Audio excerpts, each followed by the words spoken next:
Good morning. Welcome to the Arbitration CLE event of the Uganda Law Society. Conversations on Arbitration. We're looking forward to having a fantastic day of a series of conversations. My name is Robert Chirunda. I am the chair of the Uganda Law Society cluster on arbitration. I am grateful to serve on this cluster leadership with Mr. Michael Mafabi of S&L Advocates and Ms. Florence Nabweteme, who also runs her own practice. We are grateful to the ULA Secretariat for facilitating the logistics of this CLE and to S&L Advocates for hosting us at the chambers, at their beautiful chambers for this event. We will start today with a short rundown of the journey that brings us here. We've had a number of CLE events. Today's event is going to be slightly different, at least in terms of what we are aiming to achieve. Those of us who practice in this space know that before the year 2000, we had the old Arbitration Act, which had its own challenges that led to the reform and the enactment of what has been CAP 4 until the end of June this year. At the turn of the century, with the amendment of the Arbitration Act, the goal was to improve commercial adjudication and to increase the pace at which disputes are settled with finality. We know that the uptake was low. We know that the traditional dispute settlement mechanism in Uganda has always been through the courts. But the Arbitration Act specifically intended to bridge that gap by providing for both arbitration and conciliation, first of all, and secondly, in fact, a really good breakdown of this history for those of us who are familiar with the decision is available in the Babcon decision in the Court of Appeal. We're privileged today that the very next speaker we're going to be having is the judge who handed down that decision, Justice Egonda Ntende, who I believe is on the call today. And my Lord, we thank you for taking the time and agreeing to speak to us today. But what were the developments that got us here? After the Babcon decision, or even before the Babcon decision, we have turbulence in the jurisprudence with regard to a number of issues, one of them being jurisdiction, and which we've touched on in past CLEs.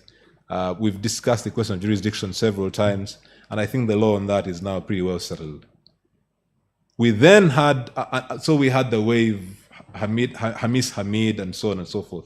And then we go from there to the rise of practitioners in the arbitration space.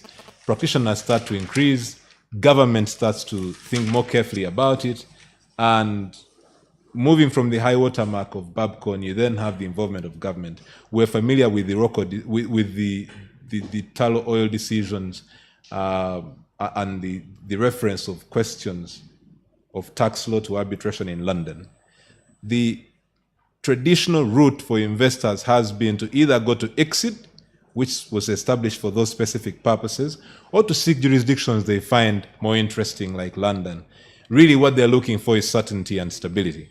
They want to know, first of all, that they can get a quality award. Secondly, the award will be enforced by the courts. But thirdly, that the law on arbitration is predictable in whatever country they go to, which is why today we chose to speak specifically about the question of choice theory. How important is choice theory in the making of Uganda a suitable arbitration destination? And that's what all our panels are going to be focusing on in the course of the day. But what's also important is to point out that over time, we've had some very good arbitrators handing down decisions in Uganda, some that parties have tried to set aside in Uganda and outside Uganda. On our panel today, on the very next panel, we'll have Madame Lydia Ochengo-Bo, who is famous for many, many arbitrations, seasoned arbitrator in this jurisdiction, handed down an arbitral award against the Attorney General, which they failed to set aside. We know of the award that between UTL and High-Tech, handed down by our colleague in the profession, Kafko Ntuyo, which High-Tech tried to set aside in Australia and failed. We know that Rachel Kabala has handed down an award that parties tried to set aside in the Netherlands and have failed. It speaks to the quality of arbitrators that we have and the level of expertise that has risen. In the time between 2000 and today, aside from having more skilled arbitrators, we've also had another major development, which is the rise of private sector-led arbitration. We have arbitration houses in the country today. ICAMEC has done really well, and we're glad that the registrar of ICAMEC will be joining us today on the panel, as well as some practitioners who've practiced with ICAMEC.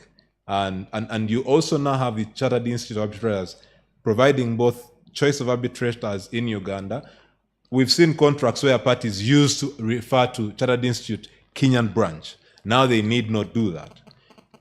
A very, very crucial step in the process, in fact, with the rise of the Act, as most of us would know, was the rise of CADA.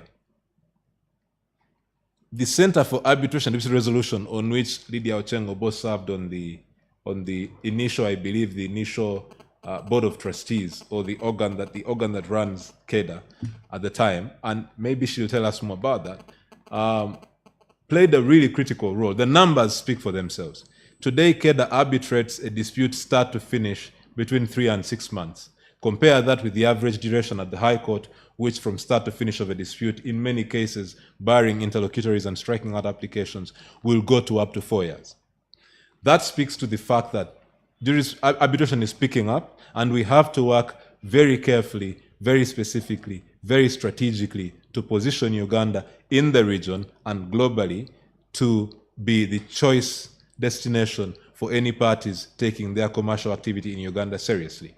The country is growing at a very fast pace. Infrastructure is on the rise. Over the last 5 years, the national budget has had its most significant investment on the infrastructure side. Construction law and practice has risen. That tells us that a lot of activity going on there will, in fact, need arbitration. And yet, on the other hand, you have the Attorney General being very wary. The Attorney General's Chambers has a policy of insisting that Ugandan institutions, public institutions, MDAs, will not succumb to arbitration. They will resolve disputes through the courts. How do we reconcile this with the fact that many people who are investing a lot of this money are actually non-Ugandans? These are things for us to think about as we think about the rise and growth of arbitration in Uganda. So let's recap. We have a law in place at the turn of the century whose objective, as we know from the history set down in Babcon, is to improve commercial practice. We have the rise of CADA, which is, with all its challenges, and we know that it's run into legal headwinds recently, but that's another matter, has done really well in facilitating speedy adjudication of commercial disputes.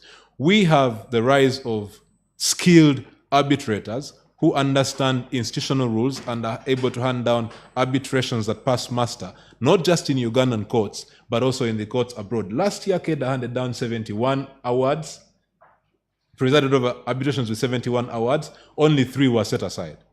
That speaks a lot to the confidence that people have in the institution that is CADA. Then you have the rise of private sector institutions. We've spoken about ICAMEC, the Chartered Institute, and a lot of ad hoc arbitration goes on in this country. You have specific areas of the law, such as tax law and the PSAs, that would insist that disputes are adjudicated, but in arbitration in Uganda, using Ugandan law. We will look at questions of choice of law in a different context and maybe in a different CLA. Today we will focus on choice theory and the whole question of how do we really make Uganda a preferred destination for arbitration. The panels we intend to have, so the very next panel that we will have will start right after, the first panel we will have, we'll go into the question of choice theory. What does it mean? What does it entail? And exactly how should we understand it from a technical perspective?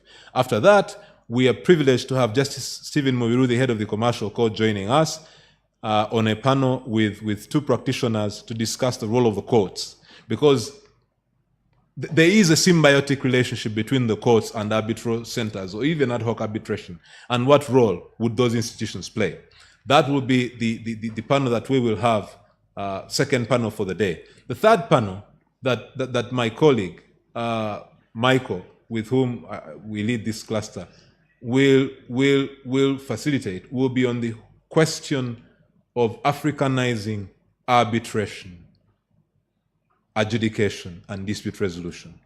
Do we need to continue going to London, Singapore, Dubai, India? Do we still need to keep insisting on those as the seats of arbitration? The discussion on seat theory, you don't want to miss that discussion, and it's the one that will come right after this. But then, so we'll go through seat theory, we'll go through the role of the courts, we'll go through Africanizing arbitration, and then we will go to a session that will take us through shared experiences. We hope that you have your coffee. I like to order my coffee black as death, bitter as jealousy, strong as love. I hope you have your mug of coffee ready, because we are set up for what we believe will be a very interesting day of conversations. We'll try and keep it conversational, but also as detailed as possible. And we're looking forward to your questions. Some housekeeping rules. If you do have questions, we suggest that in the course of the sessions as they flow, please drop your questions in the chat bar. We'll be monitoring the chat bar very carefully to pick up any questions or comments. If you detect any logistical or internet issues, please do let us know. We have a team from the ULS standing by to address those questions as the time goes by. We intend to manage our time effectively and efficiently such that we can cover through all the material we have. We are privileged today to have many guests joining us from the UK, South Africa, Nairobi, and a few other jurisdictions, such that we have a taste of different flavors of the conversation on the different aspects I've mentioned today. So, as you think about these questions, choice theory, making Uganda attractive for arbitration, the role of the courts, what have been your experiences? I must share a story. I recall negotiating an arbitration clause once, going over to a colleague's office and saying, let's go for arbitration. He'd struck out arbitration and said, let's do the courts. And I asked him why. And he said, we've had bad experiences. Let's not go there again. We want this deal to work. Let's not complicate the situation. My answer to him was, why don't we list all the bad experiences you had and draft away from those experiences? The year must have been 2016. To my knowledge, we never had a dispute on that contract, which tells me everything went well, because the project has long since been performed. We can achieve and we can grow this practice to where we want it to go. But also, we have had many tensions, and we are hoping that you will raise all the steamy questions. We have a list of panelists that are not shy to take on any question. We have had our own discussions and challenges with what happens if the Court of Appeal stays proceedings in the High Court. What happens if can a court without jurisdiction issue a stay order? KEDA is now going through its own transition issues, given rationalization going on across government. Incidentally, we reached out to the AG's chambers. We know that the Honorable Attorney General would have loved to join us today, but he's out of the country, and we congratulate him on being appointed as Vice Chairperson of a very important international body in the legal fraternity, in the global legal industry. We're hoping that they will send us a representative as we go along, and we'll get to hear their perspective. We know that the Ministry of Energy has been trying to agitate for mediation and arbitration in the contracts, but the government policy has been stay away from arbitration, focus on litigation. We know also that various commercial laws have raised very interesting issues, and we're hoping that you will share with us your experiences. We will learn from you, we will hear from you, and together we will build a society that is proud of the arbitration practice we have in this country. So, this is where we are for today. And we are hoping that you are looking forward to a delightful conversation. We're hoping that you're prepared to raise all the matters that have been itching you in the course of your practice. We're hoping that you will find this conversation as timely as we have enjoyed putting it together. And we are grateful that we have 100 participants, and already 11 of our panelists are on the call. And for that, we are truly delightful. So, from us in the arbitration cluster to you, a few fundamental questions. What do you view, and I'd like to leave you with these things to think about. What do you view as your role in the practice of arbitration, or even commercial practice in Uganda or in the greater East African context, towards driving Uganda as a preferred seat of arbitration? Number two, what do you consider your most frustrating pain points in the course of practicing arbitration in Uganda today? Number three, do you see any legal, political, economic considerations that we need to bear in mind as we build a thriving arbitration practice in Uganda today? Number 4, do you see any pain points that we can address in a collective conversation or on which we can take tangible steps?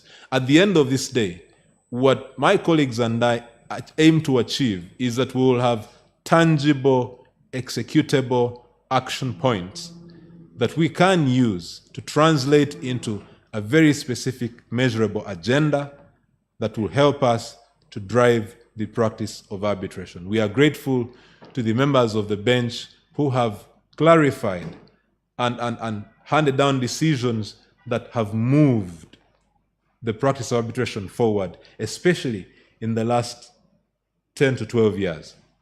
That has gone a long way in building confidence in the jurisdiction that is Uganda.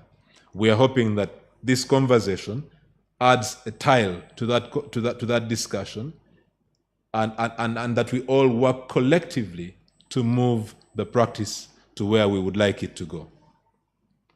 In 6 minutes from now, Justice Egon Antende is going to take us through, give us a keynote, and we're very much looking forward to learning from him, the past, the present, the future. Where do we go from here? We're privileged that he was in private practice first, so he has the context of private practice. He has the context of being on the bench, seeing having had a front row seat, I believe is the wording in the Babcon decision, having had a front row seat in the reform of the Arbitration Act, and seeing where we are today, and taking us through exactly what we should be thinking about as we drive the practice forward.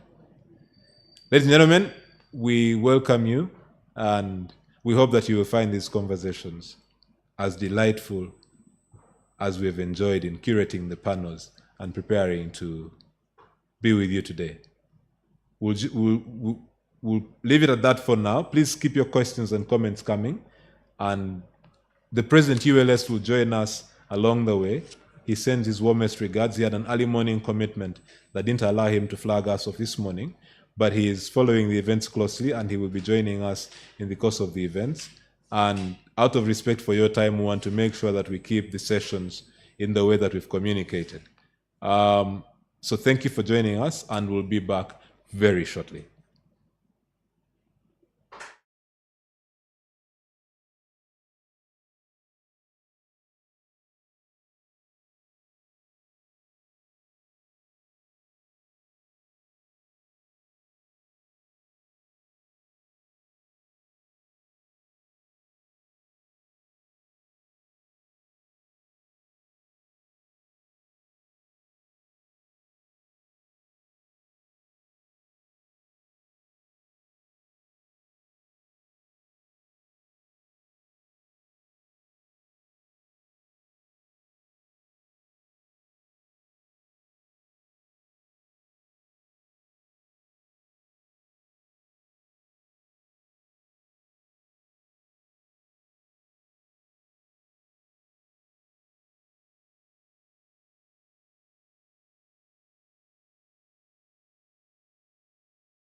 My lord, we can hear you. Yeah, but the video is not working. I would like to apologize both to you, the chair, and the members for the disastrous opening when my link refused to quite work. I'm sorry about that. It reminds me something I was told about 30 years ago when we were starting out. That if you are going to use technology, first test it out. If anything will go wrong, it will go wrong on that day. And it has come true for me. So I would like to apologize. And this confusion has taken up almost all my time for speaking to you. I would like to start by thanking Mr. Robert Chirunda, who invited me to speak this morning on your behalf. When I recall that about 40 years ago, when we were starting out in practice, Uganda Law Society as a whole had about 100 members who were practicing all over the country. This morning, just the cluster on arbitration and those attending this meeting online, the numbers indicate that you are now 155. So what a development since then up to now.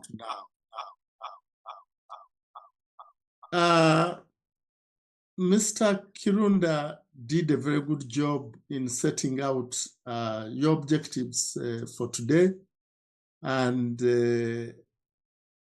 I have only a few things to say to you, words of encouragement.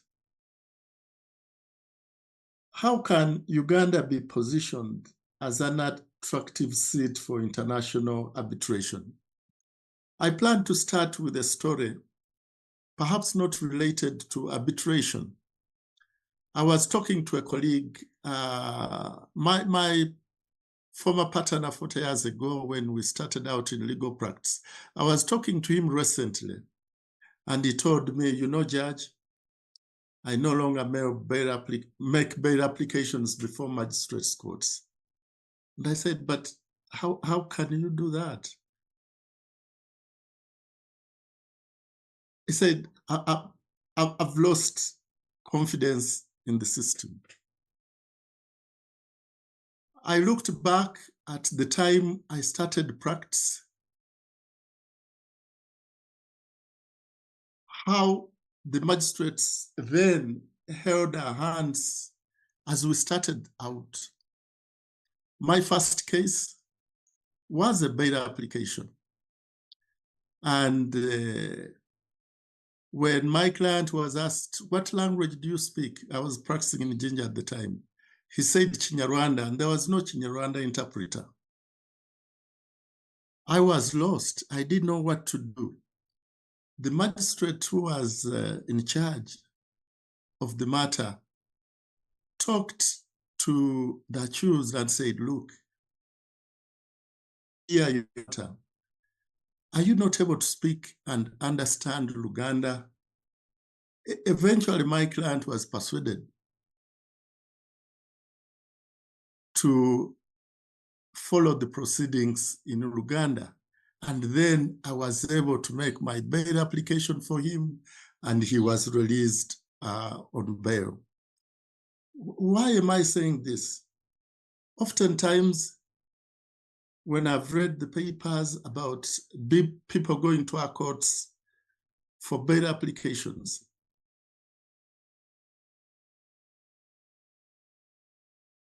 the magistrate might say, oh, I'm busy, you'll come back a week later. Or the state has objected, they need to investigate the sureties. This is totally strange, but it is happening. And the result is the loss of confidence by practitioners. The result is my former partner saying, I'm not going to make any better application. I'm not going to appear in better applications before magistrates' courts. How do I relate this to arbitration? The most important thing for a court system, in fact, for any system, but more so a system that has no coercive powers directly, is to create public trust and confidence. We can have the best provisions of the law. In fact, the law as it is now is quite favorable to arbitration. And the whole idea is to enable parties determine by agreement how they handle a dispute that arises in their relationship.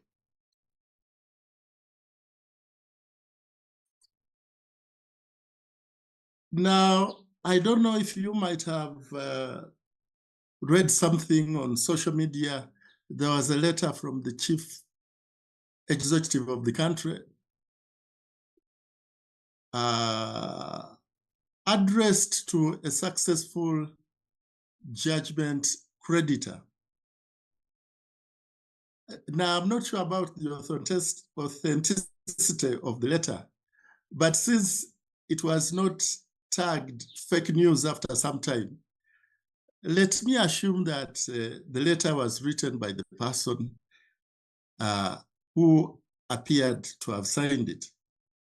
The letter was inviting a successful judgment creditor to arrange a meeting with the author of the letter so that his obligations could be paid. The judgment creditor lived outside Uganda, but had done business with a Ugandan entity. The letter said government had invested substantial funds of money in the Ugandan entity and was willing to discuss payment of the decretor obligations. It concluded by directing the auctioneer to cease proceeding with execution against the judgment debtor. Now, you can look at this letter in two ways. One, that the government was quite interested in settling obligations where it had interests and was willing to talk to this successful judgment creditor. On the other hand, you can look at it as an interference in the judicial process. No other officer of government should be able to direct an office of court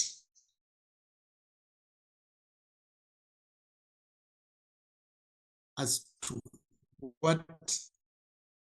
to how to carry out the direction the court or the order the court has given the person to execute.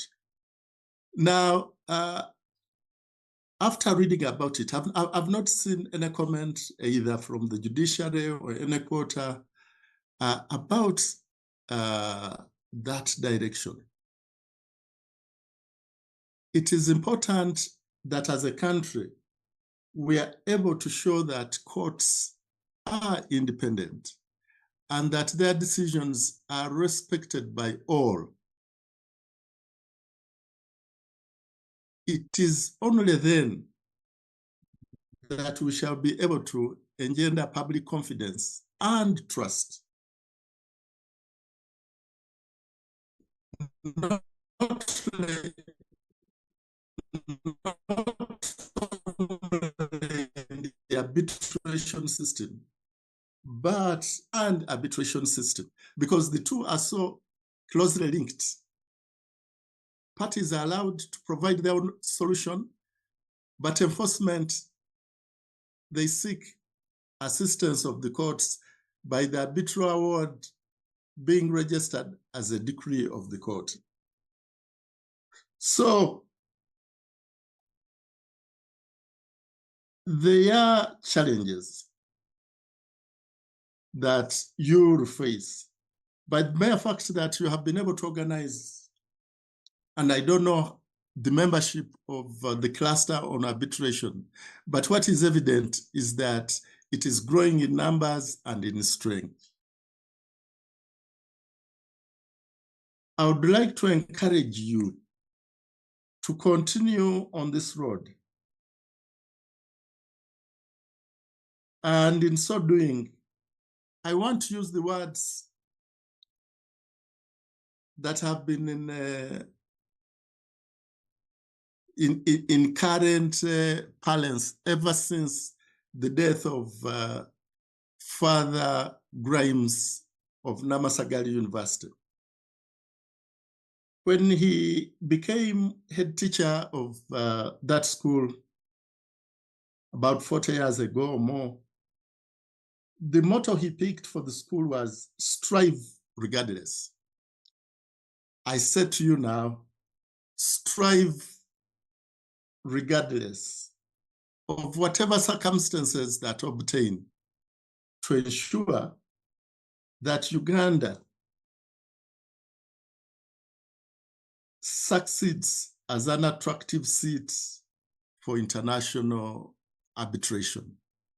With those few remarks, I would like to encourage the members of the cluster on arbitration to continue on this journey. When you start out, it is not easy to anticipate what the end will be like, but you definitely have a future.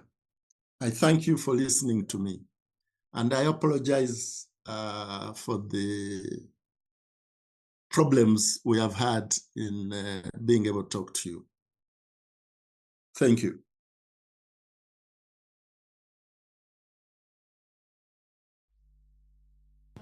My Lord, thank you very, very much for those inspiring thoughts and words. You remind me of many stories that I personally relate to and the frustration. I'm sure that we'll keep the words strive regardless very close to heart. Michael Mafabi, my colleague with whom we worked in putting this event together, just whispered to me he went to Namasagali College for 6 years. So I'm sure that he's a moving billboard to remind us of the powerful meaning. We will move on to our next session. Our next panel is going to be the panel on seat theory. Uganda as a seat of arbitration. What will it take to get Uganda as the preferred seat? I'm sure that we'll be able to make up the time, and it shouldn't be too much trouble. Our colleague Olivia Chalimpa, who is really in the arbitration space, needs no introduction, will steer us through this panel. And so I'll invite her to come and introduce the wonderful panel that will be taking us from here. Thank you.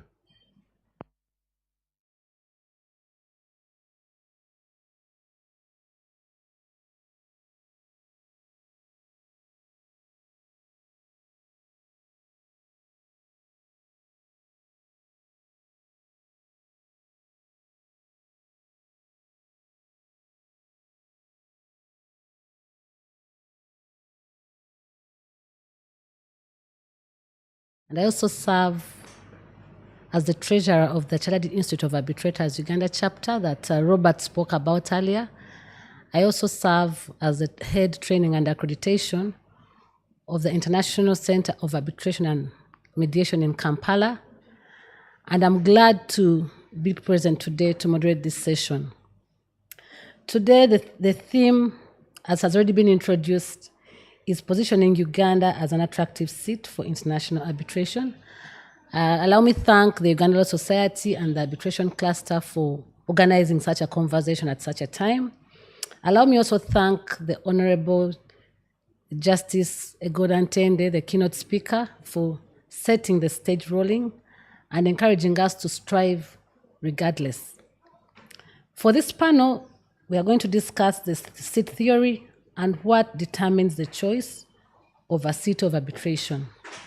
I have distinguished panelists who are going to share insights and their knowledge today, and I'll start by introducing the panelist who's right next to me this morning, Mrs. Lydia Ocheng Obo. Lydia, thank you very much for accepting to participate in this conversation today. Lydia is a lawyer by training, an advocate of the courts of judicature with over 40 years of professional experience. Lydia has a lot of accolades against her name, but I'll just speak to a few in her profile. She has participated in institutional and organizational reviews for public and private sector organizations in the region, including proposing governance structures and processes and participating with other consultants in developing strategic plans, respectively. Lydia is a member of the Advisory Council of the Private Sector Foundation of Uganda and is their representative on the interim board of the interim board on the International Center for Arbitration and Mediation in Uganda. She is a registered arbitrator and a mediator with the Center for Arbitration and Dispute Resolution. She is a member of the inaugural board of the recently established Uganda Law Society Health, Care and Benevolent Fund, so she takes care of us as members of the society. She's a senior partner at Frederick Francis and associate advocates. Lydia, you're welcome. You have a long CV, but because of time, I will not read all of it. And our next distinguished panelist is Philip Alike. Philip, are you online? Yeah. Good morning, Philip. Thank you for making it. I know it's very early at your time in London, but thank you very much for waking up very early to be with us this morning. Philip is a Ugandan advocate, a barrister, and a chartered arbitrator with experience as arbitrator in dozens of arbitrations, both as counsel and as arbitrator. Those arise in and out of sub-Saharan Africa. In 2017, he was appointed to the ICSID President's Panel for a term of 6 years and is on the Chartered Institute of Arbitrators President's Panel.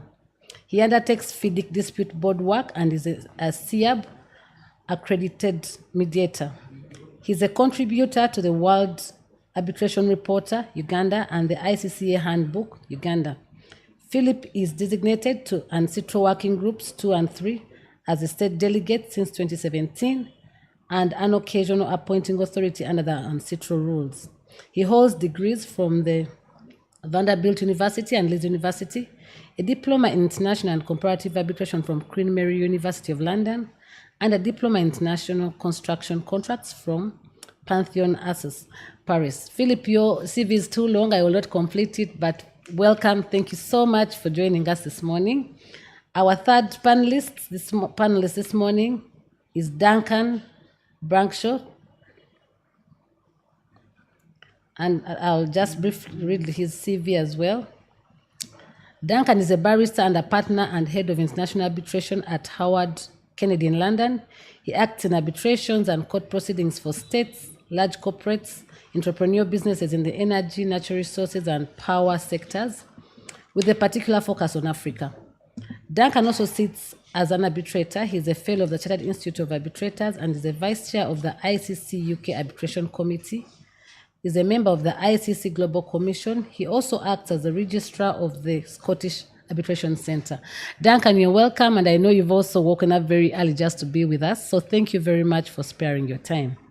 So now we shall delve into the conversation for this morning, and I will start with you, Lydia. Our topic, as we said, is the theory of the seat. And in the arbitration circles, the seat is very critical. But also as lawyers, literal meaning of seat could just mean where we are seated right now. So I would like you to explain to us, what does it mean when you read an agreement, it says the seat of the arbitration shall be Kampala. What is the meaning of that in an arbitration agreement? Yes, Lydia. Thank you very much, Olivia.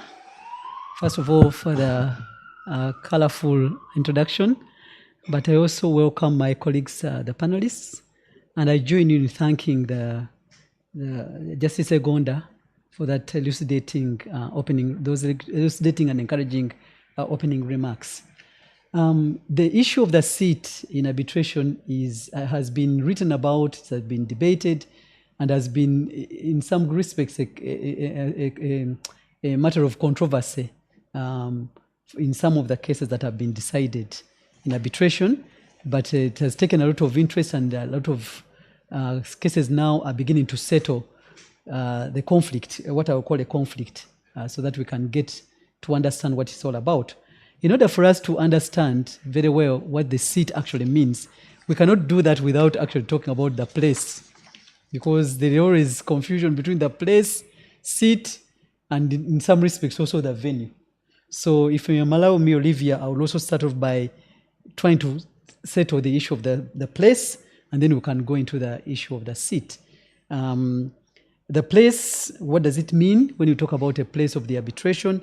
Because there's a tendency to use those words interchangeably, and yet they tend to have distinct legal implications if you're not very careful. And that's why Olivia was saying, I mean, we are seated. Is it the seat? What does it actually mean? So the place usually refers to the physical and usually geographical location of the arbitration proceedings. And for instance, if it's going to be Kampala, the place is Kampala. We are here in Kampala. So the hearings and everything else will take place, the meetings and the procedural aspects will take place here. Now the procedural aspects, I'll talk about that later because there's a different connotation that comes with it when you're talking about the seat. Now, it's primarily concerned with practical considerations such as convenience, where people find it convenient, where should we hold the arbitration. They tend to choose that place. There are enough facilities, like the technical aspects these days. People like places where they can easily get workable internet, so they can connect easily and also be able to hold the kind of conversation we're having right now, because not all of us are seated here. Some people are seated in UK. I believe one of us is in the United States, but we are all here and we are listening. So these are some of the things that attract people to places to hold arbitrations, okay? And of course, access to the parties. How easily can you access the parties when you're choosing the place? If people have to fly in from long distances, that may be a little bit of a complication. So what do? You find a place where everybody can come easily and join you, or you can reach them easily. And it doesn't cost a lot of money for that purpose. So now the venue also has a linkage to the place, but we can be here in Kampala, but we can choose to go to the Serena Hotel or to be here in the chambers of our colleagues, Michael, as a venue. So now you can see, but sometimes the words venue and place are used interchangeably. But if you draw down, you can still split the place further into the venue. You are in Kampala, but you're either the Sheraton or whatever that may be. So going to the actual subject matter, which is really why we are here, is the seat, okay? And the seat really refers to the legal or juridical seat, also known as the legal jurisdiction to which the arbitration is tied. It determines the legal framework and procedural laws that govern the arbitration proceedings. Now here we have got our Arbitration and Conciliation Act, but we have also got certain procedural rules that have been established by the different centers of arbitration that have been set up, ICAMEC being one of them, the International Center and Mediation Kampala, and then the CADA, which is the older arbitration center. So it has its rules. So those ones could also be used to govern the procedural aspects of the arbitration. Lydia, and maybe before you move forward, you've just given us an interpretation of when I see in an agreement that the place of the arbitration shall be Kampala, that means the geographical location for the proceedings. And then you've said the seat is the legal jurisdiction where the arbitration is tied. And I think we want you to drill down on what that exactly means. When you say that legal jurisdiction where the arbitration is tied, what does that mean exactly, practically? What does that mean? It is actually the parties, when they choose the seat as Kampala, for instance, they are choosing the legal framework of that of Uganda, the jurisdiction law of Uganda, to govern the procedural aspects. How is the arbitration going to be conducted? How are the arbitrators going to be appointed? And what happens in case of a dispute around the appointment of arbitrators? For instance, if a party is not happy with the choice of arbitrators, what do they do? Where do they go to? So they can go to our courts and challenge the choice of arbitrators. Or if a party is reluctant to join the arbitration or is not responding, you have got to have a process where you can go. Either the center where you have set your arbitration proceedings can handle some of those interlocutory applications, or you go to court, and in this case it would be the laws of Uganda and the courts of Uganda. Okay, so thank you, Lydia. I think, I hope that all our participants have, at least for those who didn't appreciate the difference, have. And the point there being that if the seat is Kampala, then we are going to look at the Arbitration and Conciliation Act as the law that would govern the procedural aspects of the arbitration. But also further to that, the law will determine what's arbitrable. Ugandan laws will determine what is arbitrable in the circumstances. What should an award look like? What would be the grounds to set aside an award? So the law of the seat is very critical from what I hear from you in international arbitrations. And now I want to come to you, Philip. And Philip, we have in international arbitration where parties have chosen, for example, someone has chosen that the seat of the arbitration will be London, and then they've also picked the ancestral rules of arbitration as the rules for governing the arbitration. So she talked about procedural elements. Now we're having a seat, London, and then ancestral rules as the rules of the arbitration. Just explain to us how that plays out in arbitration proceedings. Over to you, Philip. Unmute, we can't hear you. Right, so thank you very much indeed for your introduction. I'm very pleased to see colleagues. Thank you so much for hosting me and giving me this opportunity to share some of my thoughts. Encouraged by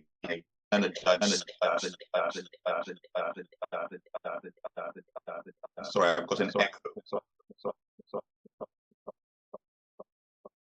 Hello? Are you able to hear me?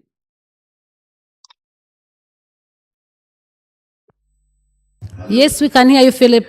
Yes, thank you so much. Sorry.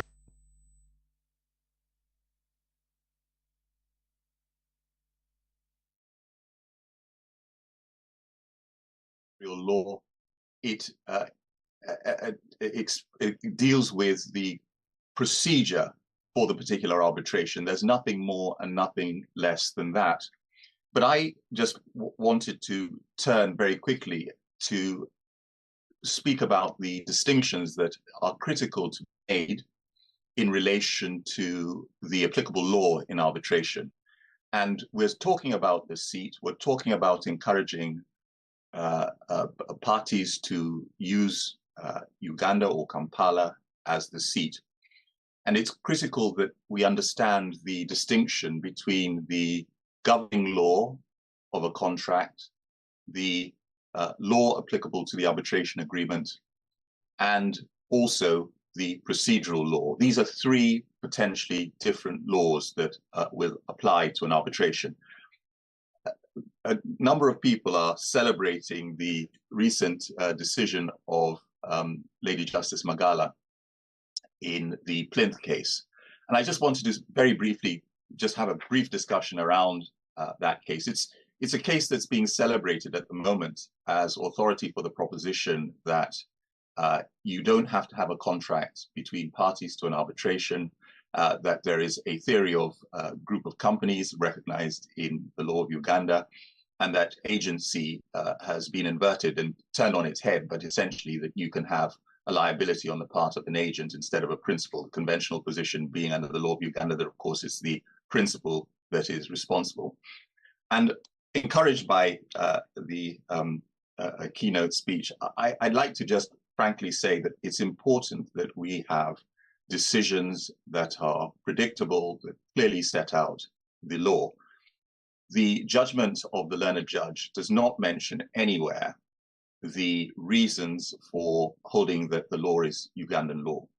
There is no discussion about the law applicable to the arbitration agreement, and there is nothing said, no reasons given in relation to the procedural law. And all we know is that it's an arbitration between a subcontractor and a contractor. There's an ICC arbitration. We don't know whether or not the ICC arbitration is Paris or Kampala, critical in view of the fact that that is essential to determining the seat and therefore the curial law, otherwise known as the lex arbitri. More importantly, we've got these 2 points that I've mentioned about agency and also the group of companies, theories which have never been recognized in English law, and the judge does mention that Ugandan law is based on the English common law. Where does that leave parties, or for that matter, lawyers advising their clients in relation to whether or not to use the courts in Uganda as a seat? It's absolutely essential that counsel understands, has the training and the technical competence to present cases accurately before a judge. And it is also critically important for the judges themselves to set out in an orderly, well thought out way the ratio of their decision. The 2 points that I've made about agency, there's a decision in a case called Peterson Farms. It's an English decision, a dispute actually about the sale of chickens. That's not important. But in any case, it involved a question of both agency and group of companies, and the English courts, setting the precedent for English common law, has said that there's no such theory as group of companies. And in relation to agency, there was a great deal of skepticism expressed about whether or not agency was a legitimate way of binding parties that were not necessarily signatories to an arbitration agreement. So on the one hand, the Ugandan court and the Honourable Lady Justice is saying we follow English law in Uganda, but then the English law is saying something else. Now, it is possible that actually the arbitration, the Plinth arbitration, is in Paris. And in France, French law recognizes group of companies. And in fact, the Plinth decision refers to a decision in France from which there's been some difference of opinion, but it does recognize the group of companies policy. So when we are talking about understanding the governing law and the seat, it's absolutely essential that we know which law we're applying. The short point is that we've got to understand, and we've got to set out in our decisions exactly what it is that we mean. Now, I have a paper to present. I don't want to spend a lot of time, but I think I've made the points that I wish to make. I will just very briefly say that I think that if you look at the decision of ENCA INSAT against Senai, this is called the Chubb decision in England. If I may, just before you... That is very, very instructive in terms of the various laws that are applicable. Philip, I'll stop there. you don't need to stop. I just wanted to ask you a follow-up question just before you stop. While you were speaking about the Plinth decision, I wanted you to just, you spoke about governing law of the contract and then the law of the seat while you were speaking about that case. I just want you to explain to people what the two laws, the role the two laws play, and in that decision, what would have been the seat, assuming that it had been actually itemized in the decision, what would have stood out as the seat from the decision? What should have come out as a seat to guide the rationale for why the decision was delivered the way it was? Olivia, thank you.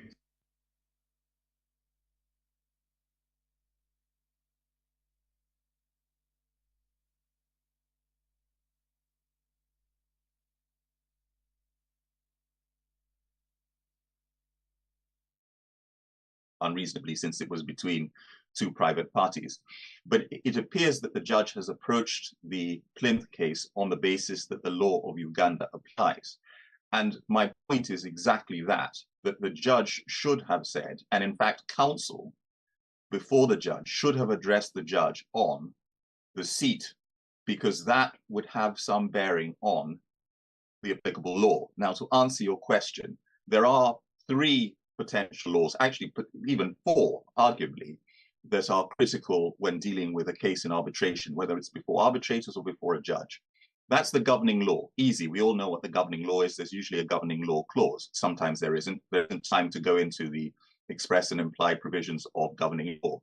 But because an arbitration agreement, although part of a matrix agreement, is a separable agreement, and Lady Justice Magala made this point, it can be governed by a different law.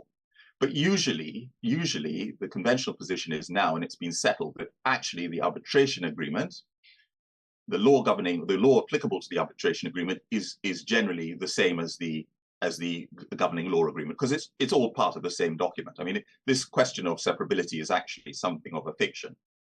But then there's also the curial law, which applies at the seat. And that's the law in relation to the arbitration procedure. And it's where you get the Arbitration and Conciliation Act, and or you might have superimposed on that the ICAMEC rules or the ICC rules or the UNSTRA rules or whatever. But in determining all these laws, and this is where I say potentially there's a 4th law, the law that the tribunal, either the arbitral tribunal or the court, must look at is the law of the forum. So for the purposes of deciding the applicable laws, those 3 levels, the courts in Uganda will apply Ugandan law to determine what the governing law is, what the law of the arbitration agreement is, and what the curial or arbitral lex arbitri is. So you've got these 4 laws, but it's absolutely essential to get those right and clear.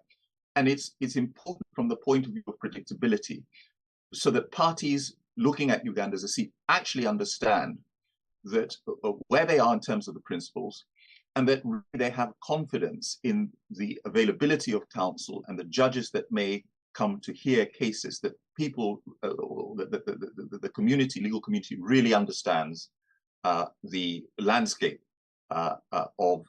in arbitration.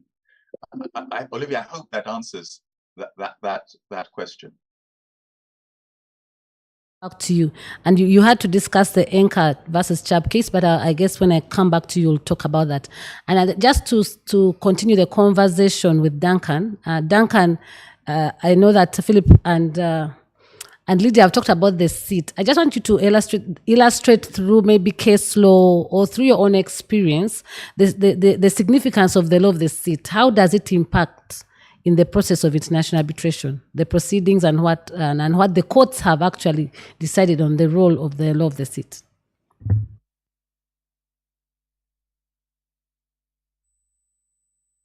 Yes, we can hear you. Thank you.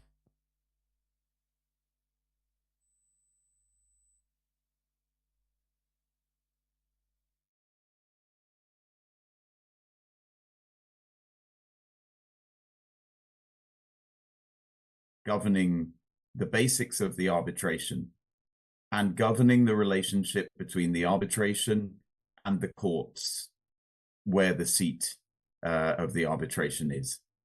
So let me illustrate it with some examples of what the seat covers, what the law of the seat covers. And this is a good way to understand the concept. Examples of what the seat will dictate include whether any appeal is allowed to the courts against the decisions that the tribunal makes on the merits or on any matter of law. It also covers what grounds are available to challenge an arbitration award made by arbitrators at the seat. It also governs the question of what test the courts of the seat will apply to determine whether to stay court proceedings which appear to be brought in breach of an arbitration agreement which is seated there. It also covers questions relating to the arbitrators. For example, what are the tribunal's duties of fairness and impartiality and confidentiality in relation to the arbitration. And it includes mechanisms to appoint a tribunal in circumstances where either the parties can't agree who the tribunal should be, or there's no agreed mechanism outside of the courts to appoint the tribunal and get the arbitration going. It also covers what can the court do to remove an arbitrator if it's satisfied that one of the arbitrators is not qualified as agreed by the parties, or if that arbitrator is subject to any apparent bias or lack of independence that justifies removal. So you can see from those examples that when we talk about seat, we're talking about the fundamental law which governs the arbitration and the relationship between the arbitration and the courts of the seat. And as we were hearing earlier, that's not to be confused with the venue of arbitration, which is simply a matter of where the mechanics of the arbitration take place. For example, the administration of the arbitration, exchange of correspondence and so on, can take place in any jurisdiction. And even hearings can take place somewhere which is not the legal seat of the arbitration. It's simply a convenient place for people to meet and make submissions to the arbitrators or hear evidence.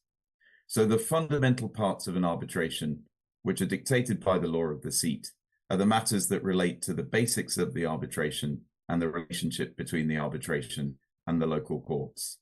And as Philip was explaining, that is distinct from the law governing the contract that the arbitration agreement is found in, which can be different from the seat, and that relates to the parties' obligations to each other, their substantive relationship, rather than the basics of the arbitration. Okay. Yes, Duncan. Thank you. Thank you. And maybe just to follow up on that, there are times when you found in an arbitration agreement, probably parties have not specified. For example, Philip talked about the law governing the arbitration agreement, the governing law of the contract, and then the law of the seat. But there are times when you'll find that the agreement doesn't have all the three. Probably it talks about just the law governing the contract, and there is no provision for the law of the seat or the law of the arbitration agreement. And in those circumstances, how would either the practitioners determine which law, which is the law, let's say, of the seat of the agreement, or how would the courts determine that? Yes. So the process, if there's no expressly specified seat,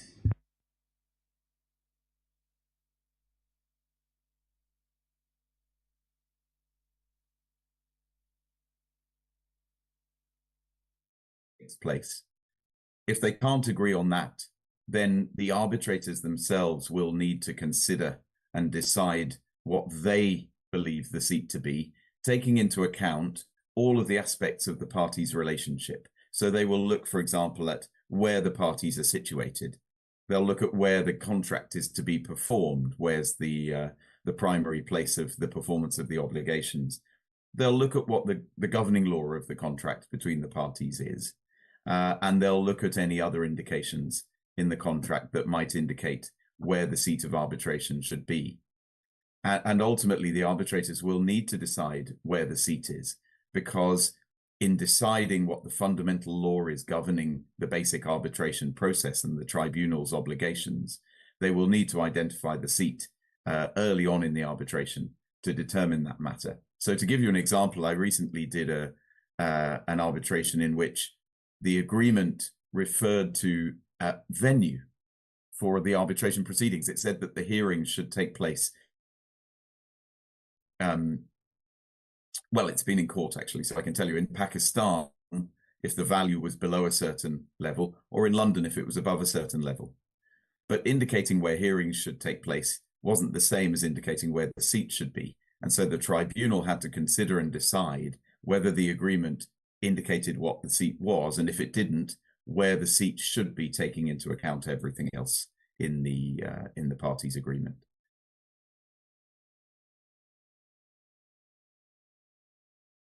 Maybe that provides grounds to challenge the arbitrator's award before the courts, and in making that decision on challenge, the courts would consider whether or not the arbitrators made the correct decision about the seat of arbitration. Duncan, I'll come to you, Philip, before I get back to Lydia. Now, Duncan has gone through the concept of the seat and the laws and how they are applied. I want to ask you, Philip, why is it important for a drafting dispute resolution practitioner to pay attention, first of all, the laws you said, but also particularly to choose the law of the seat, and what should influence that choice of the law of the seat? Thank you very much indeed, Olivia. It's the whole ecosystem. It's the reliability of the courts, as Duncan and Lydia have mentioned, which support the arbitral process.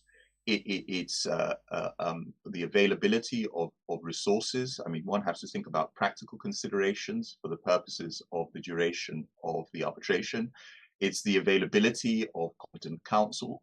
It's everything that contributes to the successful resolution of disputes is a consideration, and that is the beginning and the end of it. If there's any concern about the liability of the courts, the unavailability of competent counsel, that there isn't. I mean, I had an arbitration in Kampala at the Serena Hotel. Lydia mentioned the Serena Hotel, and the Americans on the other side were deeply skeptical about coming to Uganda.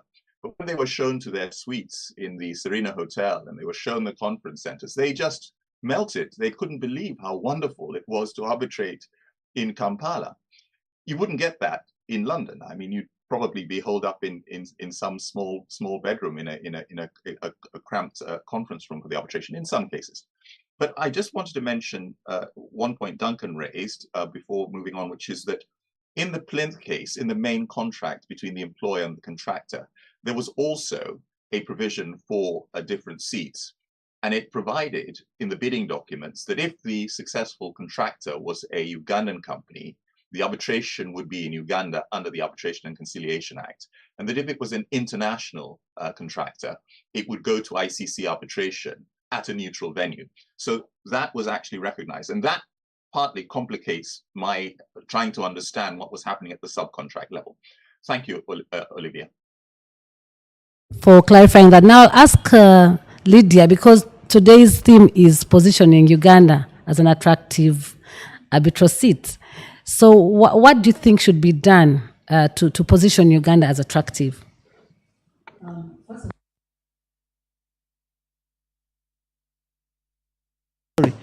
Taking it from where Philip and Duncan have taken it off, we need to make sure that we emphasize having pro-arbitration legislation to start with. Pro-arbitration legislation is very important, and I think also to make sure that we create awareness about these different ramifications that present themselves when determining the seat of the arbitration processes, because we have already signed to some of these international conventions, the ancestral rules, the New York Convention, and others. So those also have got certain impacts on the seat when people choose which seat to have the arbitration, to govern the arbitration proceedings. The reputation and track record of the seat jurisdiction is always so important. And I think the keynote address by Justice Uganda touched on that particular aspect. Do people feel comfortable? Do people feel that there will be no undue interference? Are they going to get justice in any decision that may have to be, for instance, taken to the courts? The competence of the people that are handling the processes, and that, with all due respect, includes the judicial officers and the lawyers themselves. Okay, and I think part of the discussion that Philip has been going through puts those questions to bear, and we need to really look into that. We as lawyers, we need to be prepared to appreciate what exactly we're trying to do in terms of helping our clients to get the best that they can out of this arbitral process by giving them the most adequate and the most process that will give them the best decision that they can get. And I think I mentioned the support of international conventions is very important. If they have not been domesticated, it can create problems. Sometimes you have arguments, should we use ancestral, should we use, and maybe people go back and forth, and then you end up having certain decisions where it's going to be totally impossible, for instance, a Ugandan company that is party to an arbitration to go to Singapore or to go to any other place, and yet we could have it here in Uganda under ICAMEC or CADA and use our own courts here to determine any other issues that may need to be determined. So I think that that is very important, but also neutrality and impartiality is very important. People must feel that when they choose Kampala as a seat or Uganda as a seat, then that they are going to get a fair and just judgment, and that there should be flexibility and procedural autonomy. There shouldn't be so much, red tape and things that fetter the otherwise process that we have been touting as the quicker process as against the adversarial system. I think I can stop there for now. Thank you, Lydia. I'll come to you now, Duncan. Duncan, I know that you served as the registrar of the Mauritius International Arbitration Center, and you are very keen at very many conferences I attended, marketing Mauritius as an attractive seat. And at the time, there was a partnership with the LCIA, and I know that in 2022, they signed another one with the ICSID. Tell us what you did as a registrar in, creating that center and making sure that Mauritius is an attractive seat, but also what was done by the other stakeholders within Mauritius to make Mauritius an attractive seat of arbitration. We could benchmark from your experience as Uganda. Kindly share that. Well, Olivia, you ask exactly the right question, because the task of making Mauritius or anywhere an attractive venue and seat for arbitration requires the involvement of all the stakeholders, all those parties and institutions which have a role to play. So that includes the government, it includes the courts and the judiciary, it includes, crucially, the local bar and the lawyers in the jurisdiction, and it also includes the businesses and the companies who are the users of arbitration. In Mauritius, I was very fortunate because I came into a country which already had a very attractive International Arbitration Act. And some of the things that have been done in the Act, just to give you a few examples, to make Mauritius attractive, remembering, as I mentioned earlier, the importance in terms of the seat of the fundamentals of arbitration and the relationship with the courts. Some of the things that were done in the law were to reduce or streamline the involvement of the courts in arbitrations in Mauritius. For example, when a party in Mauritius took the view that an arbitrator had demonstrated some apparent bias or lack of independence and wanted to challenge that arbitrator, in Mauritius the process for doing so is not to go to the court, but it is ultimately to go to the Permanent Court of Arbitration. That's an international supragovernmental body based in The Hague, which maintains an office in Mauritius. The reason for that is to get a quick decision during the arbitration on the removal of the arbitrator, and to keep the arbitration moving towards a final decision, or to replace the arbitrator sooner rather than later if necessary. At the end of the case, it's still possible to challenge the award to the courts on the basis that the arbitrator suffered from some lack of impartiality. But the PCA makes the decision while the arbitration is running in order to keep things moving. The PCA also steps in and appoints arbitrators if there's a dispute about the appointment of an arbitrator, so that it's not necessary to go to the courts at that stage in order to resolve any difference about who the arbitrator should be. When it's necessary to go to the courts in Mauritius, a very innovative step was taken, which was to streamline the very court process itself in international arbitration cases. So in Mauritius, normally, for large cases, you go to a single judge of the Commercial Court or the Supreme Court at first instance. The appellate jurisdiction is a bench of 3 judges of the Supreme Court, and the final court of appeal is the Privy Council in England and Wales. In Mauritius, the first instance court for international arbitration matters is the 3-member bench of the Supreme Court, which normally hears appellate cases. So you leapfrog one stage of the process, and you streamline the court process to get to a final resolution. By doing that, reassurance could be given to international parties that it was necessary to go to court in Mauritius. The matter wouldn't get bogged down in a very long and multi-tier process. And I think from experience in other jurisdictions, there is a lot of fear from international parties that if you go to the courts, you may well take several years to get through multiple stages of appeal. Duncan, Other things that were done in Mauritius to make the seat attractive were, for example, to allow the tribunal to decide a jurisdiction challenge when it's raised. That's a challenge on the basis that the tribunal doesn't have jurisdiction to resolve the case. And again, to keep the arbitration moving until the end, when, in theory, the courts have the power to set aside an award if it's been made without jurisdiction.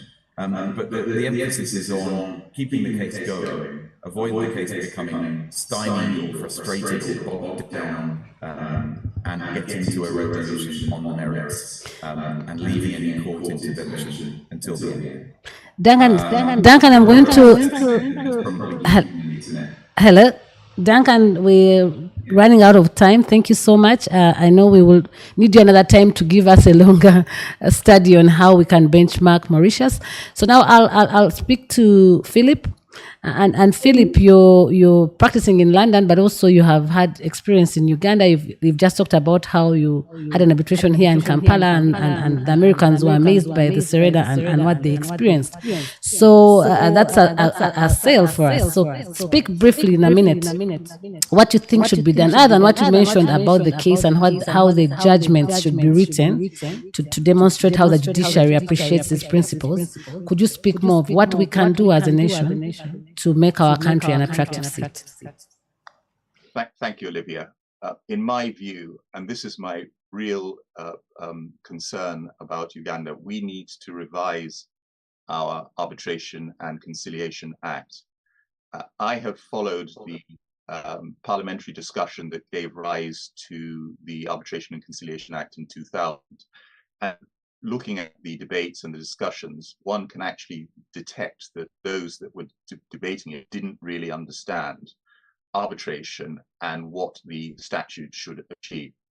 We have an institution called CADE, which stands in the position of the courts in all other UNCITRAL jurisdictions, which has meant that for 20 years, one person, the executive director of CADE, has been deciding challenges and other issues that really should be the preserve of the court. How can, it's more than a rhetorical question, but it's a real concern, how is it that one person has been left, and this was before, of course, the judicial review challenge, how is it that one person has been able to exercise that much control over the arbitral process? The Arbitration and Conciliation Act has a number of mistakes in it. I mean, even typographical mistakes, which really have been there for 20 years, which should have been amended a long time ago. Anyone looking at the act, it's in my book. I mean, I've written a whole chapter, 2 chapters, in fact, on the Arbitration and Conciliation Act. And I point out in all these different places the problems that we have. And they range from systemic problems, for example, the position of CADE in the process, and also basic points like typographical errors which haven't been corrected by amendment.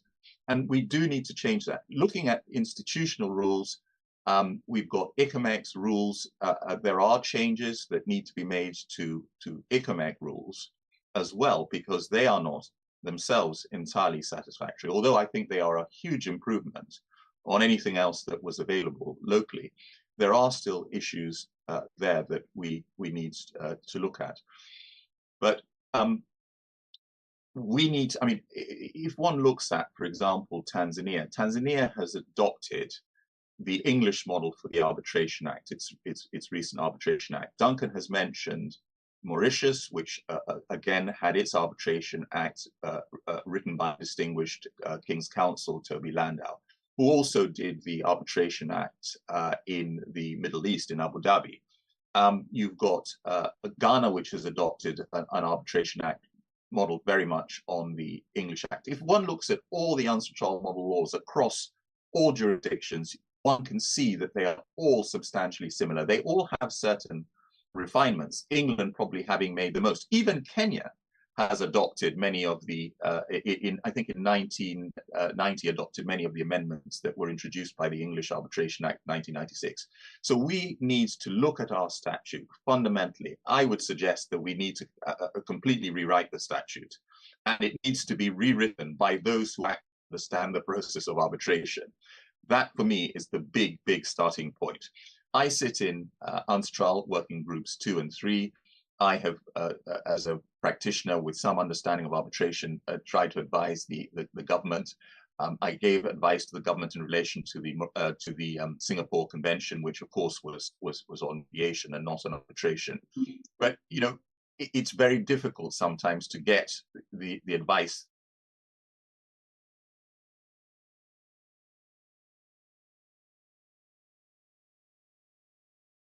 Asking us what we think. Ask you the question, and that's what I think. Thank you, Philip. You've been very candid on this one, and I guess we'll need your book to just pick some of the ideas we've talked about and see how we can follow it through with the different stakeholders. Thank you very much. We are running short of time. I wanted to give an opportunity to the participants for 1 or 2 questions, if any, about this topic. You can post a question in the chat right now. If you don't, I'll then be asking my panelists to give us their parting shots. Any questions, participants, on the theory of the seat? I don't see anything coming through the chat. I assume that everybody has understood this conversation. All right, so I'll just give us 1 second each to the panelists to give us their parting shots on the topic we've been having this morning before we go into the next panel, which is going to discuss the role of the courts. And I think, Philip, from that panel then, and Duncan, you'll be able to see that Uganda has moved a great step towards, ensuring that the courts are supportive, are pro-arbitration. But let me just ask each of you to give us your parting shots. Lydia, in 1 second. I think for me, Philip has...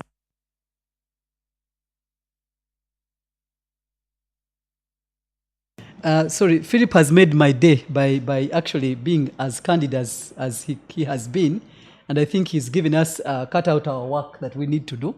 I happen to sit on the ICAMEC interim board, so I think we shall just go back and try to make sure that we start working on actually cleaning our act as far as our legal framework is concerned. We don't have a choice.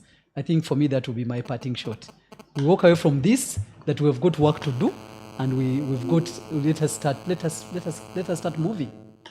Thank you. Duncan, parting shots?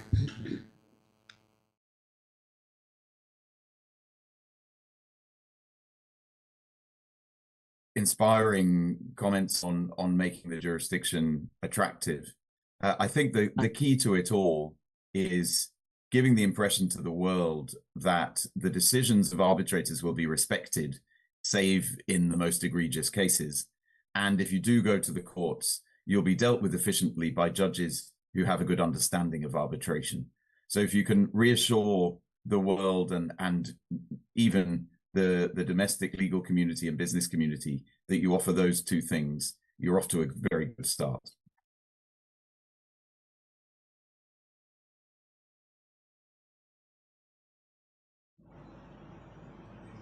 Philip, in 1 second, your parting shots. Thank you very much, Lee. I have every confidence in we can achieve everything that we want to achieve. I have one comment to make in respect of one of the distinguished judges in Uganda, Mr. Justice Mubiru, who I think is, if I say with all due respect, an outstanding judge who makes some excellent judgments. I mean, when I read those judgments, it makes me proud to be a Ugandan. Thank you.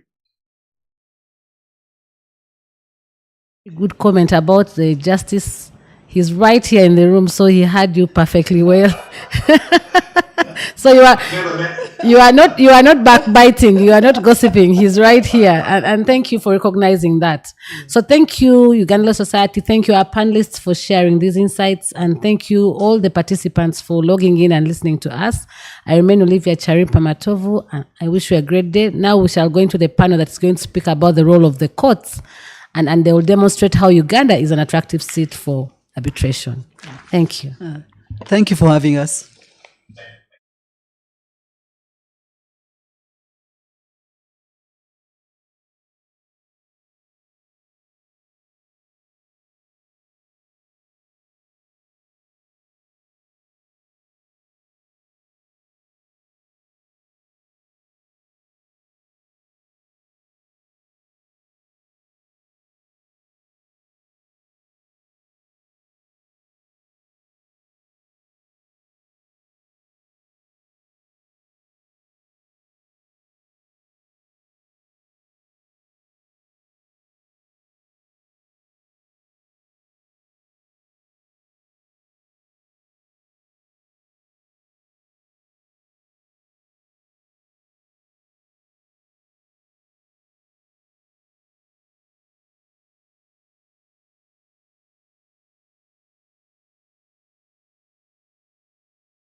Welcome back. We are truly grateful for the previous panel, Olivia, Lydia, Philip, and Duncan. Thank you very much for taking the notch higher in this series of conversations we're having on arbitration. I'm back with a panel I'm very excited about. We're very excited to have Justice Stephen Mubiru with us this morning. My Lord, thank you for taking the time off to join us. Justice Mubiru, I believe, needs no introduction. Philip, who doesn't live in this jurisdiction much, I know visits quite often, spoke very well, and I believe spoke for very many other parties out there, including some clients I've had the privilege of representing, when he said what he said about Justice Mubiru. His decisions have done more speaking for him than he's done more recently outside the court premises. But my Lord, we're privileged to have you here. Thank you. We also have with us Ms. Nora Kagwa, who's the Registrar of ICAMEC. ICAMEC is an appointing authority under the Ugandan Arbitral Conciliation Act, and one of the, I think now, the most prominent private sector institution away from government in terms of arbitration. I stand to be corrected, but I'm aware of only ICAMEC and Praxis so far that are handling sitting arbitrations and running them start to finish. We also are joined by Mr. Patson Ainaitwe. Patson also, I believe, in these spaces needs no introduction. He's a partner at Signum Advocates. He is also, most recently, and congratulations, Patson, a member of the ICC representing Uganda, holding the flag high. We're very proud of you.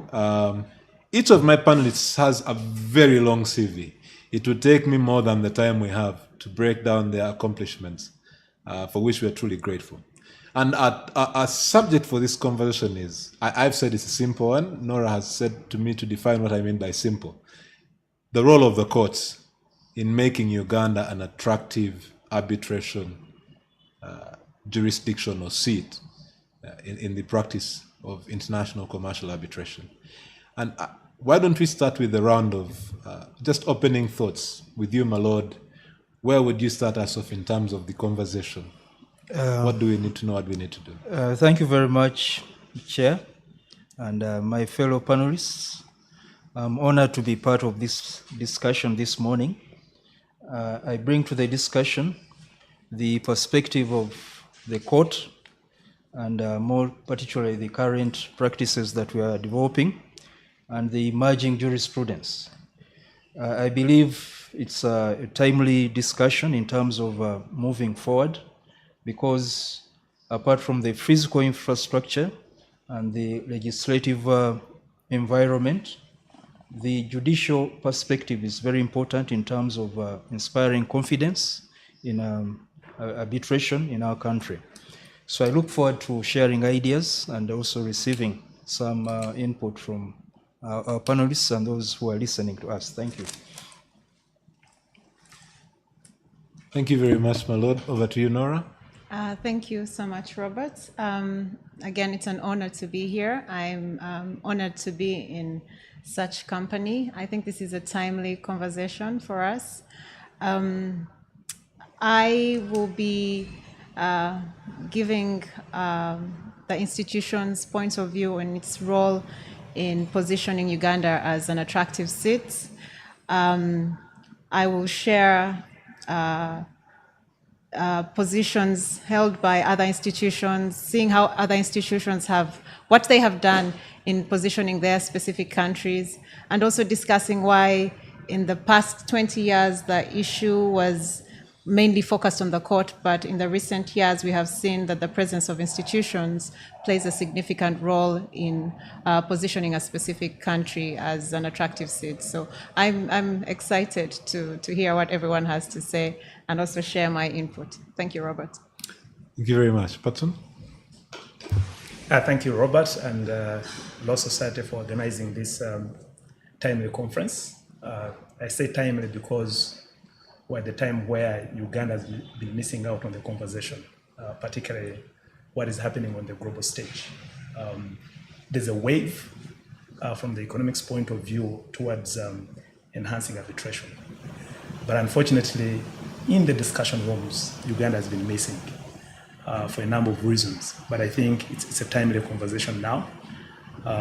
Also having an area view since I joined the International Court of Arbitration for ICC, you see a number of conversations that Uganda is not part of. And listening previous speakers and this discussion, I think it's very important for us to pick up, not only from the global stage, the continent, there's a move, towards promoting arbitration, but also seeing what, our institutions and our courts' perspective is in as far as resolving disputes is concerned. So I'm happy to be part of this conversation. Thank you very much. Okay, so let's get into it. One author has called the relationship between the courts and arbitration, in some contexts, a forced cohabitation, in other contexts, a true partnership. And it is often said that a good bar makes a good bench. I thought perhaps, my lord, we would start with your thoughts on what you've seen, before we go to the technical side of the bench, what you've seen from the bar.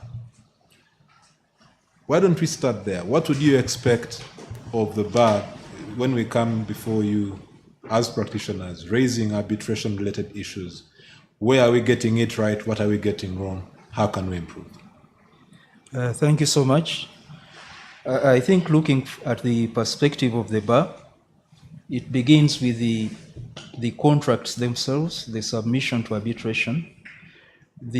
Sometimes we get disputes coming to the court as to whether a submission is operative and enforceable, and you examine the drafting of the clause on arbitration in a contract. Sometimes it is so vague, or there are omissions in the drafting that cause a lot of delay in terms of deciding whether the matter is due for arbitration, in terms of the scope of disputes covered and the mechanism for appointment of arbitrators. So we need to focus first on the submissions to arbitration.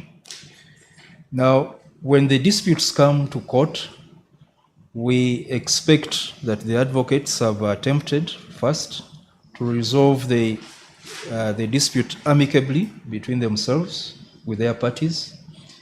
By the time they come to court, the expectation is that perhaps those attempts have not been successful. Now, it helps when they come to the court to clarify where the controversy is. Many times they are up to the task, but occasionally it's difficult to discern where the controversy is in terms of their different interpretations of the clause on arbitration. But the moment we get guidance and guided by the law, we make a decision to refer the matter to arbitration and stay proceedings in the court.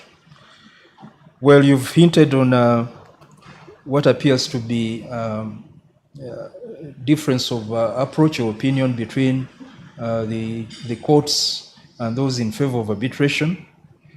I don't think there is such strain between the two processes. The role of the courts is to support arbitration, guided or assisted by the bar in refining the issues and also being industrious in comparing jurisprudence elsewhere and bringing it to the attention of the court. Then together we can come to correct decisions. In my view, the task for both the bench and the bar is to ensure that these decisions are arrived at quickly, so that's about efficiency, but also ensuring certainty in the outcomes, that the decisions are final and are well thought out and will be respected by the parties. That is critical. So the bench and the bar have to work together to achieve those two factors in the process. Thank you. My lord, you have touched on some points that have been itching me for a while, especially the point on certainty, maybe to start there, and efficiency. And it reminds me of a decision you handed down not too long ago, a few years ago, where you refer to Uganda's lived reality being the challenge of judicial economy and the Court of Appeal and the slug we have in matters moving there. A new challenge has arisen. The Court of Appeal and the High Court have both said the role of the courts is limited under our Arbitration Act in terms of how they can intervene. But the Court of Appeal has gone ahead in some instances to stay proceedings or grant interim stays away from the High Court. Two questions. The first is, how do we deal with those Court of Appeal decisions when we come to the High Court? Because there is the question of binding precedent. And it really does complicate matters when one is advising, especially non-Ugandan clients. The second is, what would be the most practical way for us to get the certainty and the efficiency that goes with saying, I have an international award, I am able to enforce it here? And maybe perhaps just to add a third question to that, at the technical level, I'm sure that somebody has raised on the chat. The question is, would a Ugandan court enforce an award if that award has either been rendered irrelevant at the seat or for some reason, and irrelevance here may be in the context of saying some of the orders that have been made cannot be reasonably enforced at the seat in a foreign jurisdiction because the assets are not there. The assets are here. So the orbit and the center of gravity is in Kampala. How would the courts treat that situation? Thank you so much. Now, starting with the first question about jurisprudence coming from the Court of Appeal, that does not seem to favor arbitration and quick determination of disputes arising from that process. For the time I've been a judge in the commercial division, I've taken time to study the practice of court in terms of dealing with matters of arbitration. I've observed that before the institution of the division, the commercial division, there was some level, I would say, of hostility between the mainstream judicial adjudication processes and arbitration. The discussion then was that clauses on arbitration cannot take away the jurisdiction of court. So there was some hesitancy in terms of judicial officers to cede disputes to arbitration. But with the institution of the division, the commercial division, the jurisprudence tended to change significantly with a more receptiveness to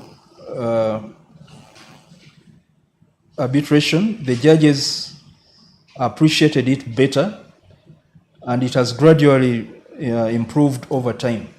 If you look at the current jurisprudence coming out of the division, I think I would say the court is pro-arbitration. So these tensions are almost non-existent now. We, as a judicial, those in charge of the judicial system, realize that we can't do without arbitration. We are overwhelmed by the number of disputes arising. Our processes are slow, and there's little we can do to improve the speed at which we dispose of cases. So arbitration is inevitable. Sometimes the matters arising are so technical that they require expertise that we don't have within the court system, which would be better addressed by arbitrators who are technical in those areas. So now the court, in my view, is more of a collaborator with arbitration than a hostile partner with it. That is the trend. Unfortunately, this trend appears to be more significant at the High Court level. It is yet to be appreciated in those terms at the Court of Appeal level. But we have many occasions to discuss and interact with the Court of Appeal and try to understand one another in terms of approach. Our view as the High Court is that, well, we've set a standard. If a matter comes to the court and the parties have submitted and closed their pleadings, we should fix a date within the next 2 weeks after the closure of pleadings, and they should have a decision not exceeding a month In exceptional cases, a month and a half, maybe a maximum of 2 months, there should be a decision. And the law does not give a lot of room for appeals from our decisions. I think the Court of Appeal is yet to appreciate the limit in terms of which matters can go to their level. But we've studied the law and we've passed out decisions indicating that the right of appeal to the Court of Appeal is limited. It is based on, initially, the consent of the parties. They should have agreed that there will be points of law. They can appeal first to the High Court, and also to the Court of Appeal. It requires the leave of a High Court judge. So there cannot be a direct appeal to the Court of Appeal. But these are matters that we can deal with. Now, in terms of jurisprudence, we have mechanisms for dealing with unfavorable or undesirable jurisprudence. There are ways of avoiding unfavorable or undesirable jurisprudence by distinguishing, and occasionally we are faced with such scenarios and we deal with the matters as they arise. Now, concerning the second of certainty and efficiency, how do we guarantee it? Sorry, the other aspect of it was, can you? My Lord, I was going back to the question of the interim orders that come from the Court of Appeal that either stay proceedings or interfere with the progress that you've mentioned very eloquently, and we see in the decisions coming from the Commercial Court, that then slow down processes once the court. So it seems that we're taking 2 steps forward at the High Court, yeah, and taking 1 step backwards at the Court of Appeal. And we seem to be locked in that pattern.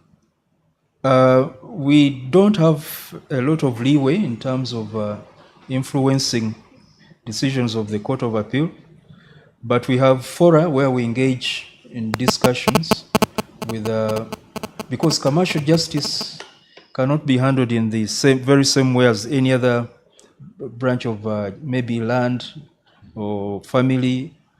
I think commercial justice has to be more efficient, and finality is critical because we are dealing with cash flows. We are dealing with investment. We are dealing with many aspects of the economy.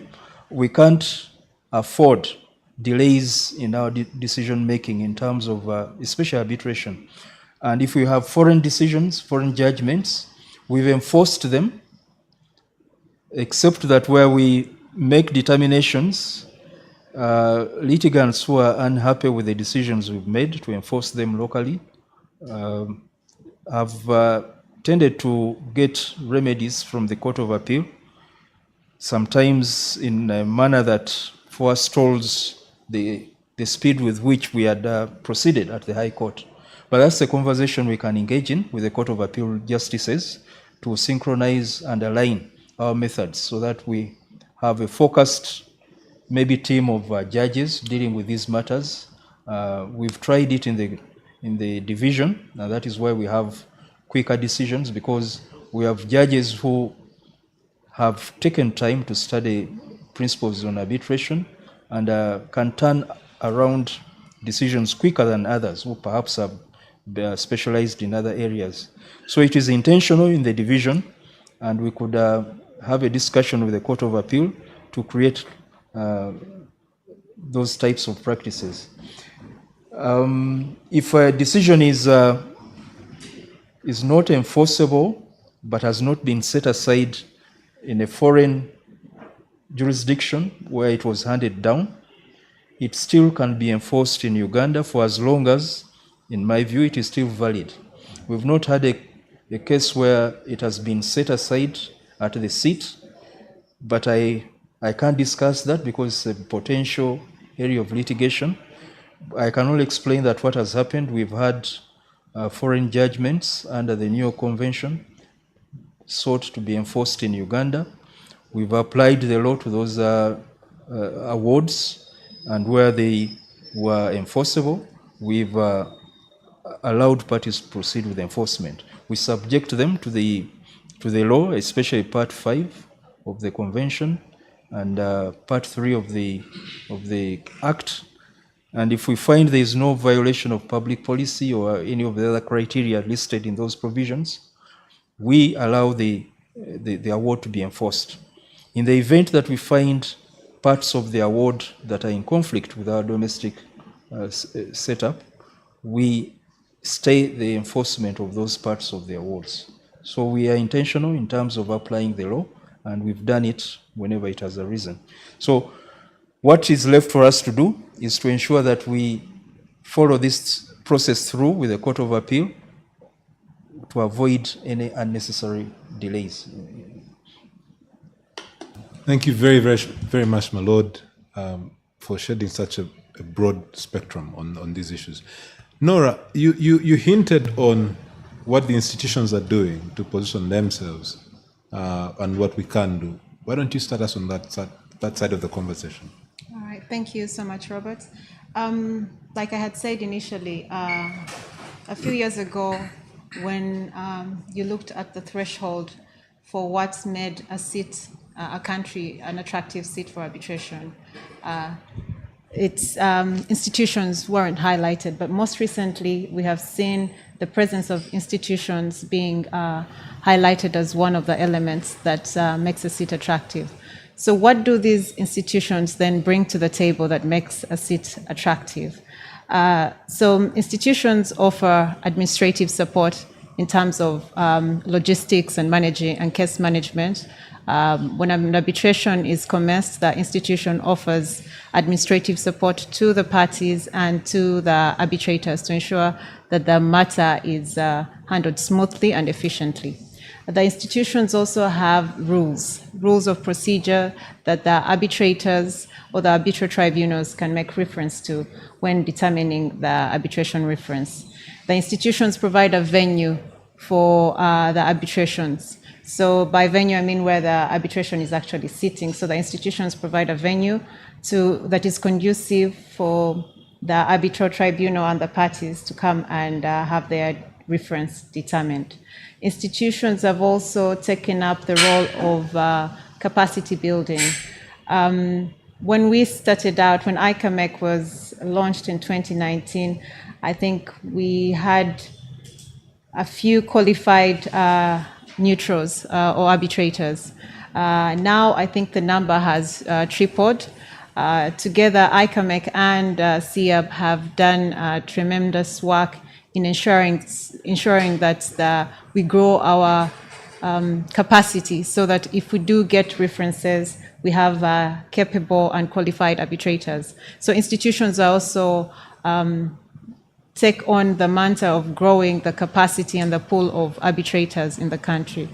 Institutions also play a significant role in promoting that particular country or their country, in our case Uganda, as a seat. So we will have events, whether it's conferences, where we showcase that we do have the facilities, we do have the capable and qualified neutrals to determine the references.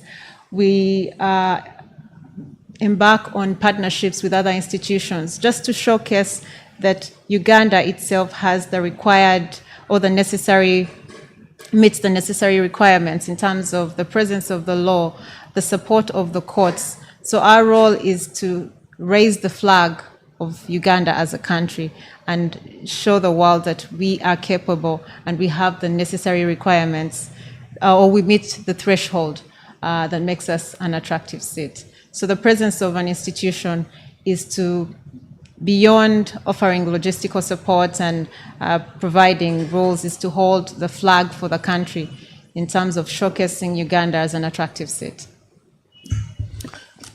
Thank you very much, Nora.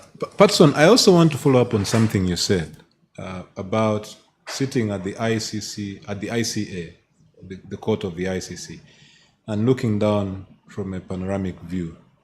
A lot of conversations we're missing out on. Two questions. One, what are those conversations and how do we participate?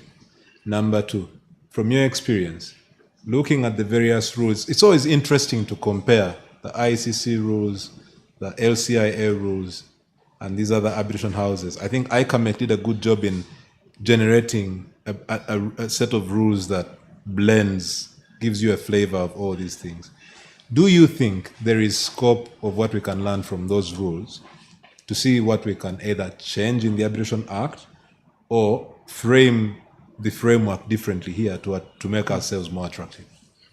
Thank you, Robert. The discussion is probably also much broader, but also to be able to make a country attractive, I think you cannot downplay the role of courts, and I think we've touched on it, but also the existing arbitral institutions in the country.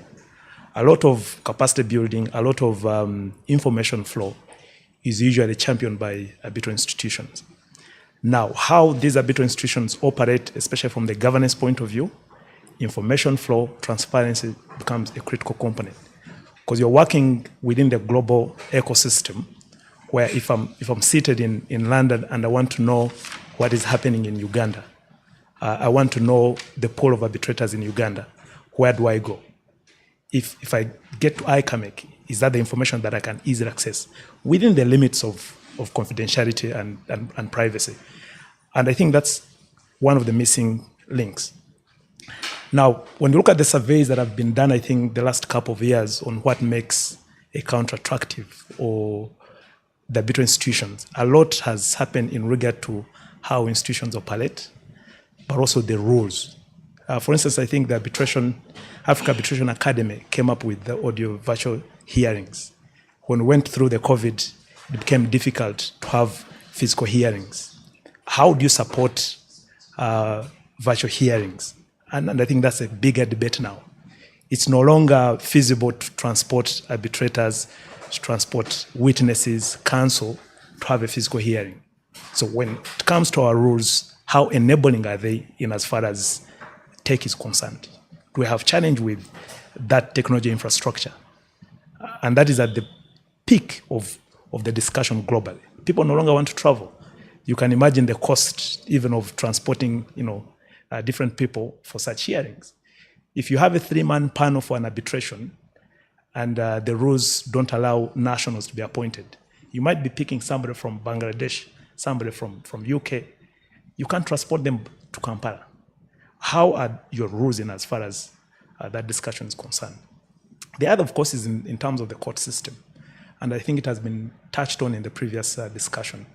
When you look at the jurisprudence from the national courts, we talk of pro-arbitration, but what's the level of, should I call it, intrusion or judicial scrutiny of the arbitral process? When we say support, what's the extent? Do you have a hands-off approach as courts? Because in Uganda, we're guided by Section 5 and 9.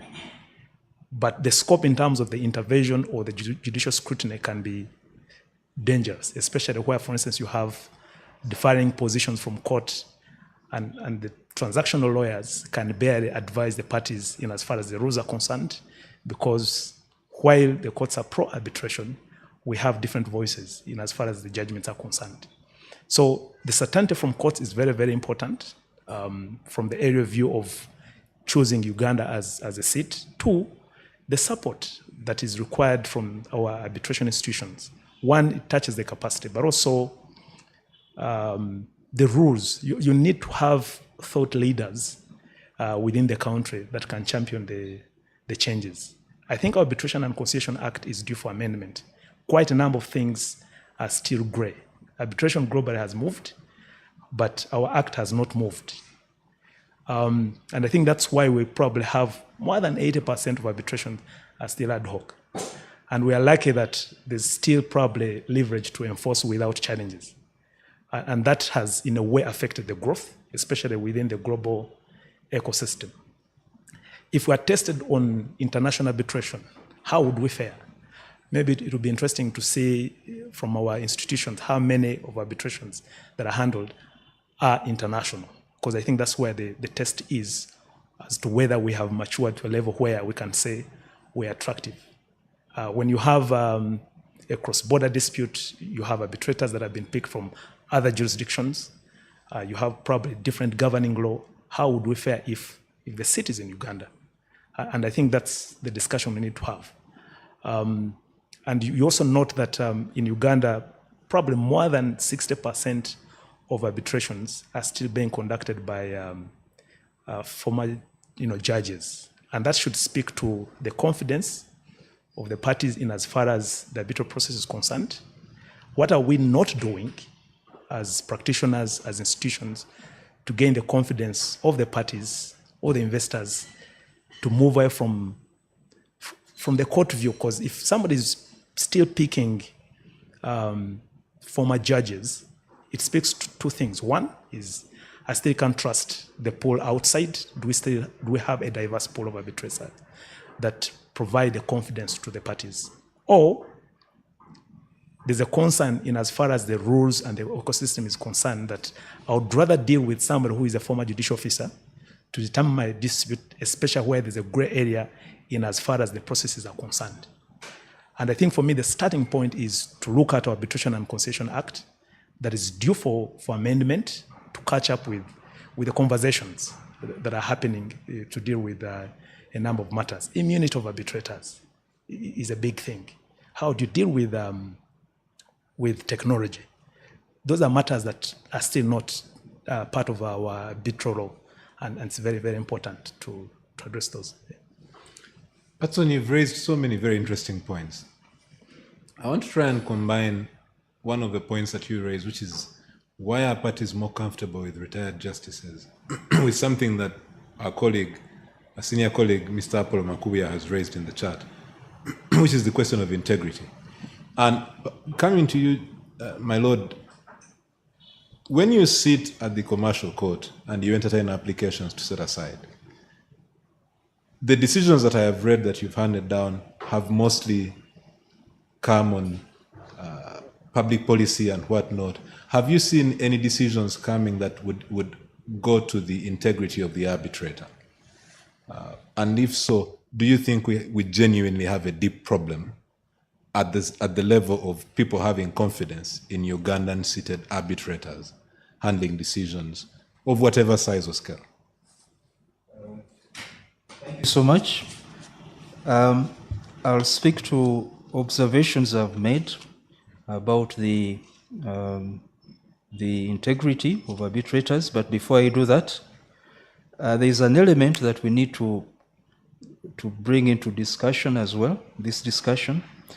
We have a business culture that is averse to honoring contractual obligations.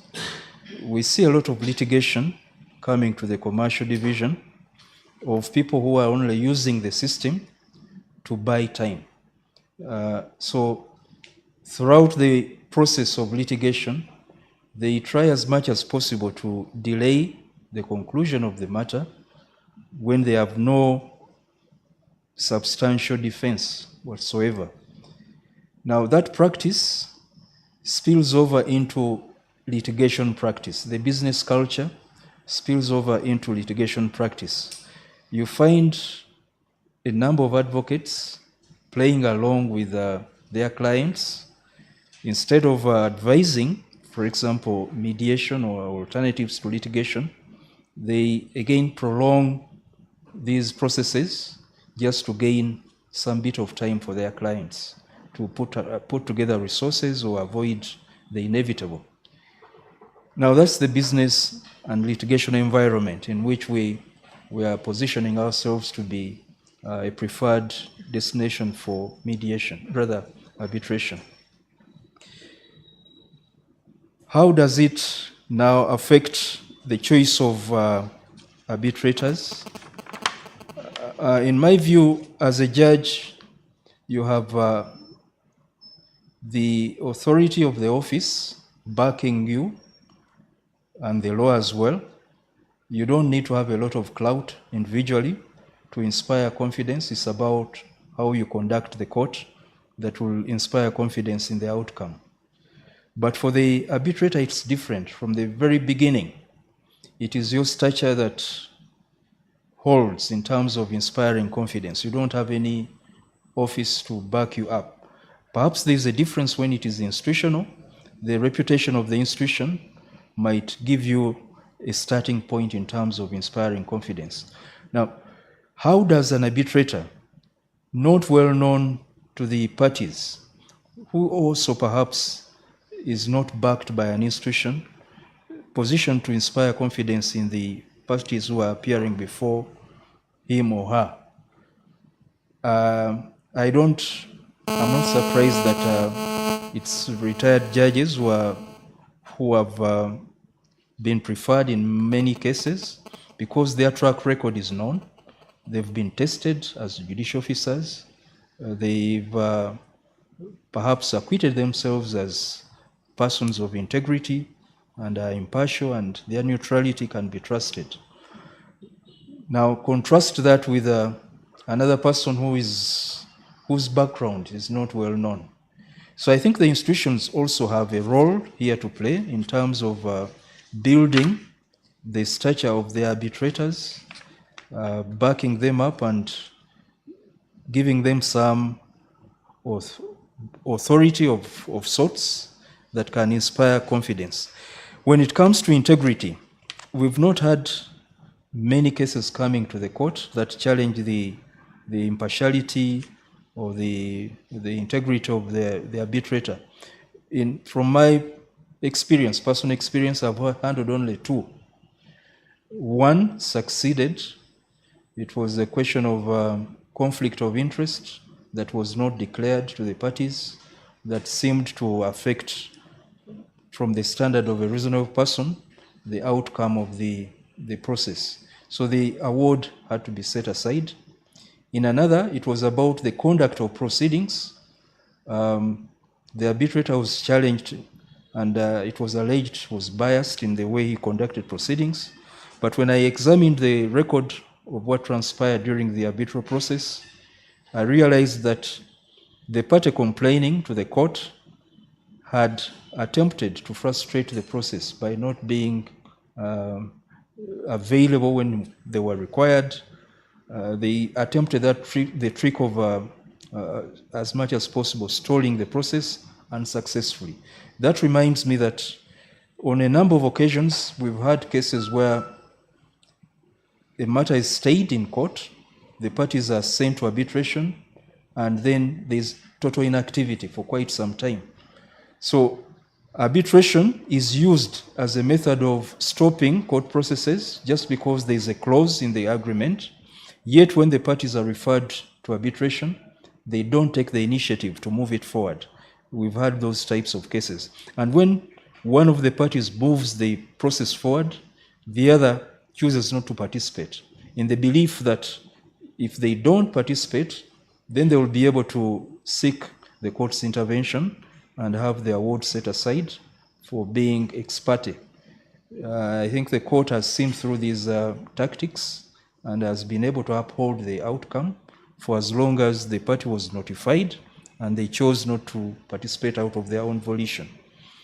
Therefore, we don't have, in my view, any significant issues of integrity. The arbitrators have acquitted themselves very well in terms of how they conduct themselves and how they deal with the processes. It's only about their stature, their ability to inspire confidence that we may need to devise means of enhancing. Yeah. Thank you very much, my lord. Nora, I'm curious from where you sit as an institution. I'd like to try and tell, because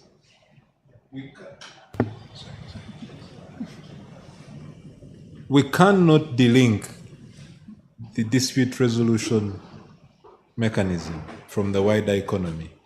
Justice Mubiru has reminded us of the business culture in Uganda. But I'd like to take a slightly different angle to it as well. The economy is growing. I think the statistics we saw in the press yesterday and today seem to indicate that the sovereign debt is going down, GDP has risen and whatnot. Indications from Ministry of Finance and government show that they're focusing on the so-called ATMs, agribusiness, tourism, mining, science and technology. My question to you is, two questions actually. Cost and expertise, or cost and competence. In a world where the disputes are growing bigger and bigger, do we have, I mean, I think the plinth decision that Philip was talking about in the previous panel was 88 billion Uganda shillings. And that dispute went to the ICC. The practice has been, the larger the quantum, the farther away from Kampala the dispute goes. And I don't mean Jinja or Masaka. Do we now have the skill? Do we now have the because we seem to have sorted the integrity, but do we have the skill, and are we cost competitive in terms of what arbitrators are charging compared to what one would get in London? As a practitioner, it always sort of rubs me the wrong way when I compare my fee note in a matter where I have acted with English counsel, and my fees look like a disbursement of the English invoice. When you do cost submissions, you get to see, who billed what, and it's very interesting. How do we fix that? Thank you so much. It's an interesting one. When we were starting the center and developing the rules, the issue of cost had been discussed internationally, and the challenge had been that the challenge that had been expressed had been that the cost of arbitration is becoming significant, and it's also pushing parties away or driving parties away. So when we were developing our rules, we were mindful of the economy and the parties, the Ugandans, who are mainly going to use this institution. We knew from the onset that we would have to develop our reputation as an institution in Uganda, as a domestic institution, before we could actually be appreciated as on an international scale. So if you do go to our rules, you will find that our fees are quite party-friendly. They were not created to frustrate the process. We've had situations as a center where parties come and they have an ICC clause. And the cry is that we want to arbitrate, but it has ICC. To file a matter to ICC, the filing fees are $5,000, just to file. Right. That is before appointments, that is before all the other procedures. So, and unfortunately, us as legal practitioners, like the judge was saying, when we're drafting these agreements, we don't pay too much attention to the clause, the arbitration clause. It's actually referred to as the champagne clause. You've signed, you're happy, you're celebrating, so you say just put anything for the clause. The amount in the contract is probably less than $50,000. You've put ICC as the institution that is to administer. So when the parties get to a problem or have a dispute, it becomes very expensive for them to then embark on arbitration, because the amount of the contract, the contractual sum, cannot support the dispute itself or cannot justify these parties referring this matter to ICC. So we've seen that most disputes remain unresolved, one, because we as the lawyers poorly draft the clauses, and we do not keep in mind who the parties are and how it's going to affect them. And unfortunately for us, we draft the contracts, and it's another lawyer who has to deal with the dispute.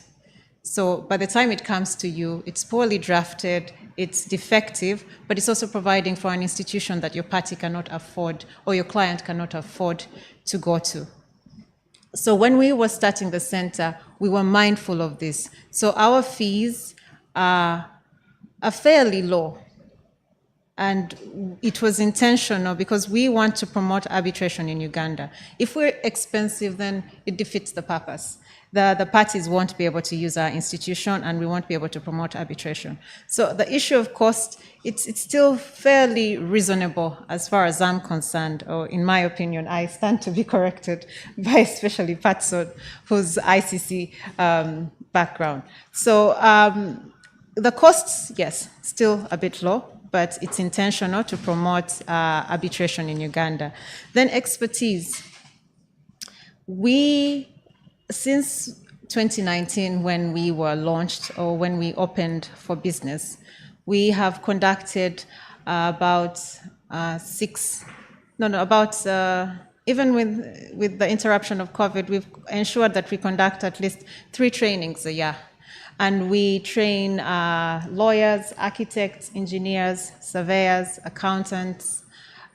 We try to bring in different disciplines because we understand that the heart of arbitration is the expertise of the arbitrators. So we have grown our pool of arbitrators. We have engineers on our panels, we have surveyors, we have architects, we have accountants. So while we're still quite young compared to our neighbors or the other institutions, we have grown our pool of neutrals from about 50 to about 400, which is significant for us in 5 years. So the expertise is there, and it will continue to grow.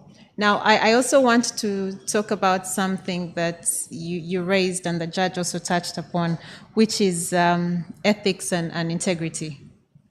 Because I get the sense that you were going to attack me on that one. As an institution, we are the gatekeepers when it comes to arbitrators and integrity. An institution's lifeline can be cut off by one arbitrator whose integrity is questioned. So we have some checks and balances that we put in place. So when you want to join our panel of arbitrators, one, you apply, and you have, minus meeting the educational requirements and all that, we do a background check. So if you're an international arbitrator, we check with the different professional associations that you're affiliated with. So say you're an architect from Nairobi, we will check with the body that governs you. If you're a lawyer from Uganda, we'll check with the Law Council to see if you have any issues or concerns. Because remember, there is no appeal unless the parties agree. So normally, if we get someone whose integrity is questionable, then we're putting the parties at stake. So we have also a code of conduct that they must sign and adhere to. We also expect that the arbitrators and require the arbitrators to declare any interest issues. And we also ask the parties to declare any interest any conflict that they may have with the neutrals. But also, when it comes to the issue of preference for retired judges to new arbitrators or panelists, we are trying to encourage a mindset change. We have no problem with the judges, but we don't have enough retired judges for the disputes that are arising every day. So we have to be alive to that fact. We are trying to show the parties that the arbitrators who are on our panels are experts in their field. They're credible and they have integrity. So we just, as an institution, we continuously try to change the mindset of the parties. Sometimes it has worked, sometimes it hasn't, but it's an ongoing task for us. Thank you. Thank you very much, Nora. Patson, there's an issue that Justice Egonantende raised in his remarks to us this morning, and he used the example of a decision handed down pro-arbitration, matter goes all the way to execution. I think it was clear in all our minds which matter he had in mind. And then the chief executive of the country, in his words, writes to the bailiff and says, stand down, government will pay. And that, in one way, really is where politics clashes with adjudication or dispute resolution. My question to you is, to what extent does that politics either help or frustrate our progress in making ourselves more attractive as a seat of arbitration? Thank you for that question, Robert. We've touched on a number of aspects that make any jurisdiction attractive. But I think one big elephant in the room is actually the geopolitics of the country. When you have conversations with other practitioners, globally, the question sometimes is not about court. That information is available on URI. You are able to get the decisions and see the views of court. But the primary focus usually is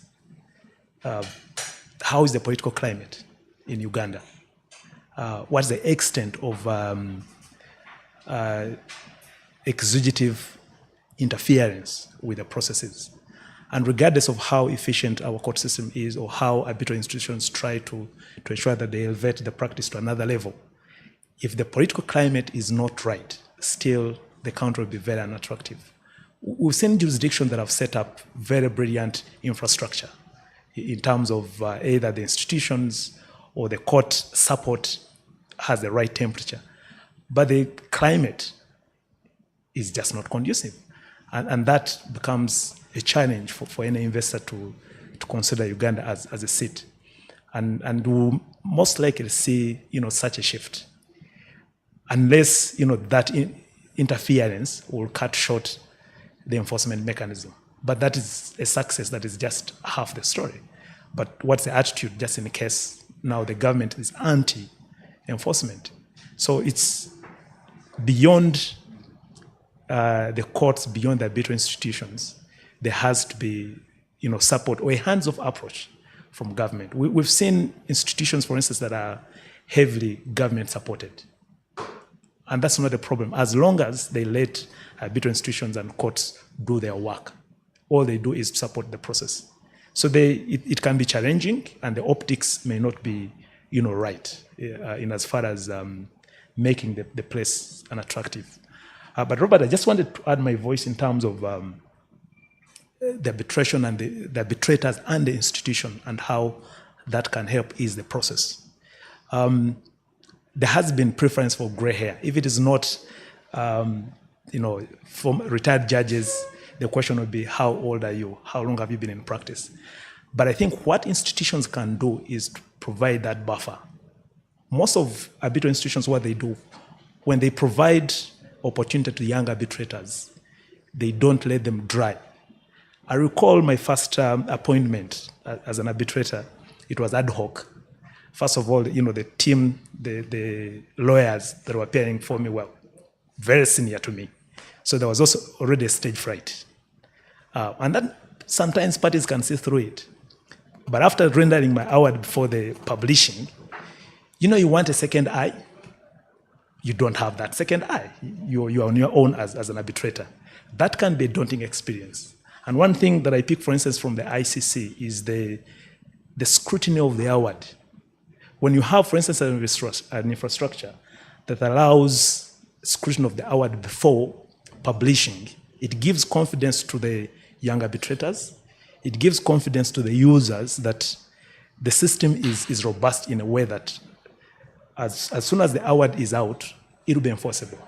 That is not to suggest that arbitral institutions should interfere with the mandate of the tribunal. And in all institutions that do scrutiny of the awards, it's not their mandate to question the decision. The extent of the scrutiny is on enforceability. As an arbitrator, you've not considered 1, 2, 3, 4, 5, and that can affect the enforcement. Please reconsider. You have not done 1, 2, 3. Please, you're invited to consider this before publishing. That way, there can be a shift in terms of confidence. Than one, you are appointed as a sole arbitrator, you're young, you don't have the gray hair, and you have senior counsel appearing before you, and probably you are even inexperienced in as far as handling arbitral process is concerned. That can affect the confidence. So what institutions can do is that buffer in as far as providing that logistical and administrative support. But again, that has to operate within the context of an enabling political environment that allows systems to work. Yeah. Thank you very much, Patson. And maybe that brings us to a very interesting point in the conversation. Our time is literally almost entirely spent. Just to mention that the president of the Uganda Society is in the room with us, and he'll speak to us at some point. Mr. President, we're delighted to have you. We did inform the participants that you were otherwise engaged earlier in the day, but that you would join, so we're grateful that you've been able to come. This point about gray hair, one of my views is that it's also a distinction about where one sits on Maslow's hierarchy of needs.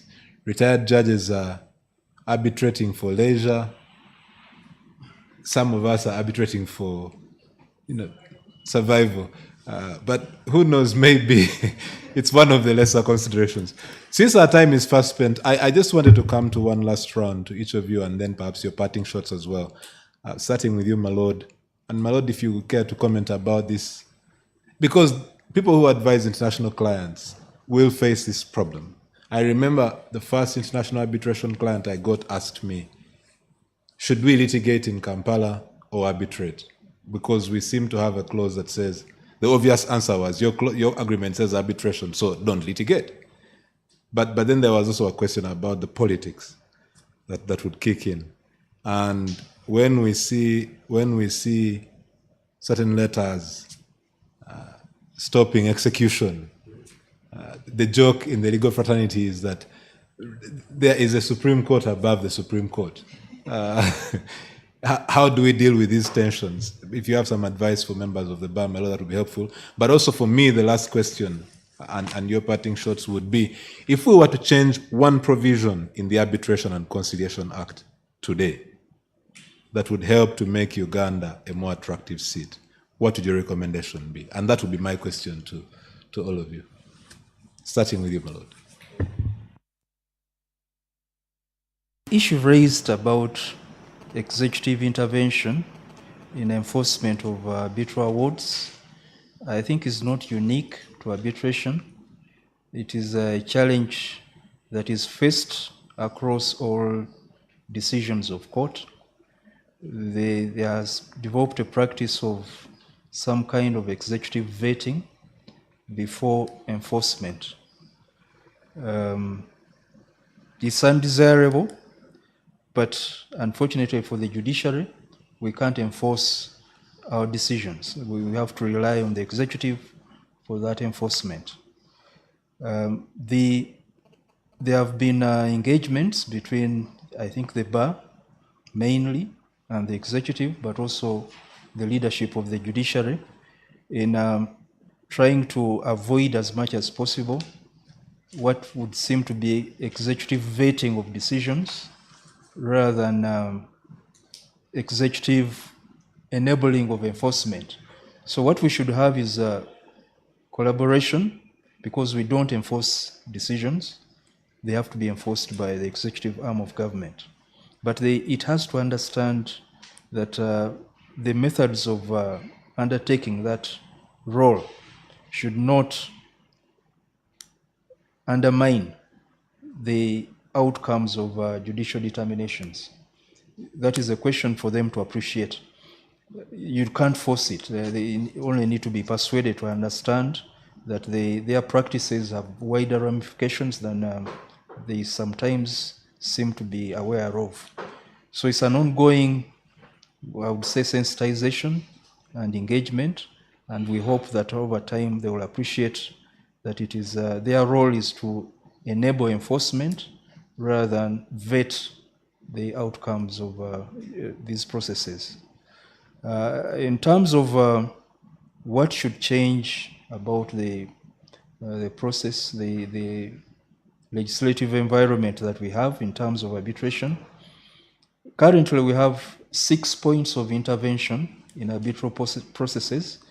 We can intervene at the level of appointment in very exceptional circumstances, in determining some legal issues arising from the process itself and some determinations of arbitrators. We also can intervene at the level of providing protective measures. We ultimately intervene or come in at the point of enforcement. I think in the recent times, we've had decisions at all those points coming out of our courts.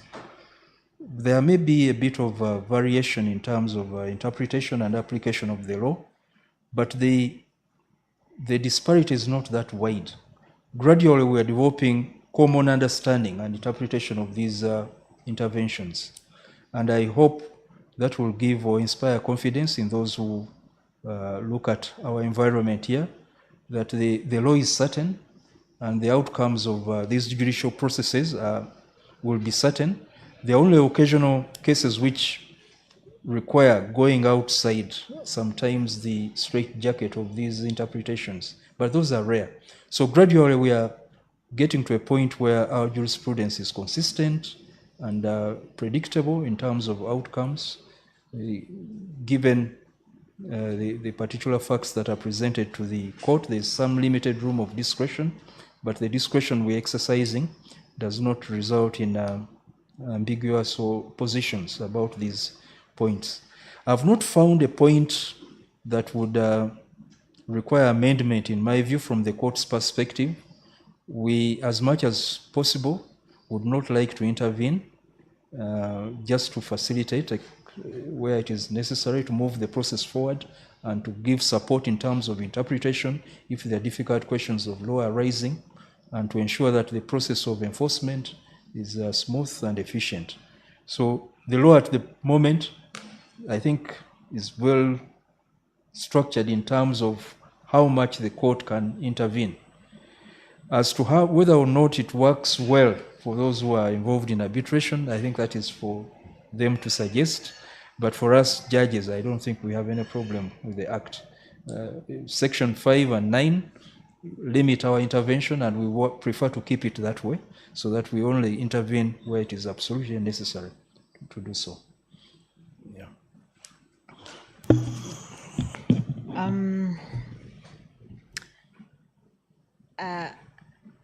Areas that are ripe for amendments in the Act is the arbitrator's immunity.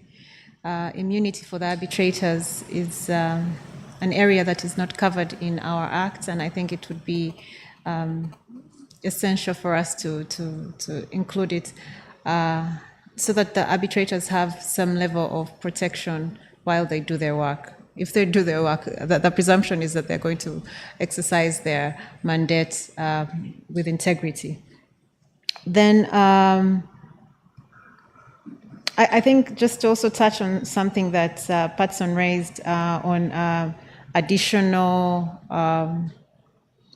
measures that institutions can put in place.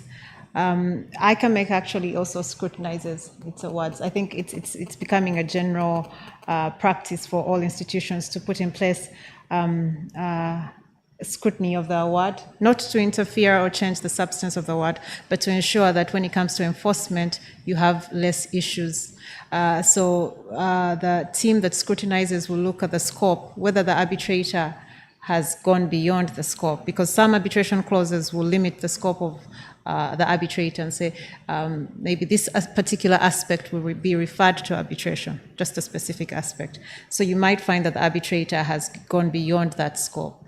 So the role of the institution then is to point out the fact that, you know, the clause provided for this, however, we've reviewed the award, we've scrutinized the award, and we realized that you touch X and Y, and that was not what was provided for in the clause. So the most arbitral institutions, including ICAMEC, do ensure that all awards are scrutinized.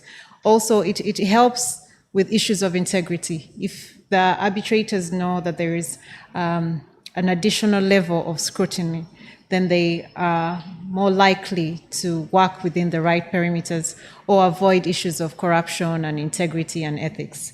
Then on the issue of gray hairs, I have plenty, but that doesn't seem to be working for me as well. When people come to the center, they meet me. They're always surprised. They get the letters that I write, and when they meet me, the first sentence is like, "It's you? We thought it was someone else."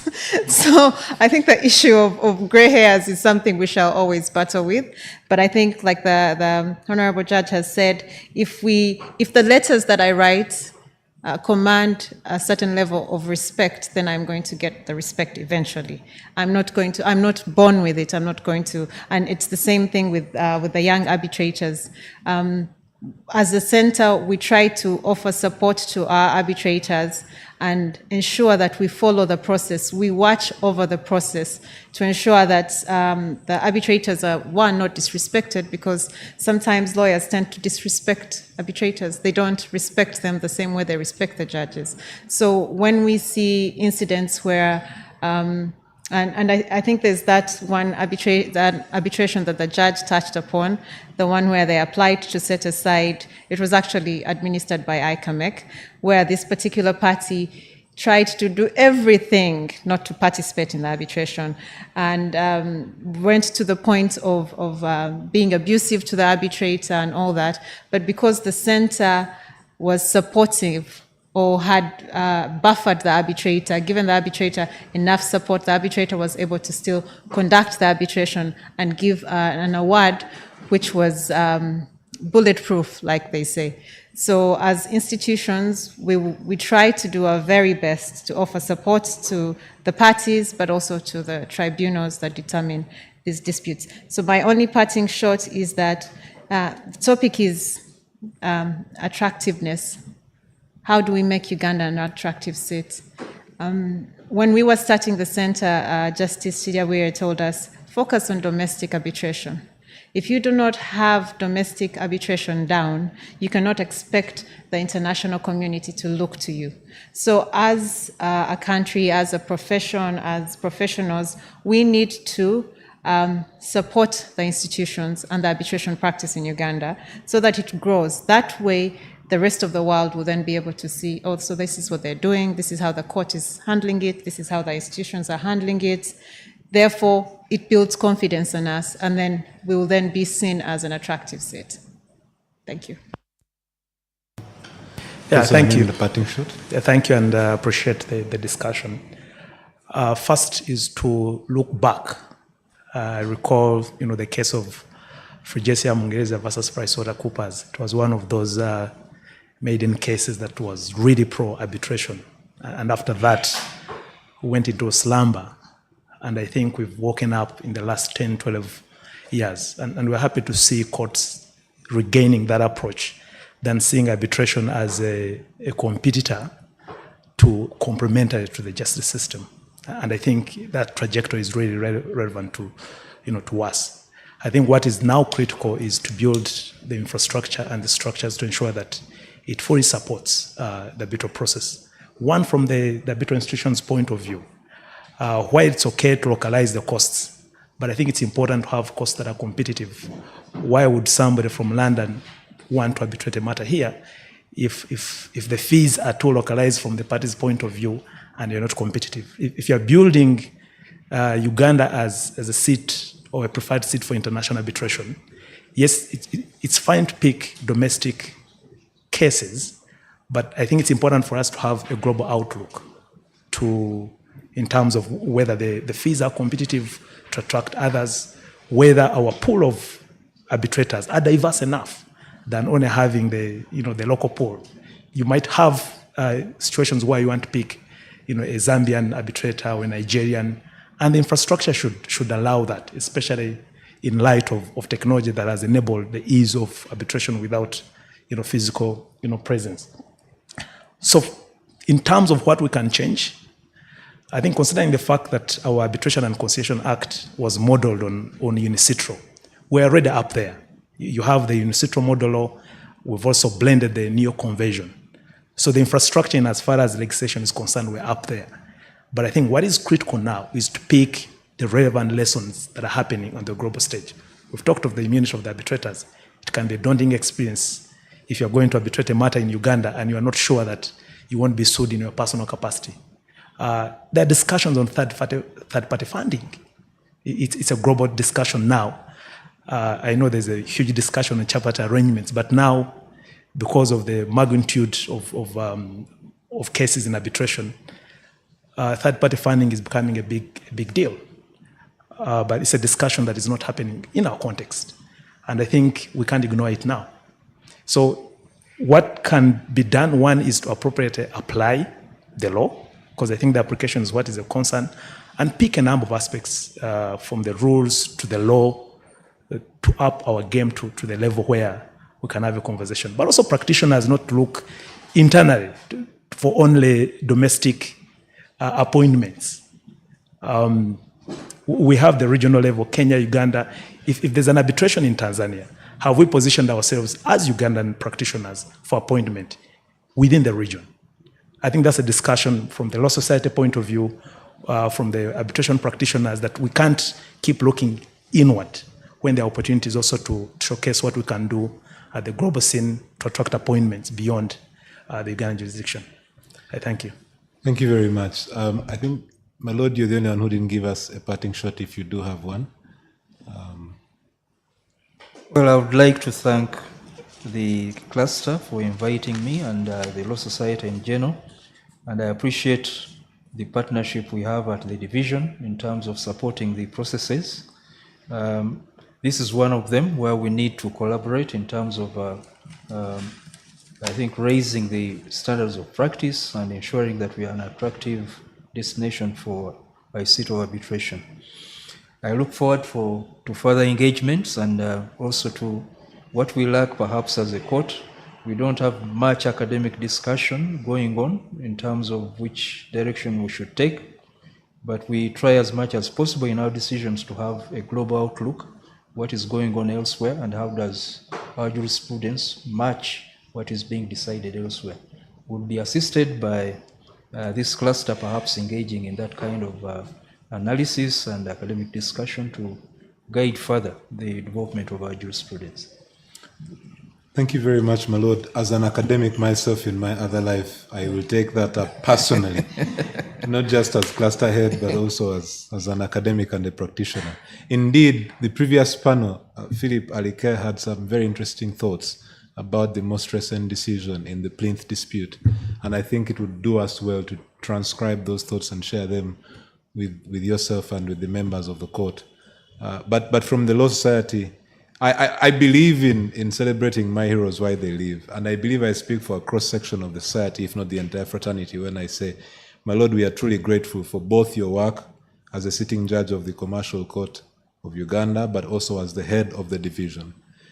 The best effect, one of my most powerful mentors, who's been gracious to mentor me in my career over the last 19 years, said to me once that our duty in life is to do our part and leave enough room for others to judge our contribution while we still live. And I think it is safe to say that for all of us who've practiced in the court across a long period of time, at least more than 10 years, we see the difference. We are grateful for it. Even when you're holding us on a tight leash, you have made us better practitioners, and we are especially grateful that you made the time today.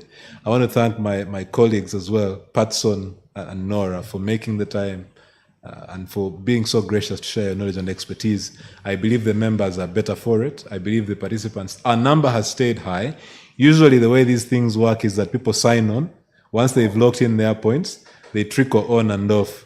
But I have noticed that we've not gone below 180 in the time since we started at 8:30 this morning, which I think speaks a lot to the value that we're all adding here.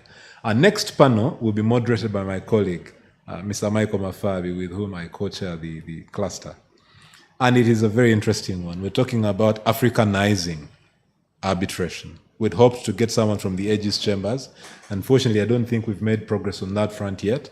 But we have someone from the UK as well as Peter Melissa, who I will let Michael speak more about him. But as a friend of his, I have to steal this one from Michael and say we're proud of the work he did, because he was on the team that was at the heart of the Talo disputes. And I think that was a high watermark for Uganda in terms of arbitration and whether or not judgments and awards can stand certain scrutiny. It's been a real joy and pleasure for me to moderate this panel. I'm grateful to you, and I will now cede the slot to Michael to take us from here. Thank you.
Very good afternoon, colleagues.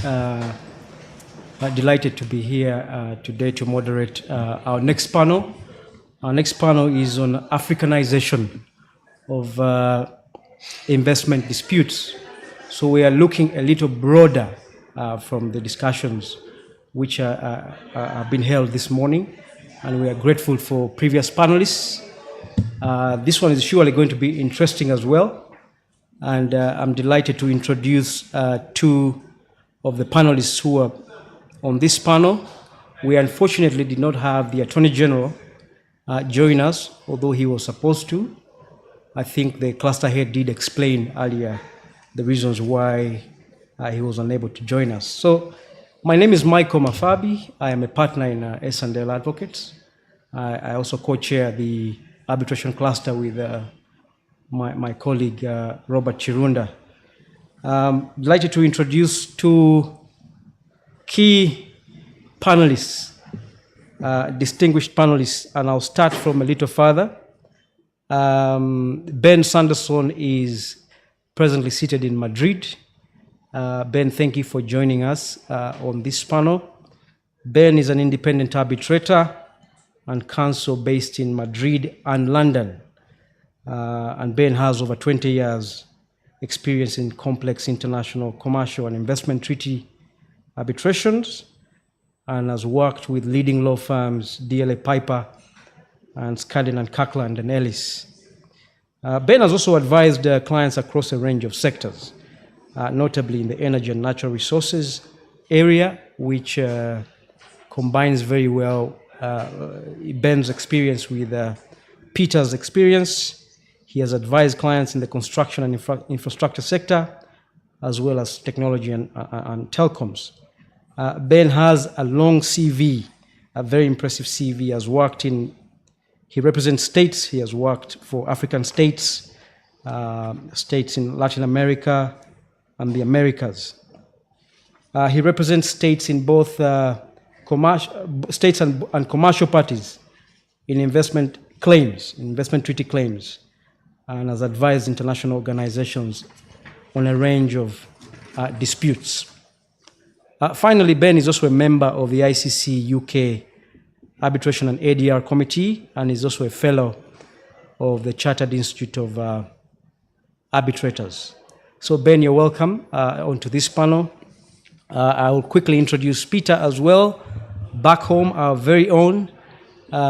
Peter started out his career more than 11 years ago in the litigation office of the URA. Peter has extensive experience in handling very complex tax disputes. The membership know that Peter has been involved in some of the large cases against Uganda, international arbitration cases against Uganda. And of course, Peter will talk about those cases as we go along, both at ICSID, the Permanent Court of Arbitration, and other institutions. He holds an LLM in petroleum tax and finance from the University of Dundee. His key areas of practice: corporate governance, project finance, negotiations, tax, litigation, and international arbitration. Peter, you're welcome to this panel. Thank you, Michael. You made me feel very young. My practice is over 20 years. You said 11, but it feels good. More than 11 Thank you years. for having me here. Thank you, Peter.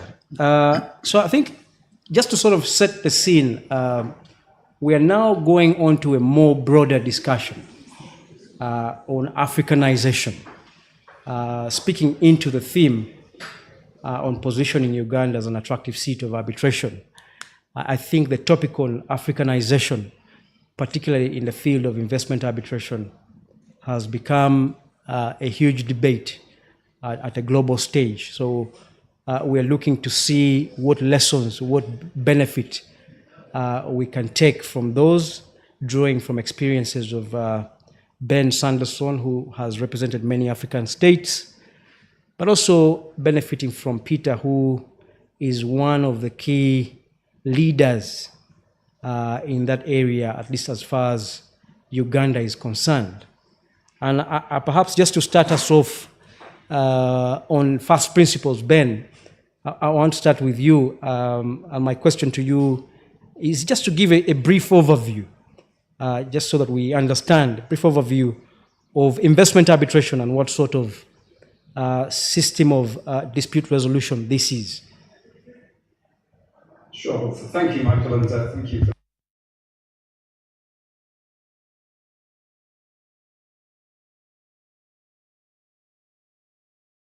thank you also to the organisers and the Ugandan Law Society for the very kind invitation. It's been a pretty impressive discussion this morning about commercial arbitration and the importance of the seat of arbitration in resolving those disputes. But in this session, as Michael introduced, we're shifting our attention now to investment arbitration. And I guess my job, first of all, is just a little bit set the scene of exactly what is investment arbitration and how it differs from commercial arbitration, because some of the principles that we've been discussing this morning don't apply. And perhaps just taking a step back with a very brief history lesson. So why does investment arbitration exist? How did it come about? It has a long history, but I'm going to start just after World War II, when the world is in economic depression, and there's a movement or a desire to generate world trade, global trade, in order to fuel the reconstruction of the global economy. And as part of that process, the World Bank was thinking about mechanisms to encourage foreign investment and to improve flows of capital around the world. And as part of that process, the World Bank promoted the negotiation and signing of bilateral and multilateral investment treaties. And the purpose of those treaties was to give foreign investors some comfort that when they decided to invest in a third party, in a host state, that host state would not harm or impede the investment, and that the investor could have some reassurance that if disputes were to arise, they'd be dealt with in a fair manner and not necessarily subject to the national courts of that other country. And in these treaties, what was decided was to enshrine certain principles of customary international law into black letter law. So, for example, the notion of a state being able to expropriate because it's sovereign, but under customary international law, it can only do that if it pays adequate, prompt, and effective compensation. So that was then enshrined into the texts of many of these bilateral investment treaties as a protection that was available to an investor. And what these treaties critically provided was arbitration as a means of resolving disputes. And we may ask, why arbitration? And obviously the investor, previously, before an arbitration mechanism being available, if an investor went to a foreign country, it really had only two options. One, it had to sue in the courts of those countries if something went wrong and try and get some recompense for any damage it had suffered by the state. But obviously that's not a very desirable situation where it may have been the state, or the investor is alleging that the state has taken action. Can the investor in those circumstances really have comfort in the independence of the judiciary in that country? So arbitration was offered as a solution to give an independent and impartial forum for the resolution of disputes. And so as part of this whole initiative of the World Bank, what the World Bank did was establish the International Centre for the Settlement of Investment Disputes, or ICSID, to administer these disputes, not to be a court itself, but to be a body which administers and provided a set of rules by which these disputes could be resolved. Now, there's much debate today, and we're going to come on to that, I think, a little bit later, of whether these treaties and whether that system is still fit for purpose. But what is certain is that investment arbitration is an extremely different beast to commercial arbitration. Because principally, as we've heard today, commercial arbitration arises under a commercial contract, whereas investment arbitration is arising under a treaty, and most typically a bilateral investment treaty. So what that means in practice is that commercial arbitration is firmly rooted in an analysis of the governing law of the contract in some municipal law which has been determined, whether one party has performed or not, or whether there's some other breach or some other remedy available under that domestic law. Investment arbitration is totally different. Investment arbitration is rooted in establishing whether there has been a breach of international law by the state. So what the investment tribunal will be looking at primarily is looking at those standards of protection which are afforded in the treaty, those international law standards, and determining whether the state has breached those to the extent that the investor is entitled to compensation. So that would be the fair and equitable treatment standard, the no expropriation without compensation, the full protection security standards, amongst others. So as you can see here, it's all about whether the state has breached its obligations in international law. It's not a question, at the moment at least, it's not a question of whether perhaps the investor has done something wrong. And again, this is an issue which we'll come back to, is whether these treaties are truly fit for purpose, or whether this system is perhaps ripe for some reform now to address that apparent imbalance which exists in investment treaties.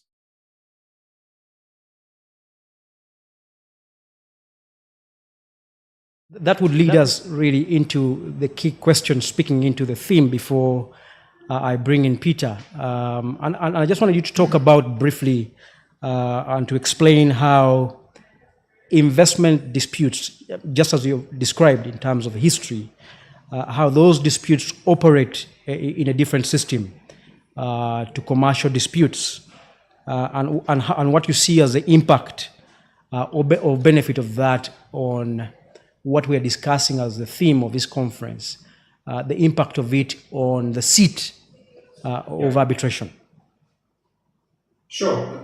So I think just looking at BITs from bilateral investment treaties and investment disputes that arise under that system, I think Uganda has 6 BITs that are currently in force. UK, Germany, Switzerland, Netherlands, France, and Denmark, although I did read somewhere that there's perhaps the Netherlands one is in the process of being terminated.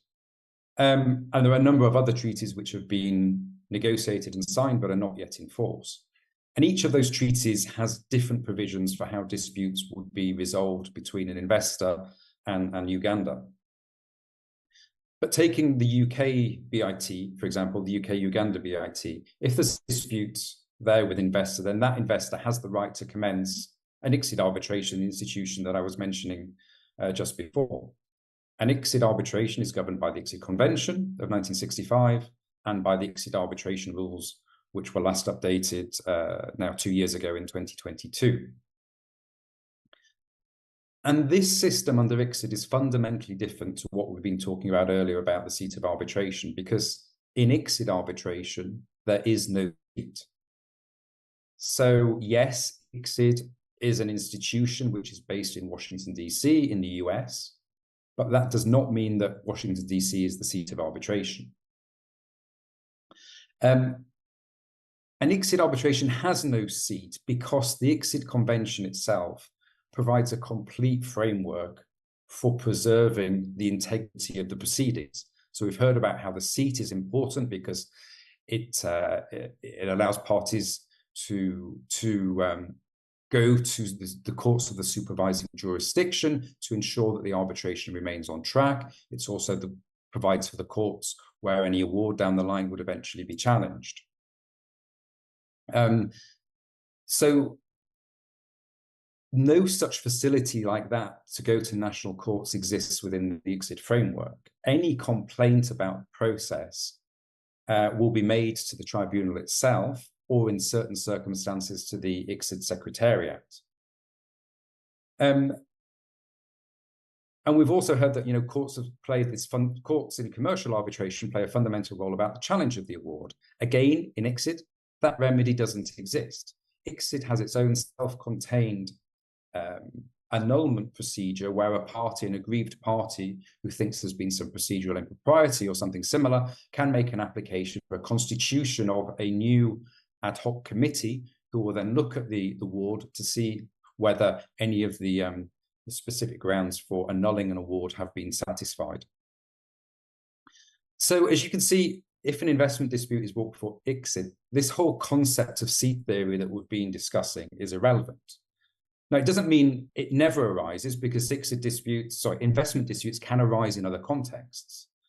For example, the BIT that Uganda has negotiated with Denmark gives the investor the choice not only to go to national courts, but also to to national arbitration, but also to ICSID, UNCITRAL arbitration or ICC arbitration. And in those circumstances, an investment dispute that's brought pursuant to UNCITRAL or to ICC would indeed have a seat of arbitration.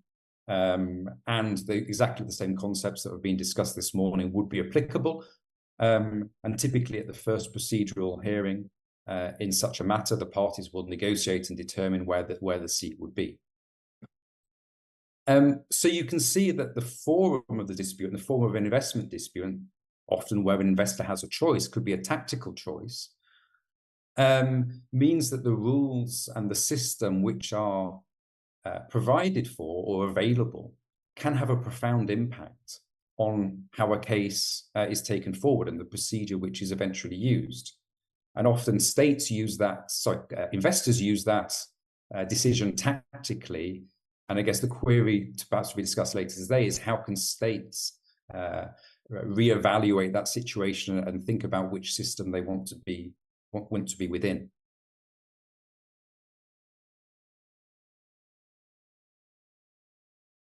I want to bring in Peter now at this point, because you talked about Uganda and Uganda being a party to a number of treaties. You referred to ICSID, which is the International Center for Settlement of Investment Disputes. And I want to just turn to Peter now. Peter, you're a key player in the conversations. Over the years, you've been a key player, and you still are, in the conversations that are shaping where we go from here, in particular, these disputes against African states, disputes against Uganda, some of which you have been a key player. Where are they being heard? And what do you consider sitting on the other side of the table, on the government side, should be the case? Maybe you could start by just telling us what sort of disputes have been brought against Uganda, at least those that you have been instrumental in being part and resolving. Thank you, Michael, and I want to join Ben to thank Uganda Law Society for organizing this and for inviting us. Good afternoon, everyone. In terms of investment disputes, I think Ben has given us a very good foundation, kind of crash course on what it is. But I just wanted to add a few comments on the way I see it. If you look at it as some form of timeline, and you look at it from the point of customary international law, the case of NIA versus NIA 1927, the standard there, the states have a right to expropriate, but under what conditions? When you have, I think at that point, a foreigner, alien was still an acceptable word to describe a foreigner. So when you read NIA and NIA, you'll hear about alien rights or rights of aliens. And then the evolution through early 1960s, where you come to the UN General Council resolutions on sovereignty over natural resources. So, of course, I circle back to natural resources because that's my space. And then the nationalizations that happened in many countries, and then the precedents that evolved out of that.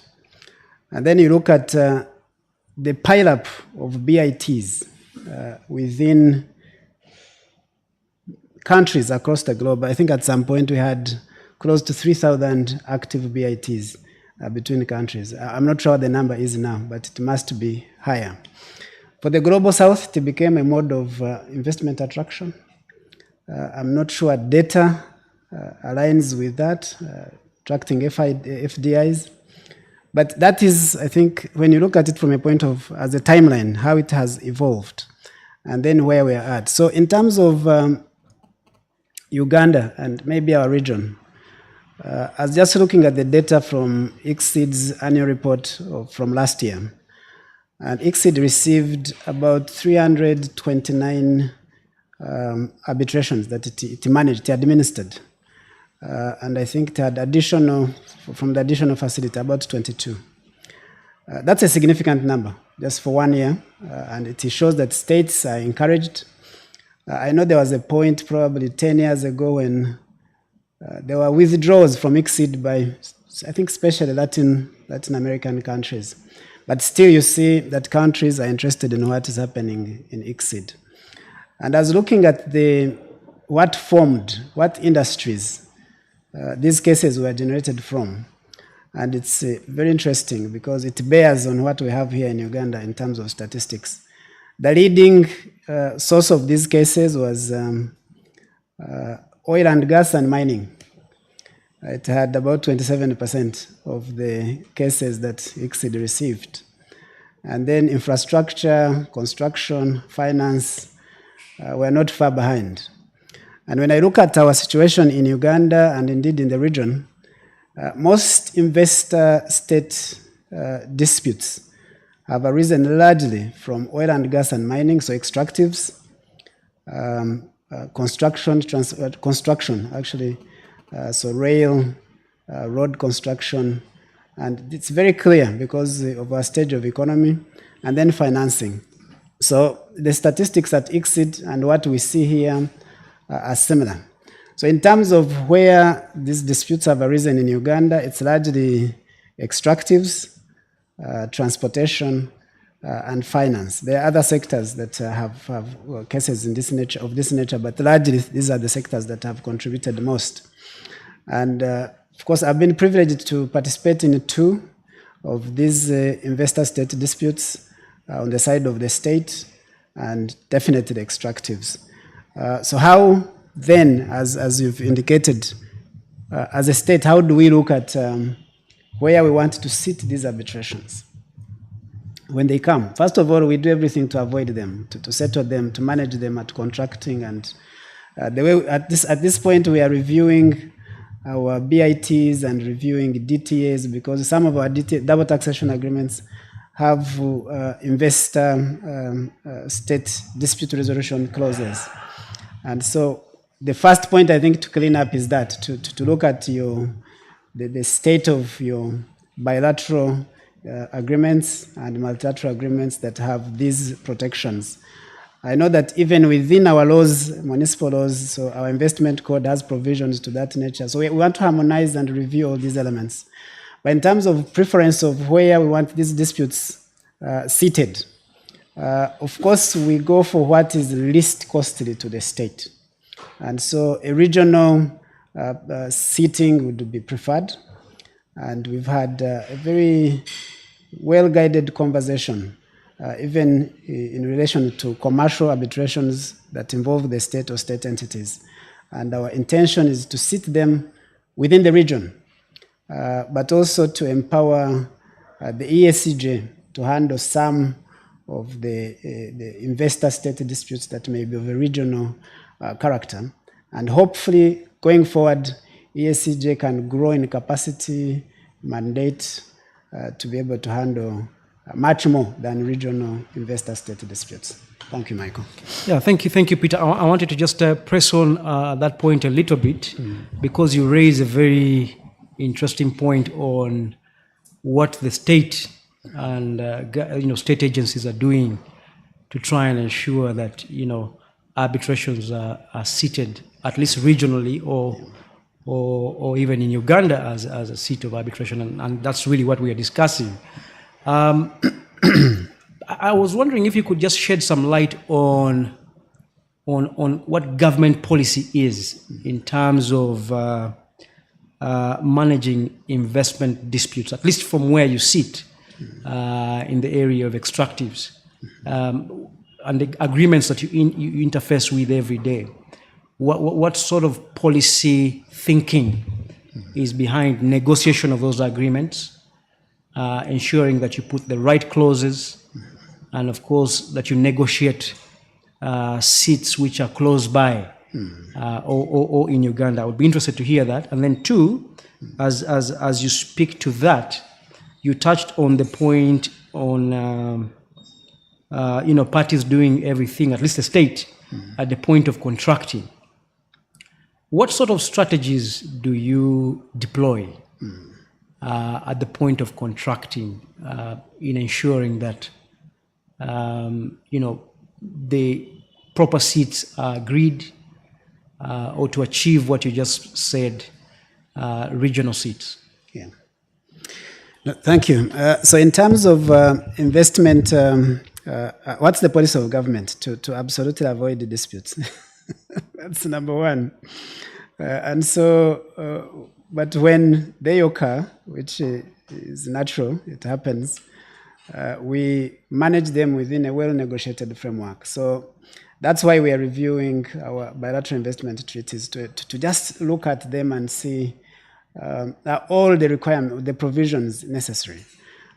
Can we improve them? Can we focus on things that actually protect the core rights of the investors in our country? What is our legal framework? Is it sufficient to protect investors in some aspects? And so there are certain things you look at, there are certain clauses within the bilateral investment treaties that you look at and as a state and you ask, do we really need this? Do we need an MFN clause, a most favored nation clause, for instance? What extent, what breadth are you going to give to a fair and equitable treatment clause in a BIT for it to actually protect the investor? And so that's one point to start, to ensure that we have well-structured, well-negotiated BITs that are relevant to the protection of investors, that won't give those who are not very excellent investors, who do not have intentions to invest or who have plans but somehow eventually fail to invest, latitude to drag the state into these arbitrations that we can avoid. So that is the first policy, to avoid the disputes as much as possible. And that basically means that we meet our obligations as a state in these investment treaties and any obligations of international law nature in these investments.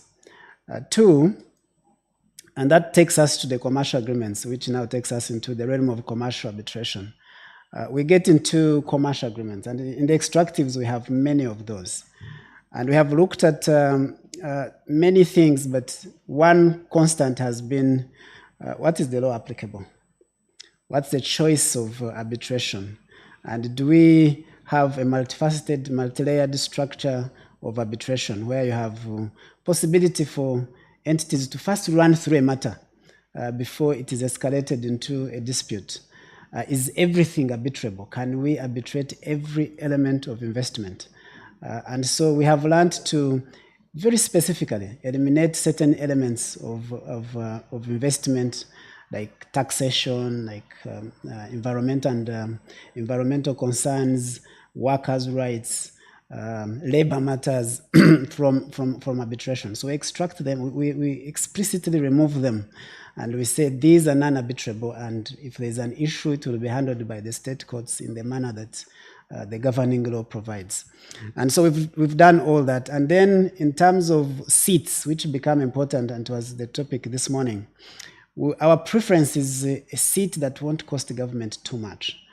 And I'll tell you, when I was involved in one of our commercial arbitrations in the extractive sector, it wasn't cheap. It was based in, the city was London, and it wasn't cheap for the state. And at some point, a state may actually fail to raise that money and is underrepresented because of just the expense of affording your government officials, your lawyers, and your teams, witnesses, experts, to travel back and from to a foreign city.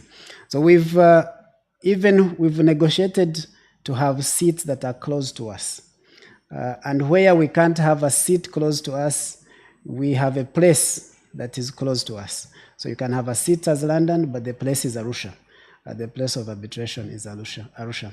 So that's what we are trying to do. But in many of the smaller investments, we are trying as much as possible to eliminate costly arbitration structures to ensure that there are easier mechanisms to resolve these disputes. We have provisions that deal with expert determination for matters that are technical in nature. And so we don't need to go and spend 2 years, 3 years, go through extensive discovery that we see in arbitrations these days. But an expert can come where we have a disagreement on an economic matter or a technical matter or a formula on something. And that one expert sits and helps us to resolve that matter. So that is, in short, the strategy that we are deploying. And I hope that sufficiently answers your question, Michael. Yes, absolutely. And it brings to sharp focus a very delicate issue on balance of power in terms of negotiating treaties and negotiating commercial agreements. And I want to just pick up on that with Ben, based on your experience advising both states and foreign investors and dealing with many of these disputes. And especially because Peter touched on commercial agreements, which give rise to these investments in different host states. I wanted to hear your view, Ben, on what states and foreign investors alike take into account in choosing a particular seat of arbitration. And how these delicate issues are negotiated, to balance the power of negotiation between those who bring in capital and those who receive capital. Sure. Thank you, Michael.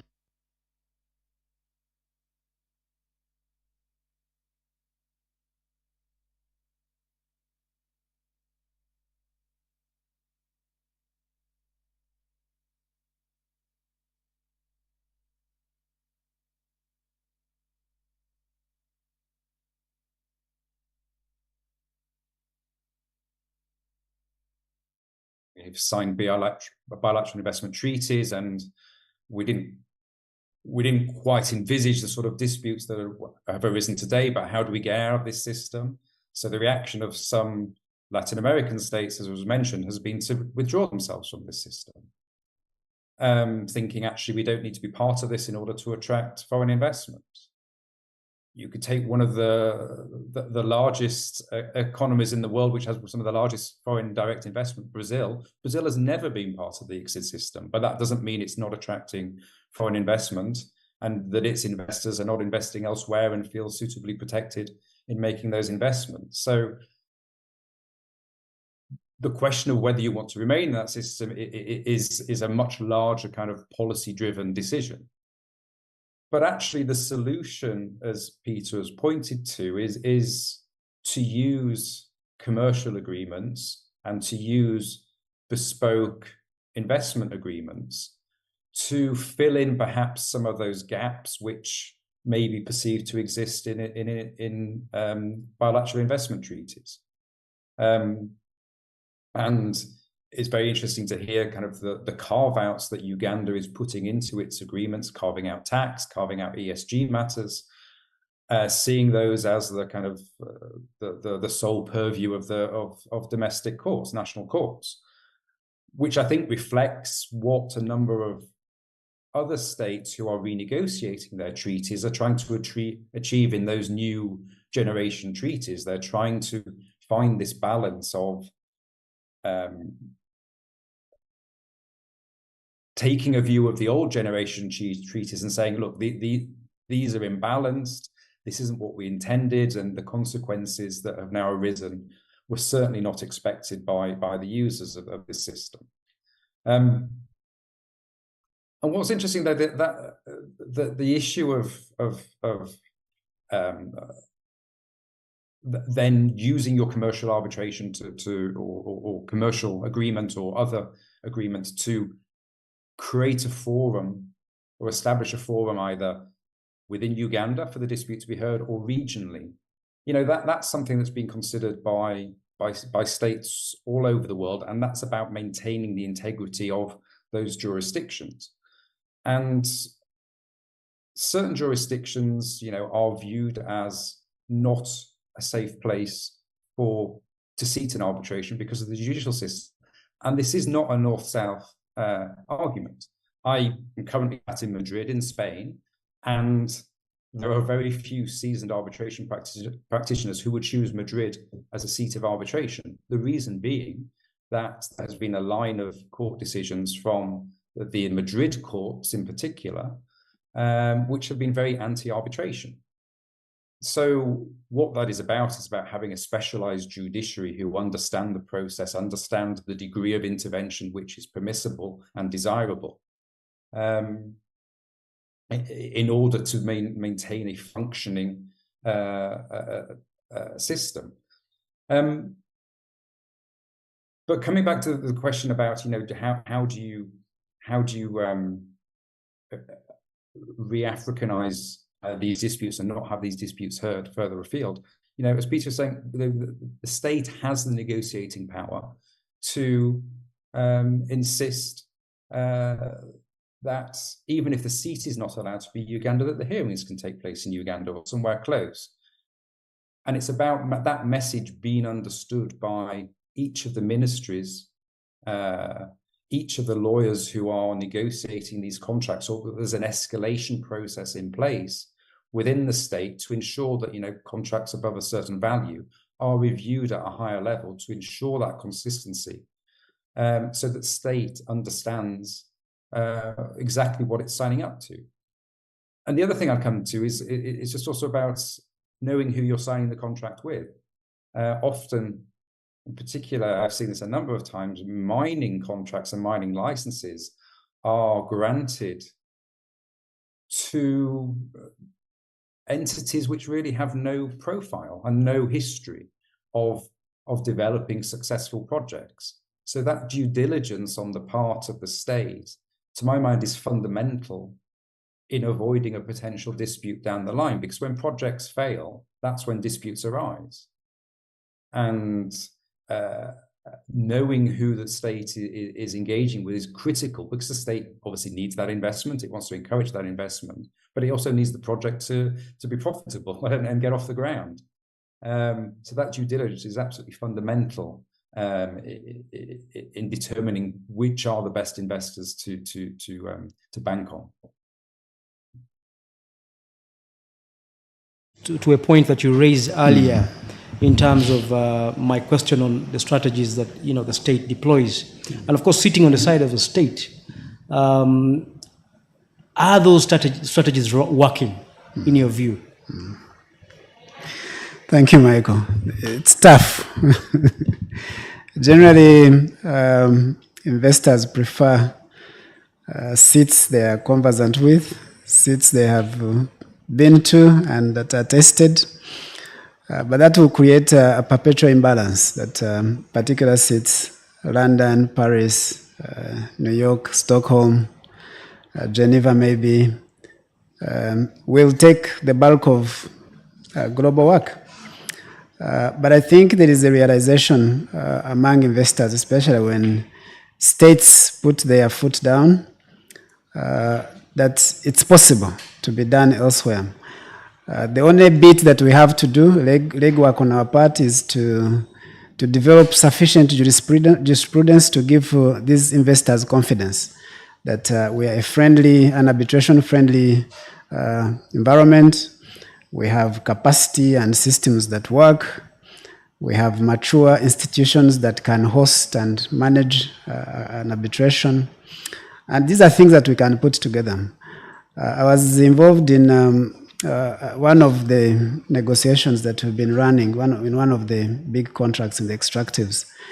And the counterparty counsel asked me, so Uganda, we don't know anything about Uganda's history in arbitration. Have you enforced any arbitral award? Have you?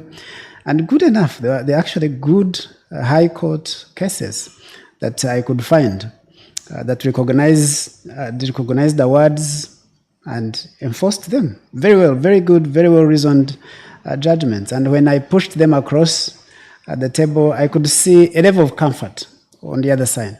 So the judiciary definitely has a key role to play. in ensuring that, because in many cases they have a legitimate complaint. You've never had an arbitration claim, you've never had an award enforced in your country, and you want us to sit this arbitration in your country.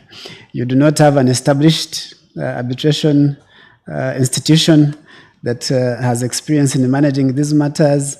So these are things that we need to talk to, and I think there is a role for Uganda Law Society, there's a role for the judiciary, there's a role for the government.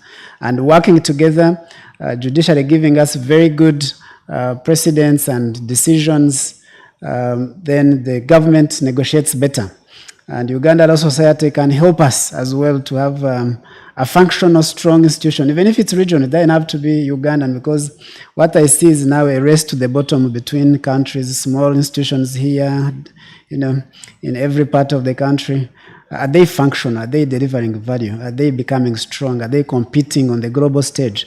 Because where we are at in terms of arbitration, investment arbitration and commercial, it's a big business, significant business. Our judges and senior lawyers should be retiring to this fantastic business. But we must develop the structures that make it hold into our city or in our region. I don't see why we should have 10 institutions in 7 countries in East Africa. I don't see why. But that's a conversation that Uganda Law Society, East African Law Society can lead. And so basically on our part, we are pushing as a state to say we need to decentralize these seats. London has done great, Paris has done great, but we need to see some real African seats dealing with African arbitrations and claims. And with the other institutions supporting, we should be able to make our seats attractive, to make our countries attractive as seats for arbitrations. Thank you. Thank you, Peter. And I'll come. Yeah, feel free to jump in. Yes.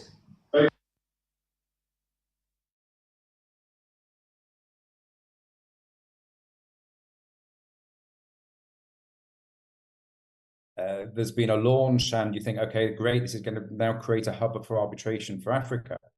And then you can't find the website, or you can't find the rules, or you can't find a list of arbitral awards which have been challenged.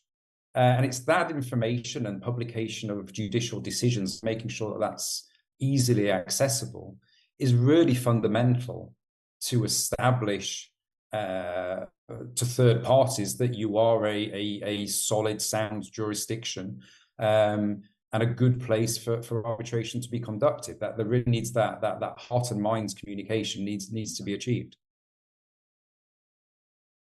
This is the point on the proliferation of arbitral institutions.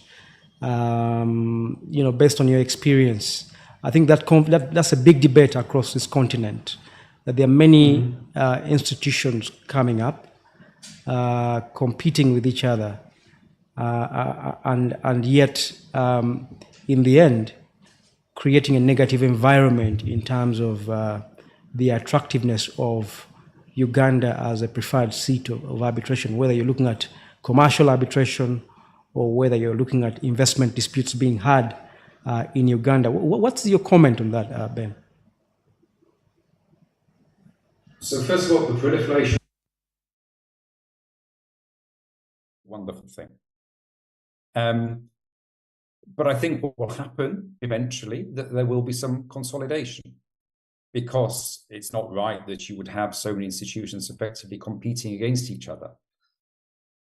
But again, the comment was made earlier about domestic arbitration. And of course, each of those institutions within its jurisdiction plays a fundamental role in developing domestic arbitration, which in turn plays a role in developing international arbitration. The problem arises where you have multiple institutions within the same jurisdiction. Again, anecdote of Spain, up until 4 years ago, there were 4 different institutions all competing for the same market. No one quite... The difference in the names between the institutions was so minuscule that everyone made drafting errors in contracts, and no one really knew what had been agreed. So there was a consensus 4 years ago to merge all those 4 institutions and just come up with one body of rules for domestic arbitration and one body of rules for international arbitration. But to the extent that, institutions are being formed and are helping with the dialogue and helping with engaging with government to understand, as Peter said, the business of arbitration and how profitable this can be for the country, then to my mind that's a conversation that just needs to continue. Yeah, great. I think Peter, just coming back to you on one issue that you raised earlier regarding how the state is positioning itself and negotiating these agreements. I know that recently the Attorney General has been very passionate about arbitration clauses in commercial agreements to which government is a party, and the fact that there's a strong view coming from the side of the state that these disputes should not be heard in London, should not be in Paris, but should be within the region. Now, of course, the Attorney General is not here. It would have been interesting to hear from him. But I imagine that sitting on the side of the state, that's a view that is running across, including state agencies like UNOC, where you are. Is that something that you consider is beneficial to Uganda in positioning itself as an attractive seat of arbitration? Yes, and I did indicate earlier that there's a general drive towards localizing the seat of arbitration. General drive to negotiate that the applicable laws or governing laws, even for arbitration, are Ugandan laws where a project is situated in Uganda and is going to be executed in Uganda. And this is the general drive. Of course, for every general rule, there are some exceptions that will happen, driven by negotiations and the result of negotiations. But generally, that is our focus in terms of negotiations for all agreements, all nature of agreements. I'm involved in oil and gas agreements, and that's our focus. You might have noted, Michael and colleagues online, that recently we nearly started a dispute with the Republic of Kenya over importation of petroleum products through Kenya.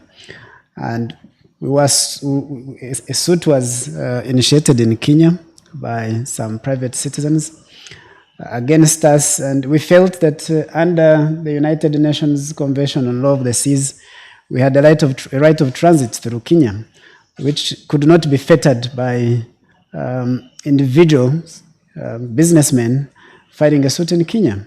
And we had two options. We could have taken it to the ICJ, but we took it to the ESCJ, still driven, the East African Court of Justice, still driven by this desire to handle these matters regionally or locally, as local as possible.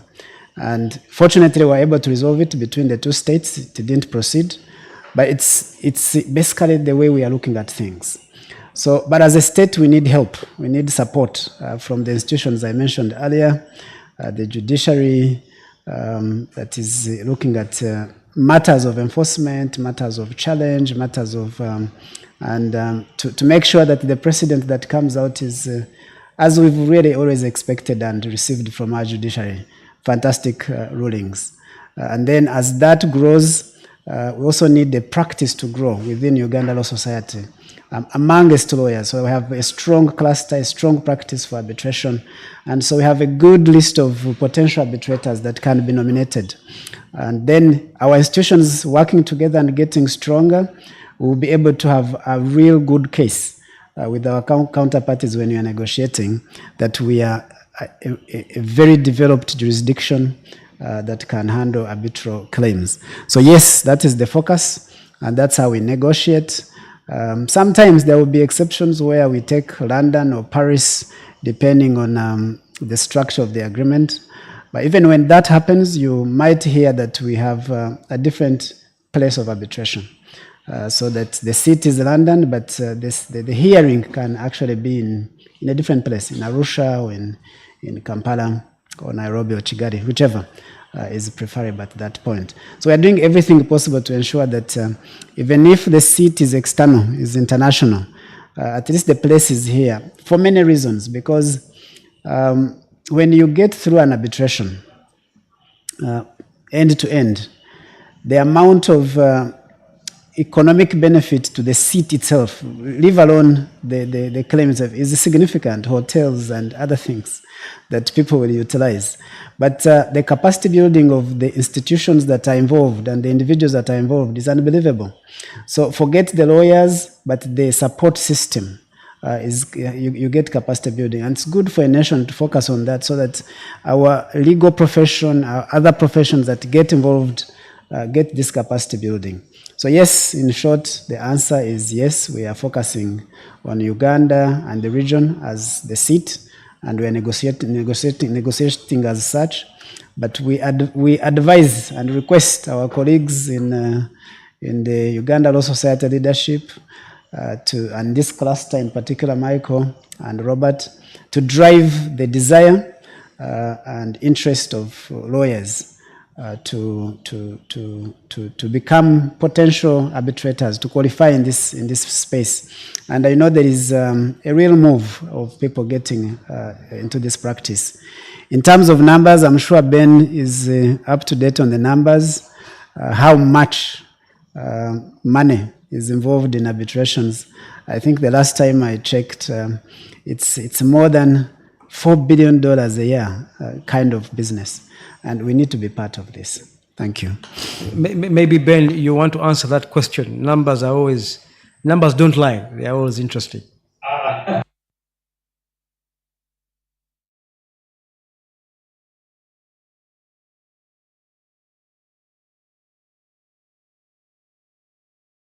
Which is obviously a big issue that states have to contend with. And you look at some of the statistics in the report that are published about average counsel fees in investment arbitrations, and frankly, some of them are horrifying. But there are a number of states who are adopting a much more sophisticated approach into engaging external counsel when they need to do that to ensure that actually they're getting value, but also that their own rights are protected within that process by seeking security for costs or whatever it is, in order to minimize the state's exposure to what can be, very high sum of money.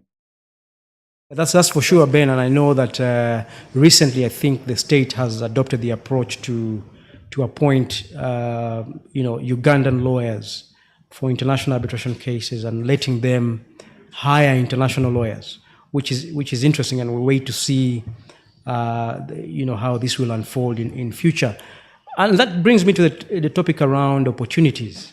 Ben and Peter, you guys have just touched on it.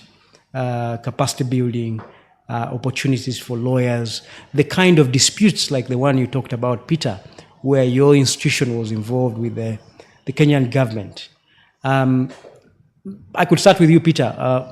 Perhaps what sort of opportunities do you see, and how should lawyers who we are speaking to position themselves and ready themselves to handle those kind of disputes? No, absolutely. I think the opportunities in arbitration, both commercial and investment, are enormous. From the point of working as a counsel for any of the parties, it could be the state, it could be the investor, and the significant fees involved are amazing. I've seen quotations of upwards of $2 million a year for counsel. I've seen experts. I mean, I see Honorable Justice Uganda attend online, one of our most celebrated jurists in this country. And I would not be shocked if he's appointed as an expert in a matter. And the biddings I've seen experts paid £700,000 for an opinion and appearing on the stand in an arbitration clause. I've seen payments that are just amazing, and people are able to practice this in retirement, or you have an active practice. I've seen law firms that have nearly 500 lawyers in just the practice of arbitration. and they're all busy, engaged, and able to generate revenues for the farm to run that particular practice. And so I believe that Uganda, East Africa, has this opportunity as an area of practice. And so how do we prepare ourselves? It's first of all recognizing that the opportunity exists, and investment treaties are here to stay. I was looking at ICSID, I was looking at the map of Africa, looking at countries that are party to ICSID, and only 4 are not. The rest are party to ICSID. So that means you have a broad area of play. The whole continent is a member, and each of them is a potential party to a dispute, especially because there is a lot of investment in Africa in infrastructure, in oil and gas, in mining, and in many of these areas that will have disputes. So I think it's a very good area, and we can start it with looking at local arbitrations, domestic arbitrations, as Ben said, as we build capacity. I think Uganda Law Society needs to support and build this cluster so we have many more lawyers gaining practice. I think there's an opportunity for Ugandan lawyers working to interface with international law firms to build capacity. It's amazing sitting through an arbitration claim from beginning to the end. The amount of learning that you pick from just going through that is amazing. And I think we need to have structures, partnerships that allow us to experience this, to be able to sit through an arbitration, have 5 associates sponsored by Uganda Law Society with an international law firm, and go through a situation like this. I believe as a state, because we get the benefit of sitting through these claims, we can also partner with law firms or Uganda Law Society to ensure that there is exposure to our teams. But it's an area that is growing in practice, that is definitely not going to stop today. They can only expand. As looking at the last 14 years of ICSID, the case numbers have just been going up. Even when these Latin American countries started pulling out, the numbers didn't go down.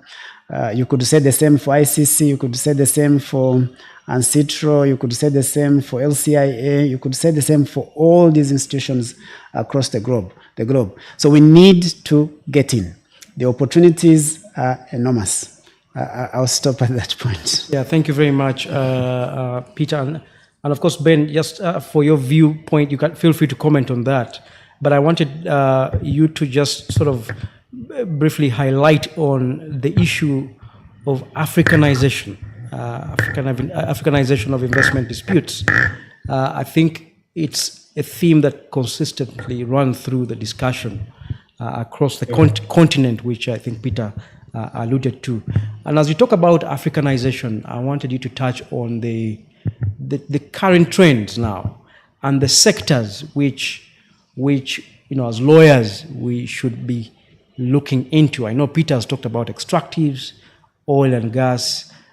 What other sectors, and based on trends and your experience, would fall in line with the whole concept of Africanization?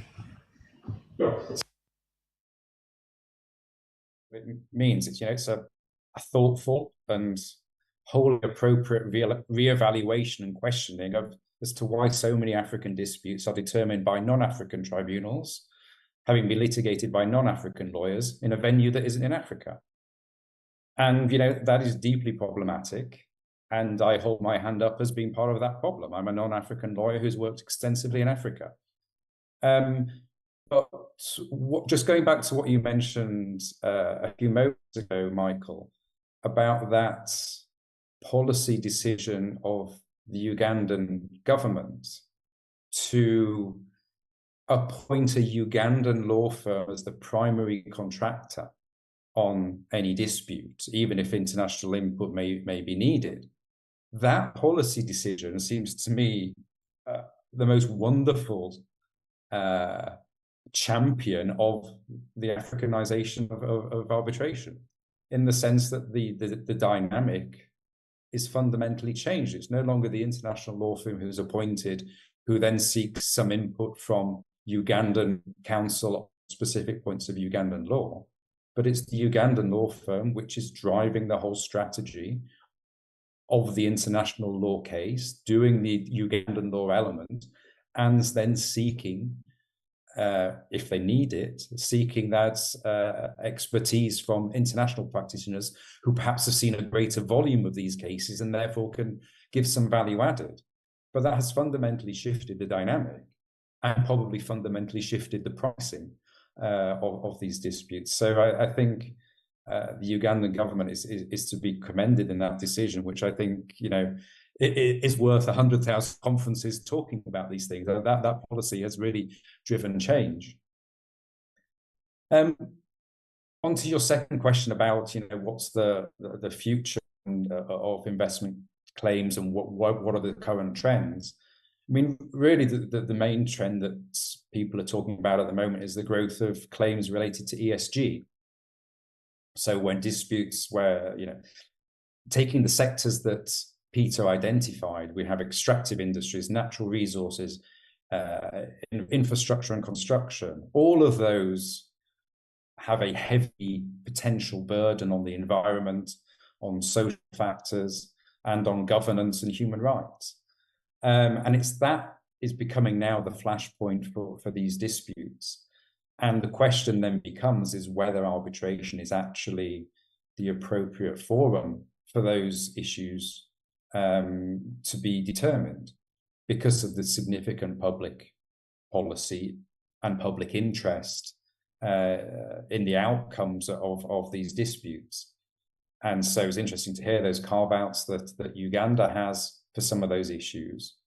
And also in the new generation BITs, you see states introducing clauses which are placing obligations on investors in the realm of ESG. The query then becomes how that plays out in an investment dispute. The investor still has all their protections under the treaty, but is there actually a counterclaim that's available by the state? Many people think not, because of the nature of the way that the treaties are drafted and entered into. But actually, perhaps the result is that if there is a breach of environmental standards, for example, then the state has the right to deny benefit of the treaty. So the investor no longer has recourse under the treaty, and then those environmental issues can be litigated within state courts. So for me, that's the real hot topic, and certainly, you know, looking at the industries and the sectors give rise to these claims, it's obviously going to be the source of a lot of debate in the coming years. I just wanted to go to the chat, and I see a question by Daga Omwesiga, and the question is pointed to you, Ben. Ben, would I be right to state that Uganda has been pushed into a bit of a regulatory chill, and that's why it has few operational BITs and multilateral investment treaties? I think the question can be answered by both of you, Ben and Peter. I'll kick off to start with, which is the general.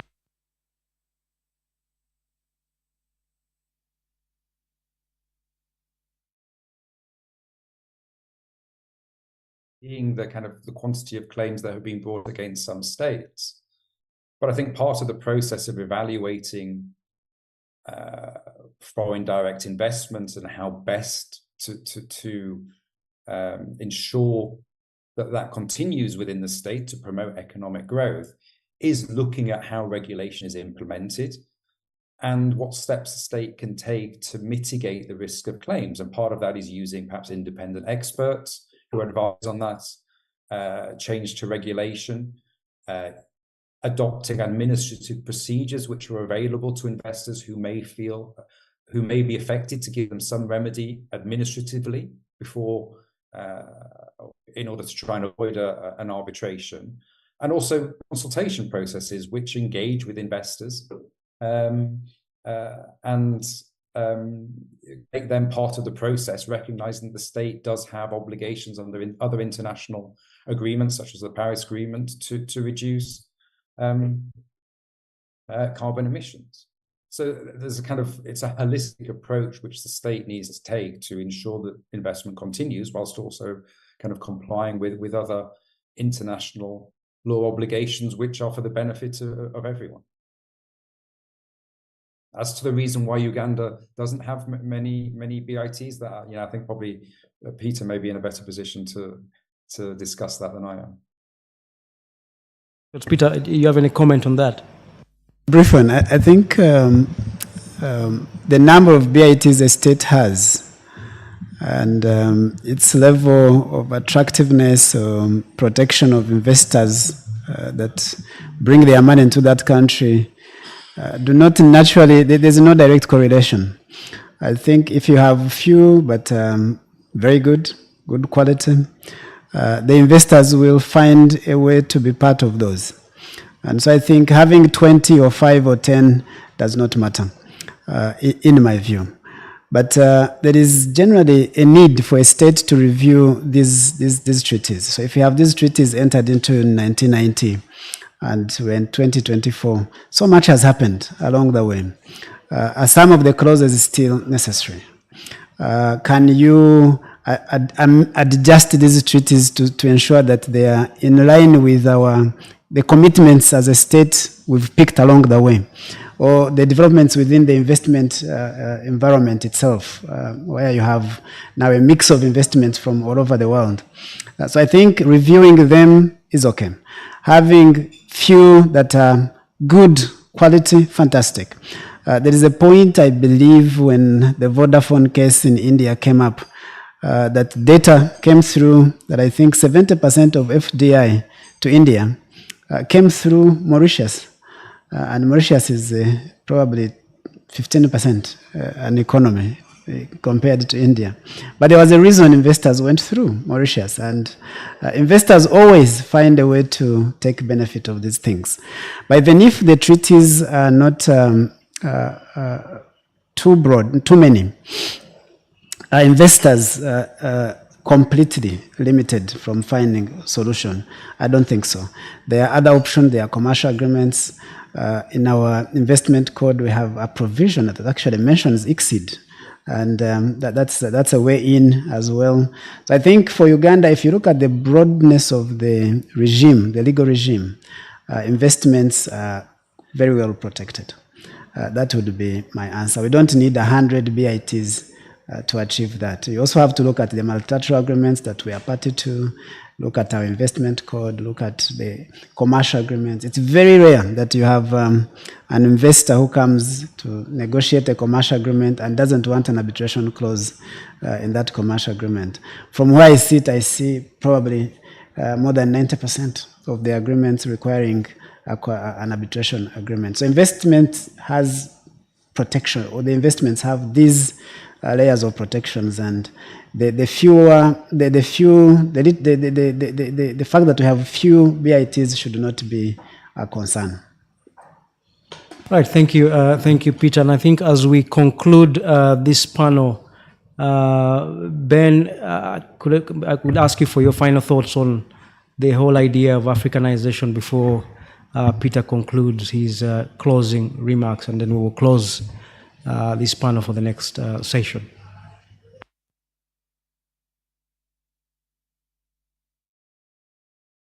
But it's taking place now, and I guess I always use the analogy of Latin America. Latin America has faced a huge number of investment claims, but over the last 20 years, a very now established cohort of Latin American arbitration practitioners has developed. Latin American arbitration practitioners are now appointed frequently to investment tribunals, not only for LATAM disputes, but for global disputes. This is a global system. And effectively what we're talking about is Africa taking its place in the global system. So an African arbitrator could be determining a dispute that's in Chile. It makes no difference. It's that they have the knowledge, the competence, and are recognized to have the expertise to deal with those matters. And anything that conferences like this can do to add to that process, and initiatives that the law societies can implement are only to be welcomed. Thank you, Michael. Thank you, Uganda Law Society. Ben, for very insightful conversation. My concluding remarks are really that arbitration is here to stay. It's a very good area of practice for lawyers, for other experts, and I would really encourage Uganda Law Society and every lawyer to take interest in this area. And let's work together to develop it, both in Uganda and regionally, so that we participate, control, manage the arbitrations that speak to the investments in our countries and in the region. But we must build the capacity. We must learn. We must build the capacity first. And I think conversations like this must continue. Thank you. Thank you very much, Ben and Peter. That brings us to the end of this panel. I'm grateful for your insights, and of course the cluster and the Uganda Law Society as a whole for your time, making time to be available to share your experience and of course insights to make the field of arbitration attractive and to position Uganda, of course, as an attractive seat of arbitration. That brings us to the end.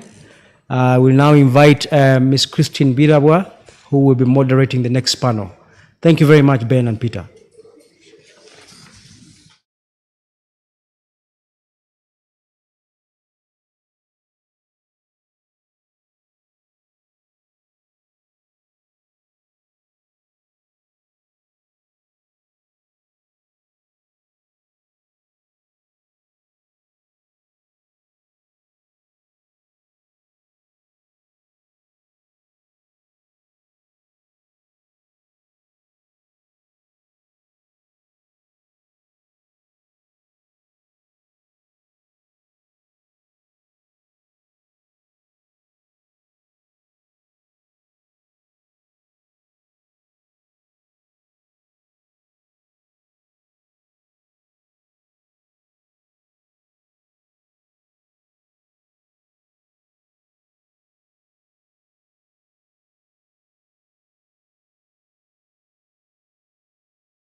Okay, I don't see myself. First, I would like to apologize to our panelists for this session. I think we're more than an hour late, okay? We had some technical glitches in the morning. I'm sorry that we had to be affected because we are the final panel. That having been said, I see that you're all there. I appreciate your patience very much, and I know that we're going to have a good time. Thank you for making the time and for being here. My name is Christine Bidawa Nsubuga. I'm a managing partner with Praxis Conflict Center. We do both practice and training in ADR, and arbitration is one of the areas. First, permit me to introduce our panelists. I'm delighted to be introducing a very, very distinguished panel, as I'm sure many of us are aware. I would like to start with Ms. Megan Sturgeon. Ms. Megan, and I'll summarize what I have on each of the panelists because of the time that has run out. But Ms. Megan, we're very happy to have you. Thank you for coming. Her practice areas embrace disputes from all forms of commercial litigation, including corporate disputes, international and domestic arbitration, cross-border litigation, shareholder disputes, fraud and investigations. Ms. Megan works with DLA Piper. They are also, the pull-up banner is behind me. You'll see it.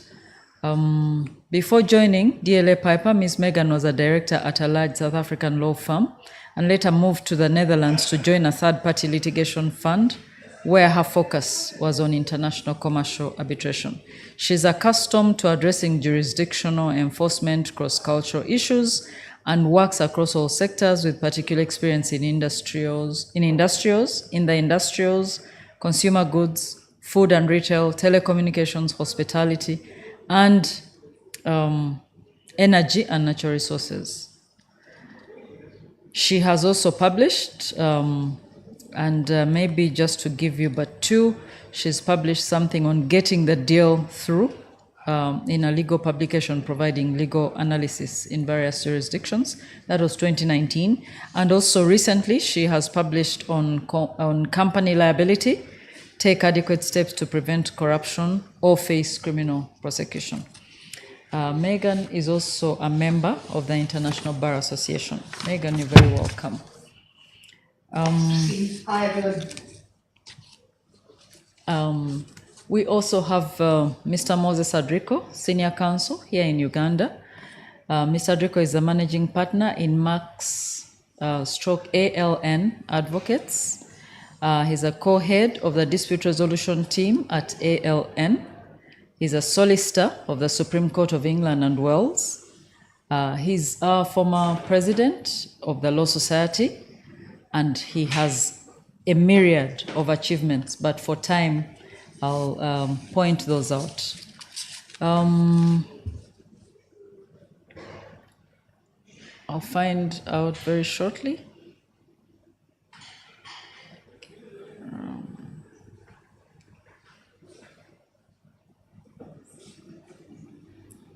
We have also Mr. Gimara. Mr. Francis Gimara, also Senior Counsel here in Uganda. He heads Africa Law Practice, an East African legal company, fully integrated law and professional services firm with a presence in Kampala, Juba, Nairobi, and Dar es Salaam. He has an LLM and LLM in corporate and commercial law with a bias in WTO and finance law from the University of Cambridge. He has a master's in dispute resolution from Pepperdine University in the US, in California. He's a former president as well of the Uganda Law Society. So you can see the panel I'm talking about. He's the chairperson of the PPDA Appeals Tribunal here in Uganda, a board member of DFCU Bank and Tanzania Cement Company, and he is also a Rotarian here in Uganda.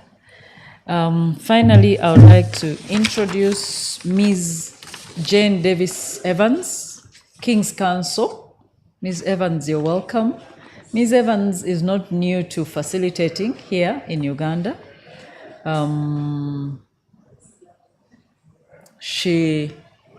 has substantial experience of arbitrations in Africa, acting as a legal advisor, counsel, arbitrator in countries across the continent. Within Uganda, Jane has acted for contractors involved in upgrading the national highways and the development of a hydroelectric scheme.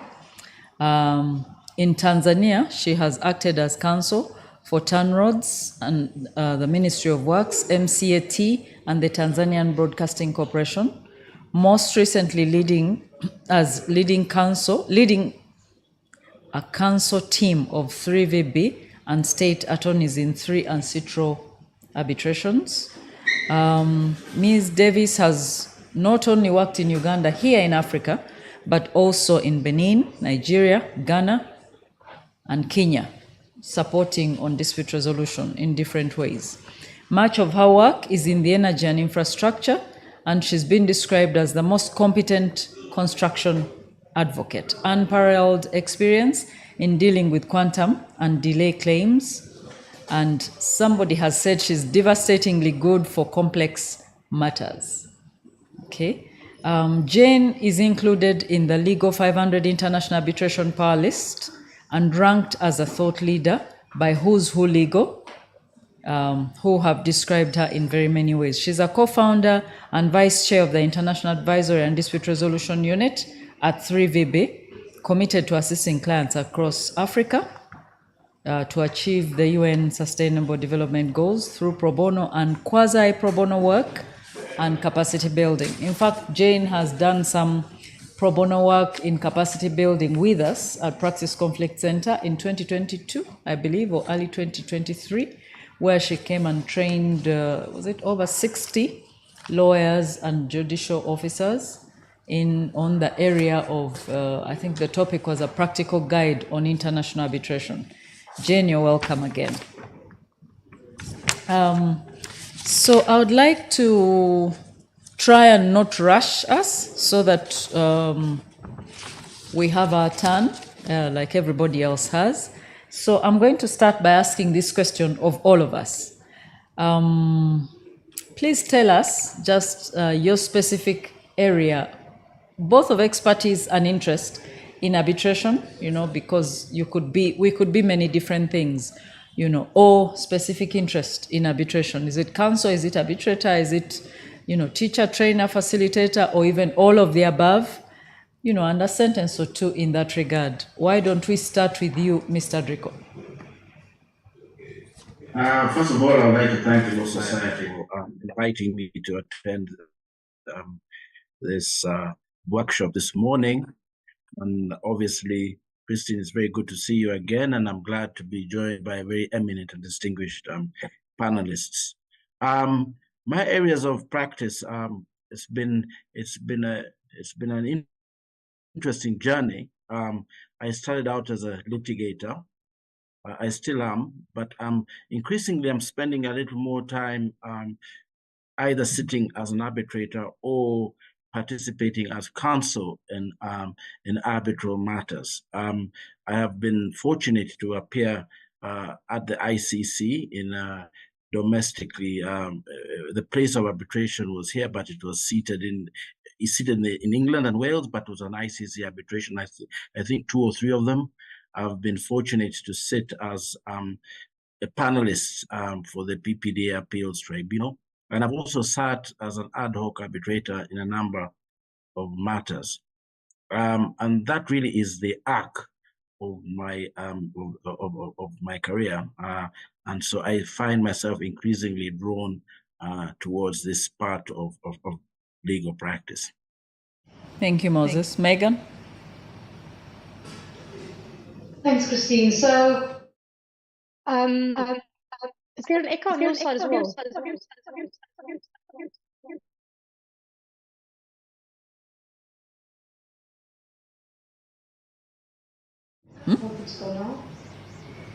We can hear you, Megan. Yeah, so I'm a commercial litigation attorney. mentioned I specialize in arbitrations, both domestic and international arbitrations. When I was with a third-party litigation funder, it was quite interesting because I took more of a bird's eye view on the strategy in terms of arbitration and resolving disputes in that manner. And now that I'm back in practice, I'm more at the coalface when it comes to dealing with arbitration. So I'm really passionate about arbitration. I don't need to preach to the converted, but I often advise clients that it's obviously more efficient and flexible, and it allows them to have more of a global reach in their dispute resolution processes. So yeah, I really enjoy practice, and I really enjoy dealing with arbitrations. Thanks. Thank you, Megan. Francis? Francis, you're muted. Mm-hmm. Christine, for your very kind introduction. To all the panelists and members of the Law Society on this call. Again, thank you, the Arbitration Cluster, for what I have been listening to as what I would term a very, very, very interesting morning in terms of a very rich panel. You asked me about my interest. Yes, I am very, very interested in being an arbitrator and counsel because I largely do private practice. But lately, I have focused a lot of effort in reform, arbitration reform, not only in Uganda, but across many places where ALP is at. So I find myself helping build institutions and build the capacity of lawyers so that arbitration can be made attractive, because I tend to look at arbitration as a calling where if we don't build capacity for everyone, we can easily make it unattractive if one person turns out to be a very bad arbitrator. So I am very, very much interested in this season in reforms that will position a great arbitration practice across the African continent. Thank you.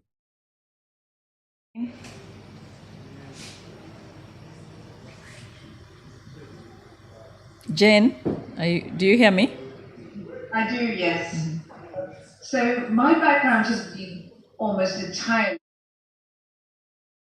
in life. I started working in arbitration as a trainee barrister, and I've stayed in arbitration ever since. I've probably been to court twice in my life, I think. And I think the longer you're out of court, the harder it is to get back in, not least because compared to arbitration, where our arbitration rules are maybe 20 pages, certainly in the UK, the White Book of Court Rules is sort of 2 extremely lengthy volumes. And if you're not doing that on a regular basis, it's quite difficult to get back into it. But increasingly over the last 10 years, I also sit as an arbitrator.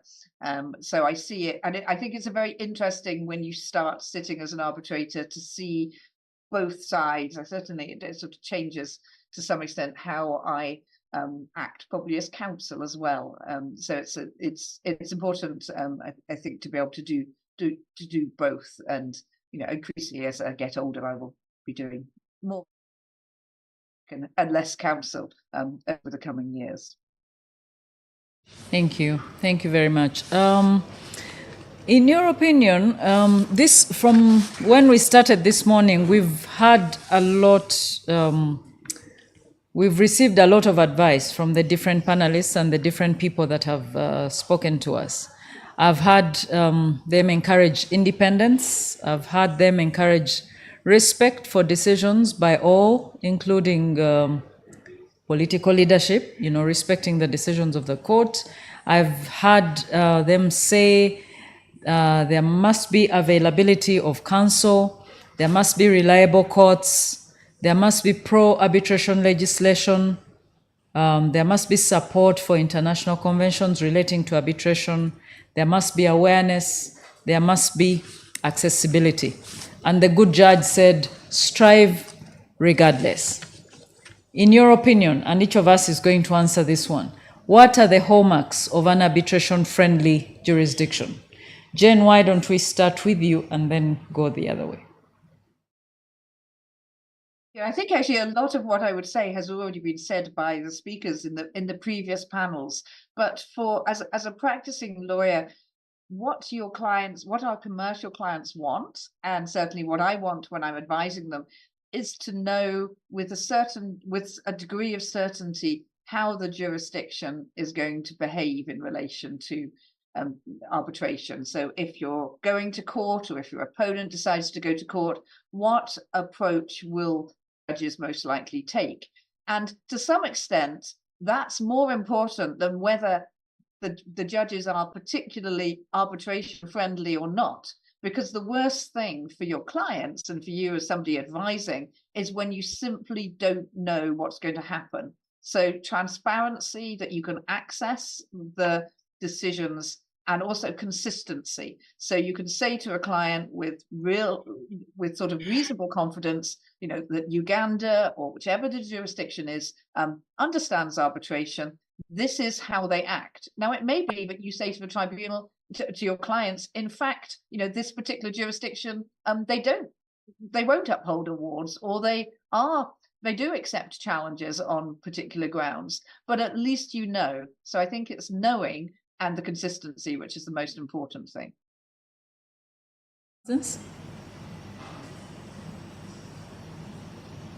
Francis?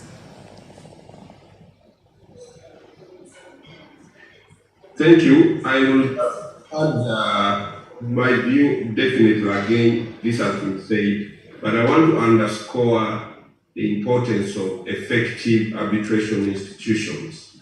And I think that for me, that is important. Effective in a way that can build the confidence of the users, because distrust in these institutions can really lead to delaying the growth of arbitration. So in my view, effective institutions, which with very transparent institutional processes. And then in addition to that, I would just add innovations like technology in this era especially. That is going to be very important. As the chair of the PPD Appeals Tribunal, I have positively noted the importance of deploying technology across the dispute resolution mechanism. So I have become a promoter of deployment of those innovations, because they make justice faster and enable the turnaround rendering much more easily. And of course, I would lastly also add on a culture. I am very strong in pushing for a culture that is consistent, and I think Jen has underscored that. Culture is the way we think, the way we do things, and having a culture that brings trust in arbitration, that makes people trust the arbitrators, is something that we can speak and emphasize over and over again. And culture is many things.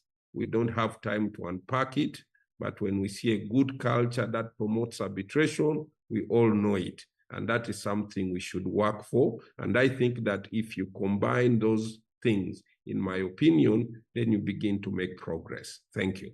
Thank you, Francis. Megan?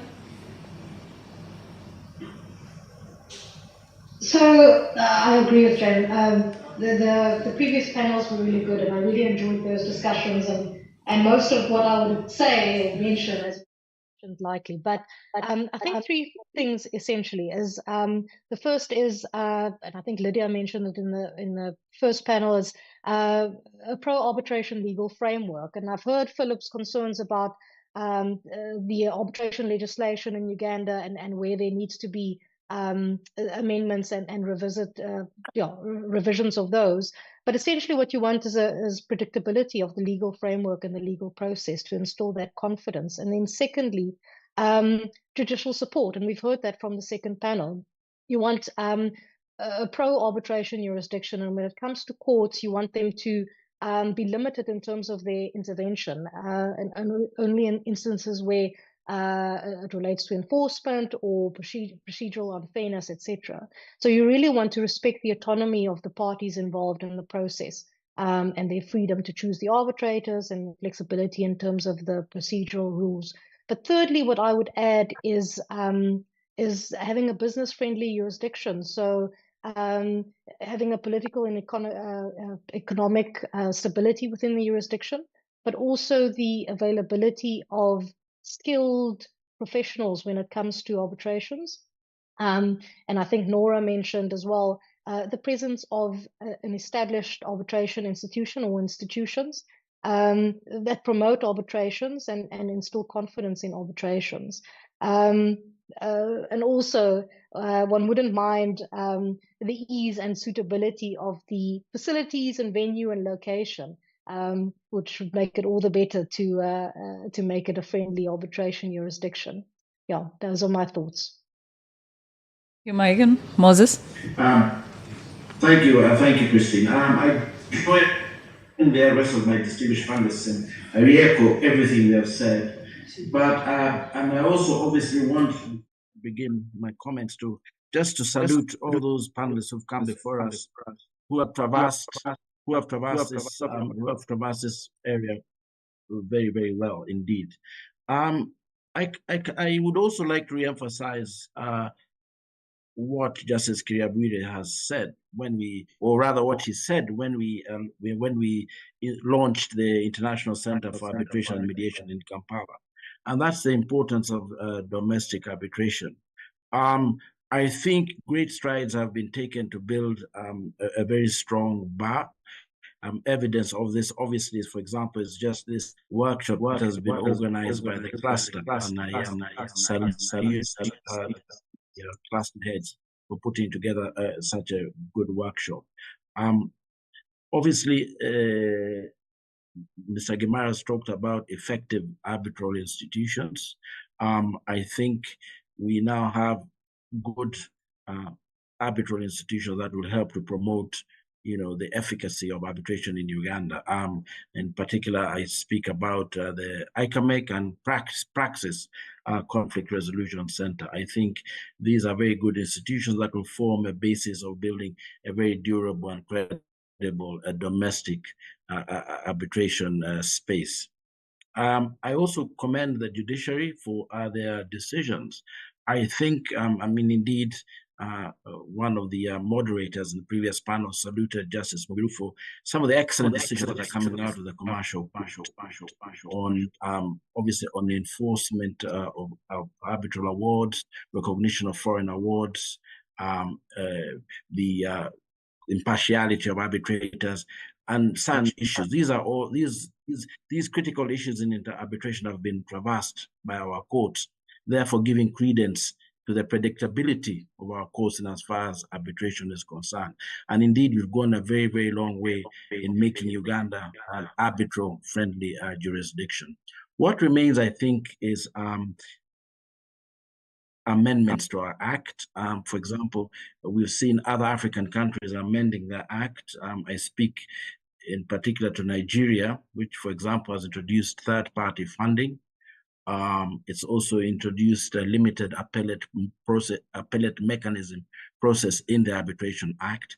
I think, and of course, Nora spoke about the fact that our arbitrators need to be granted certain protections when conducting arbitrations and when exercising their mandate as arbitrators. I think these are some of the fertile areas that could be revisited, and perhaps if we do have an amendment or an act, I think it will increase the pace towards becoming the jurisdiction, the arbitral-friendly jurisdiction that we would all want to see as arbitration practitioners. Thank you. What about the converse? If each of you took a minute, what would be the hallmarks of a jurisdiction that is not arbitration-friendly? Shall we start with you, Francis? Just in 1 minute. Yeah, I take you back to 2016 and just share example for us to Uganda, a jurisdiction that is not arbitration friendly was like the one we had many years ago before we started initiatives like ICAMEC, where we had a a law and one center governed by one person for all these years. We did not have people training to be good arbitrators.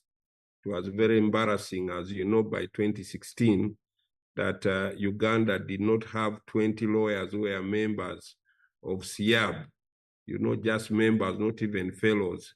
That was a jurisdiction that was really not arbitration friendly. And also because we didn't have many judges who had been trained in this. So both the bench were struggling, and definitely that explains why arbitration has just started to take off. I don't know how many of you who have been in law society remember that such meetings are things that are of recent. In the past, they were not there. Bringing international people, very competent panelists like Jane to share experiences. These are things that are now beginning to become normal. So I'll just say we have been there, we have seen it, we have known as Uganda that there was an epoch where we are not arbitration friendly, but we are happy that we are beginning to move towards being arbitration friendly. You can see the judges are coming to share insights. The judges are asking, can you share with us jurisprudence happening internationally so that we do our job better? We have seen that ICAMEC is beginning to have many disputes resolved, at the center, incredibly. So in my view, yes, the signs are there. All these things we have shared this morning that are not done. That's what makes a jurisdiction not arbitration friendly. And then doing all the good things that very many panelists, including this, will tell you, that's what will make a country arbitration friendly. Thank you. And what else should we avoid? We should avoid... No, sorry, I was pointing it to Megan. To Megan. Okay, thanks. Yeah, so I think earlier, just in Converse, basically. So if there's no predictability that your award will eventually be enforced and will be enforceable in that jurisdiction, that's problematic. And it starts with also your arbitration legal framework, and that being inadequate could potentially lead to problems with the predictability in your jurisdiction, that your arbitration award will be upheld. But then secondly, also, not having sufficiently skilled arbitration lawyers to deal with arbitration disputes and taking the matters through from start to finish. So I think in that sense, those are essential for a arbitration-friendly jurisdiction. Thank you. Moses and Jane, anything else to add? Moses, is there anything else? Obviously, yes, yes, I'd like to say, I think first of all, perhaps, that as Francis has said, perhaps 3-4 years ago, simply because there wasn't sufficient arbitration business. We did not have a huge number of people interested in this particular area. But as a country, I think Uganda has done very well. For example, Peter just spoke about, for example, the fact that we acceded to the New York Convention. The number of bilateral investment treaties that ensure that arbitration is a means of dispute resolution. If we look at some of our neighbors, for example, I don't think you'll find Somalia has BITs or is perhaps even a member of the New York Convention. So we have to look at what we've done and perhaps not give ourselves a pat on the back, but recognize that there are the framework for international arbitration in Uganda is very fertile. We're very fertile ground. And I think what we must simply do is to accelerate this momentum, have more lawyers training in arbitration, more members of SIAB, more lawyers involved in domestic arbitrations. You heard, for example, that ICAMEC has got a panel that is multidisciplinary. You've got engineers, you've got architects, we've got accountants. Each of these people bring their expertise to the table, and in doing so, they just grow, the entire spectrum of arbitration, and from there we will get experts and various other professionals associated with arbitration that will only accelerate, as I said, our progress towards being an arbitral-friendly jurisdiction. Remember that these things take time. I mean, London has been there since probably 1920, 1930. At the ICC in Paris, the same. So I think we should be mindful of the fact that perhaps we are simply pioneers, and we shall have to pass the baton to others. And in due time, we shall become what we all desire to be. Thank you. Indeed. Jane, anything else to add? Yes, I would say, I think that how you can make yourself not arbitration-friendly jurisdiction very quickly is do something like we saw in Dubai relatively recently, where Dubai had become very arbitration-friendly. There was a lot of arbitration law firms based there. And then suddenly, almost overnight, the rulers passed a law which essentially abolished the DIFC-LCIA, which was a very well-known, very well-functioning arbitration center, and they did various other things. And so overnight, they took what was an extremely successful arbitration center and made it someone where, for many people, would not recommend that to their clients anymore. So I think you need, and that goes to what I said about predictability. It was that lack of predictability, a sudden change of law that no one was expecting, which really turned a lot of arbitrations up on their end. I think also making sure that if you have sort of judges who don't understand arbitration, and again, the Middle East is infamous for some decisions where awards have not been enforced for, or have been set aside for very strange reasons. I know there was a famous one a couple of years ago where a UAE judge said, "I have no proof that the United Kingdom had signed up to the New York Convention." I think we were one of the first ever signatories to it, for example. Or there were some decisions which wouldn't be enforced unless the arbitrator issued the decision in the name of the local ruler, which again was something sort of somewhat odd. So it's those sort of obscure decisions which can very quickly ruin a jurisdiction's reputation. So you can have hundreds of good decisions and you just need one or two quirky bad ones which will ruin the reputation very quickly. So I think that's what you need to be careful of in a relatively young jurisdiction, that from an arbitration perspective, that you don't get people who don't understand arbitration doing something wrong, because the international arbitration community will always remember those, as opposed to the hundreds of decisions where the jurisdiction has, upheld arbitration awards and behaved perfectly properly towards arbitration.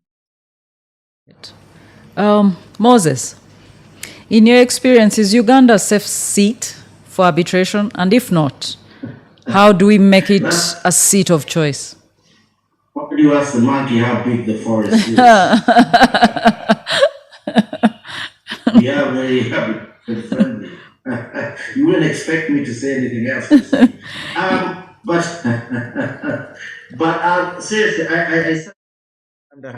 Uganda is a sophisticated jurisdiction, without question.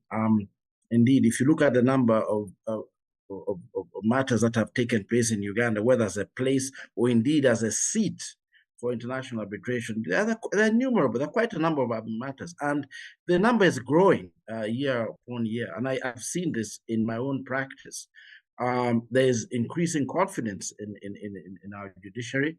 There's increasing confidence in the decisions that are being handed down. There's confidence in the bar itself, that there is competent counsel here to handle even fairly complex disputes. But are we at nirvana yet? Are we in heaven? Absolutely not. We've got a lot of work to do. We still, for example, I mean, there's some issues about enforcement. There's some issues about the inconsistency sometimes between the decisions that are made in the commercial court, and then thereafter, we get these stays at the Court of Appeal. I think we need to ensure that there is a harmonization in these processes, so that there aren't any inexorable delays or delays and inexplicable delays. For example, Ms. Davis has spoken about Casey. We have to be careful that that there's this almost seamless conversation, even when the courts are dealing with these disputes, so that there's absolute transparency in the manner in which they're being disposed of, and also they're expedited. The manner in which these disputes are resolved is expeditious. Jane, would you like to add anything? I have to say, my experience of arbitration in Uganda, the courts have been very helpful. They've issued injunctions appropriately. I think they've issued stays of litigation appropriately. So certainly from my perspective, the signs are very good. Yes. Megan, what can we in Uganda learn from the South African seats? Yeah, so I think South Africa is quite a leader when it comes to promoting diversity. And I think it's important to have a diverse pool of arbitrators, practitioners, and experts. And that's a wide range, be it from gender, race, age, professional background. And it's not only to promote the inclusivity, but also to improve the quality of decisions in arbitrations. And where the arbitration institutions play a vital role is to have a list of appropriately qualified arbitrators or panel of arbitrators to also encourage transparency and publication of the appointment of these arbitrators, but also encourage an open mind when appointing arbitrators. And I've heard the previous discussions around the problems in terms of repeat appointments and people not necessarily getting the opportunities. And I think in that regard, in South Africa, at least, there is this shift in focus to appoint African arbitrators by drafting appropriate arbitration clauses. So clauses that appeal to African qualified arbitrators or dual qualified arbitrators and using African arbitration institutions. I've also heard the discussions around costs, and I think that's where South Africa has really promoted third-party litigation funding. Our international arbitration rules provide for disclosure of third-party funding arrangements, and there's really been quite a number of legal reform in South Africa and Nigeria, as Moses mentioned, in respect of third-party funding, and that might go a long way in terms of accessibility in arbitrations where costs are an issue. And then what we're doing now, so sharing experiences and expertise and invest in training with regards to arbitration in order to ensure that practitioners are skilled in arbitration and the process and the legal framework. Thanks. That we are talking about Africa, Francis, is there anything else we should be learning from other African seats? Certainly, a lot to learn. I've been very impressed with the Cairo, the CRICA. They have matured a number of practitioners, the Cairo Center, in terms of capacity building. They have made the seat very, very attractive for cross-border disputes. And if we are going to prepare a group of arbitrators who can engage in cross-border commercial disputes, then we can learn from what the people in Cairo have done in terms of capacity building. Then the other lesson that I think I've been interested in the dynamic of how the Kigali International Arbitration Center has positioned itself. Positioning matters in having your seat attractive. We can learn from them many things about brand positioning, about as well involving the government in playing a very, very effective support role. And the way they have, for instance, ensured or made government institutes to take every one dispute out of 10 that has been handled at KIAC, one has been by a government institution. Now, definitely, that is a dynamic that we don't see a lot in Uganda.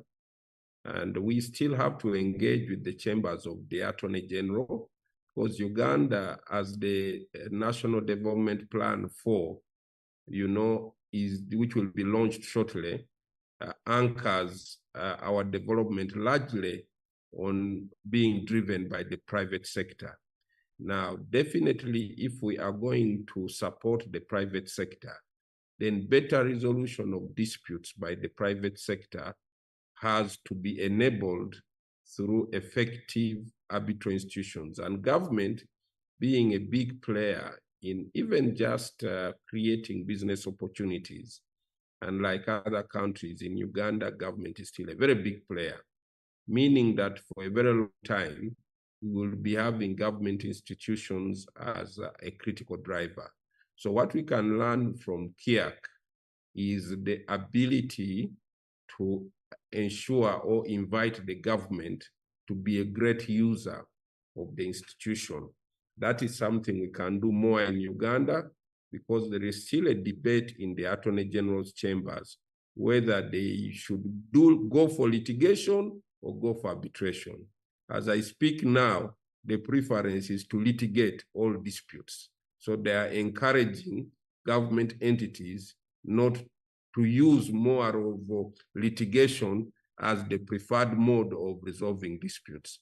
And I think we have work to do to engage that office and to, sell to them arbitration and invite them to understand that arbitration is preferred for the private sector for all the advantages that we know.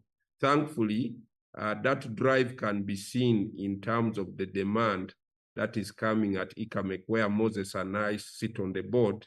We see that even the private sector foundation has since come together to join ICAMEC.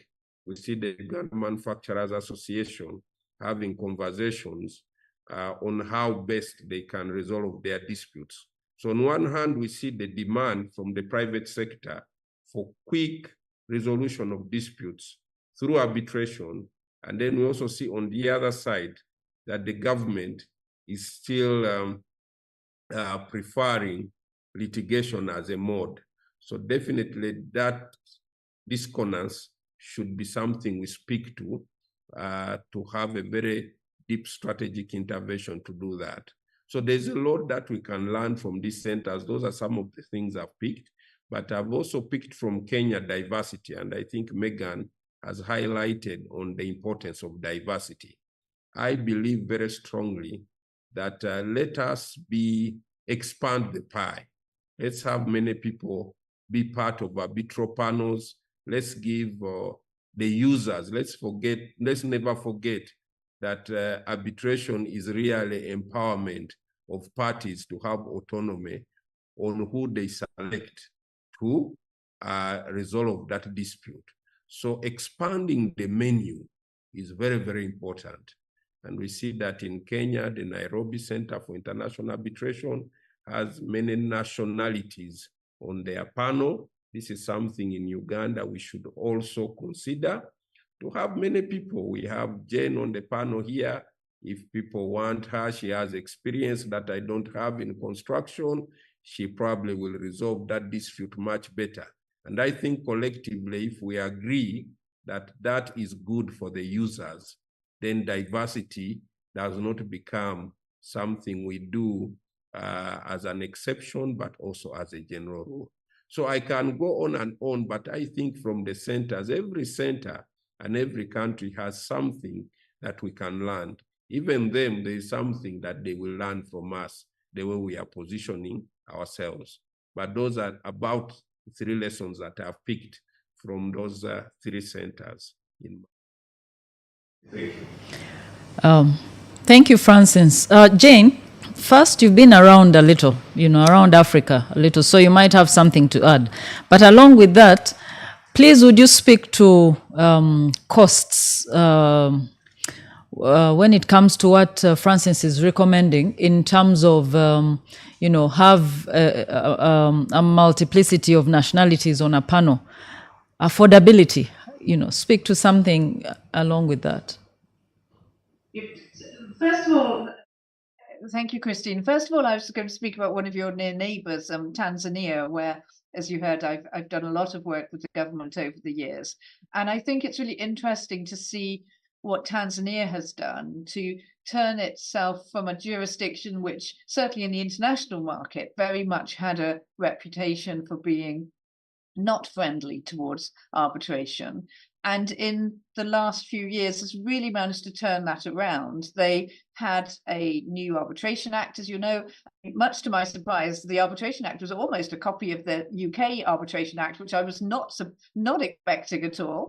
But they also have the Tanzanian International Arbitration Centre. And again, I think, slightly unexpectedly, it's headed by a woman, and it's headed by a young woman as well, Madeleine Kime, who I'm sure a number of you know. And I think putting someone who's young, dynamic, and incredibly enthusiastic, but also has the relevant experience, that really helped because, and I can say this now as someone who is kind of the wrong side of 50, if I may say so, is that too often it is older people who are running these things. And I think actually having someone who's young and dynamic really helps encourage people. It encourages the younger members of the legal community to come into the area as well, because they see it as something that they can build a career, not just something they'll do at the end of their career as an add-on. So I think that's really important. Also, something I've seen in Tanzania that they do very well, and again, it's very much coming from Martin and others, is the training the judiciary. I have on a number of occasions participated in online training, and I am always surprised how many people will turn up. That it will be at the end of the court day in Tanzania, and there have been, there'll be 200-300 plus judges, from Court of Appeal judges down to a magistrate sitting in a fairly rural part of Tanzania, who log on and listen, and they're interested. And I imagine that is also probably coming from the Chief Justice, who's saying you should be interested. So again, you can see there's a whole, from the politicians to the judiciary through to the legal practitioners, a really combined joint effort to turn around the reputation and the standing of Tanzania in relation to arbitration. And I think that's really impressive how they managed to do it, because even 10 years ago they were in a very, very different position. So I think that's really something that Uganda can learn from. You started from a different place, but it's interesting to see the steps they've taken, and to what extent you can learn from that and incorporate what's worked well in Tanzania, adjusting it to your particular circumstances. I think if then look at what can Uganda learn from other more established centres for arbitration, and I think I'll talk a little bit about some recent cases in England, because I think sometimes people can think that any criticism from a court of arbitration and arbitrators means that jurisdiction is not arbitration friendly. And I think what we've seen in England recently is at least two decisions, and a number of more, but two very well-known ones, where the courts were critical of the arbitrators and of the tribunals, including very senior and well-respected retired judges and law lords. And one was a very well-known case involving Nigeria, which I'm sure you've heard of. There was a more recent one involving a recently retired Court of Appeal judge. And I think what's important is for people to recognize that actually the job of the judiciary is to support arbitration, but actually sometimes supporting arbitration involves being critical of the arbitrators and particular arbitrations. It's not defend arbitration come what may.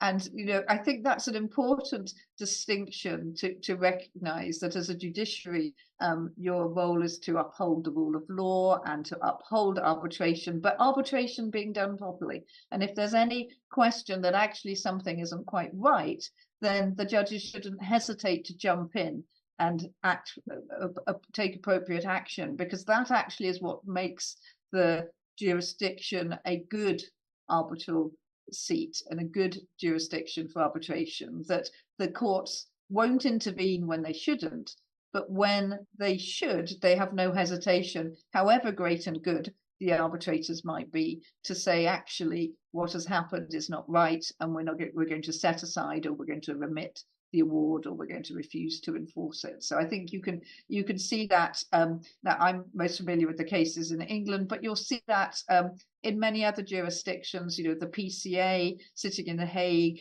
there've been a number of very eminent arbitrators who have been made to stand down as arbitrators on particular cases, because it was felt by the PCA, the appointing authority, that they didn't have the appropriate and required levels of independence. That's not the PCA being anti-arbitration. In fact, that's the PCA upholding the importance of the neutrality of the arbitrators. And you see that across around the world as well. So I think it's that, it's having the confidence to understand when you should step back as a judiciary, because the arbitration is functioning well, but importantly, when you need to step in and exercise your supervisory powers. Thank you, Jen. What about affordability? Affordability. Now, this is a difficult one, because, for example, I'm often counselling cases which are worth multiple billions. And at that point, the fact that the arbitration may cost in the tens of millions, by the time you add in counsel, arbitrators, arbitration centre, all the disbursements and things, I think it sounds a lot of money, but in the great context of the dispute, it's probably appropriate. Where I think it's more difficult is the smaller value arbitrations, but sometimes, in particular in construction cases where I do a lot, almost the same number of hours need to be worked, whether it's you're fighting over 100 million or you're fighting over 1 million, and managing how the costs in those smaller cases can be difficult. Now, of course, what we've seen in many jurisdictions now and many institutions, they're starting having expedited arbitrations for these lower value cases. You start seeing fixed fees and other things. I've been appointed by the PCA in Mauritius on a number of African arbitrations, which are relatively low value. And the early discussions we have are, how can we make this affordable? And the PCA, I know, I've had cases where they've capped their fees. I've certainly had much reduced fees. And I think so you can have these discussions as to how you can make things more affordable. I know Megan was mentioning third-party funders. I'm not sure third-party funding is always the answer. I think third-party funding can be very useful. I know that states often find it difficult to work with third-party funders for political reasons, and depending on the dispute, third-party funders, it can be it's an expensive way of funding your arbitrations in many instances. If you can get the money from somewhere else, it's probably better. I would be remiss not to mention organizations like the African Legal Support Facility. I know they're starting to do more work in arbitration, providing more support. In fact, I'm going to be in Nairobi with them in early November, talking to some attorney generals about things. So there are schemes available, but I think sometimes, sometimes arbitration can be too expensive. But I think that some of the very high numbers that are talked about and catch the headlines quite often are in respect of disputes worth multiple billions, where in fact, if you looked at the percentage cost, it's quite low. So I think it is a matter of managing expectations. I also and I heard a number of the speakers here today talking about just because the seat is, say, in London or Stockholm or whatever, you don't have to have the hearing there. I think that's really important. And increasingly, we have hearings somewhere that's more local to the dispute, even if the seat is somewhere different. And of course, a lot of cases now we have virtual hearings. I often counsel or arbitrator in virtual hearings. That makes things much cheaper. You do just need to make sure that there's an equality of access to good internet to make sure that everybody can participate. But that can make a huge difference to the price of an arbitration if people don't have to travel. Or maybe only a few people travel and everybody else participates virtually from a remote location. Megan, has any thought dropped into your mind on this affordability issue, just in half a minute? Yeah, no, but I agree with Jane. Whether or not TPF is appropriate will depend on the circumstances, but also in Uganda, I think it's still prohibited due to the common law doctrines of maintenance and sanctity. So there's still a long way to go there in any event if you wanted to make use of it. So depend on the circumstances. Thank you. You've warmed us quite a bit in terms of encouraging us that we are well on our way, as Uganda. And I'm wondering, what opportunities do you see for Ugandan practitioners as we warm up for the international scene? Moses, do we want to start with you? I think there are a number of opportunities for lawyers. Obviously, first of all, in the domestic space alone.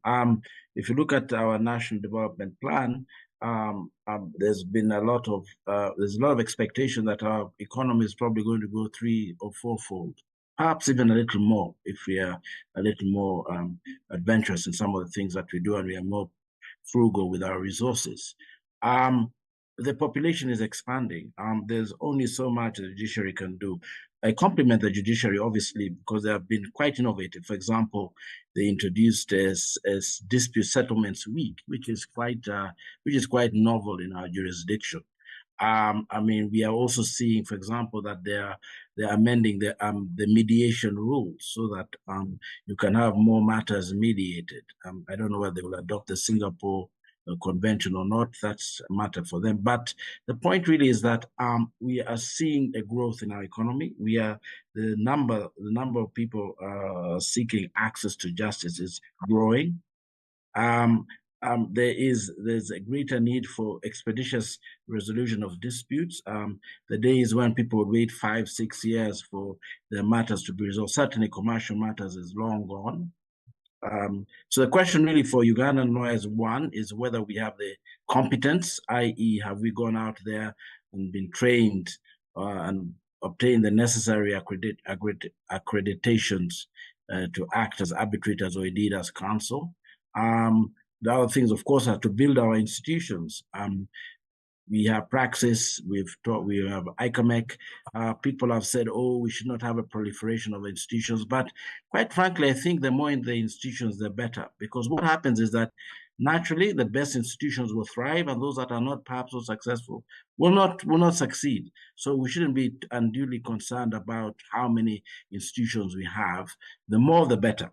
What we must have is a very solid gatekeeping at those institutions. Nora, for example, talked about code of ethics for the arbitrators. That ought to be there. We ought to have safeguards, for example, when decisions are made, so that they're not published before they've been looked over by an experienced panel of arbitrators.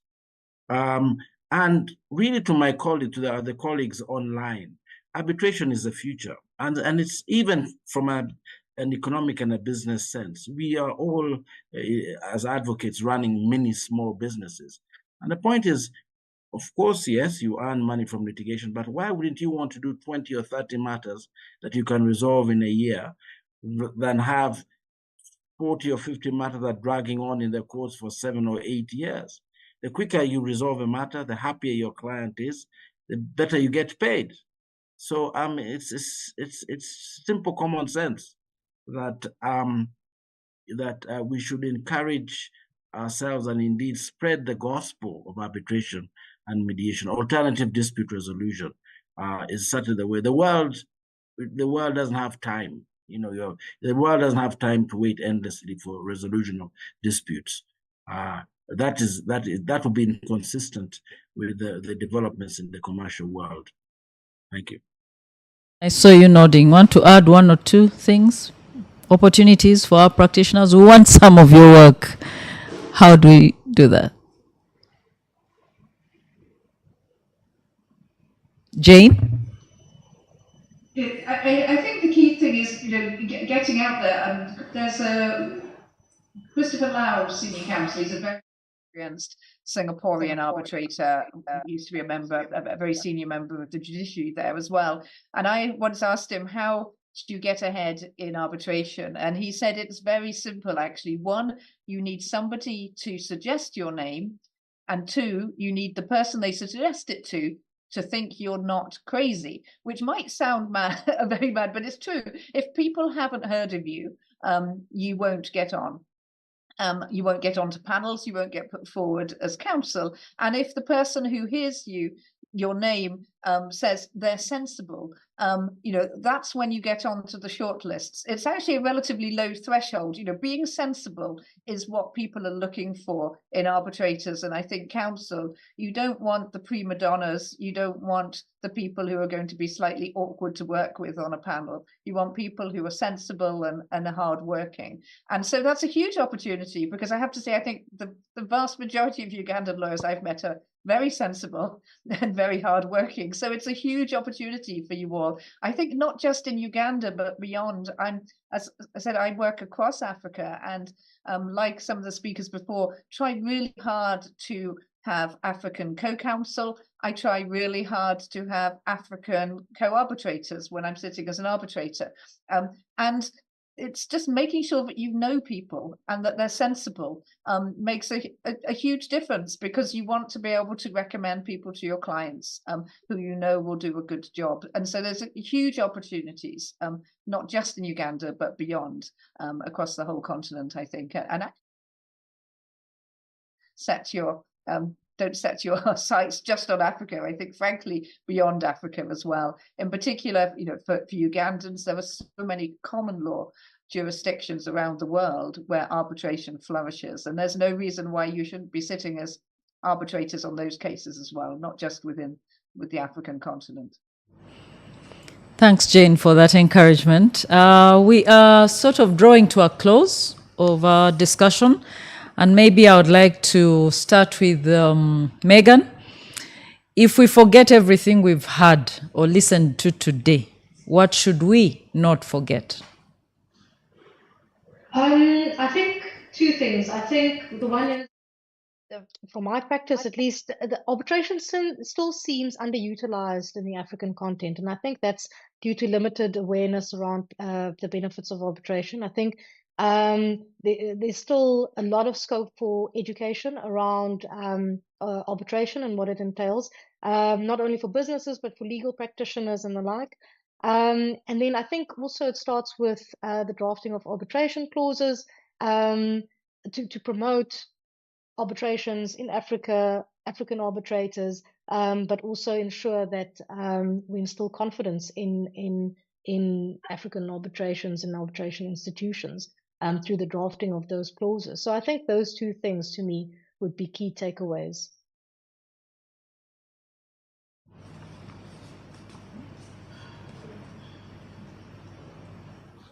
Christine, you're muted. Am I? Francis, you don't hear me? No, Does anyone else? Okay, good. Now we can hear. If we forget everything else that we've had today, what should we not forget? We should not forget that arbitration, if the system of arbitration from its invention to its use, in as much as we are the drivers, the users want it to work. And we owe the users to make it work, because a system of arbitration that works in case of Uganda will lead to better resolution of disputes, commercial disputes, we shouldn't forget. I have just concluded a study about how many the effects of disputes that are clogged in the banking system, billions of shillings.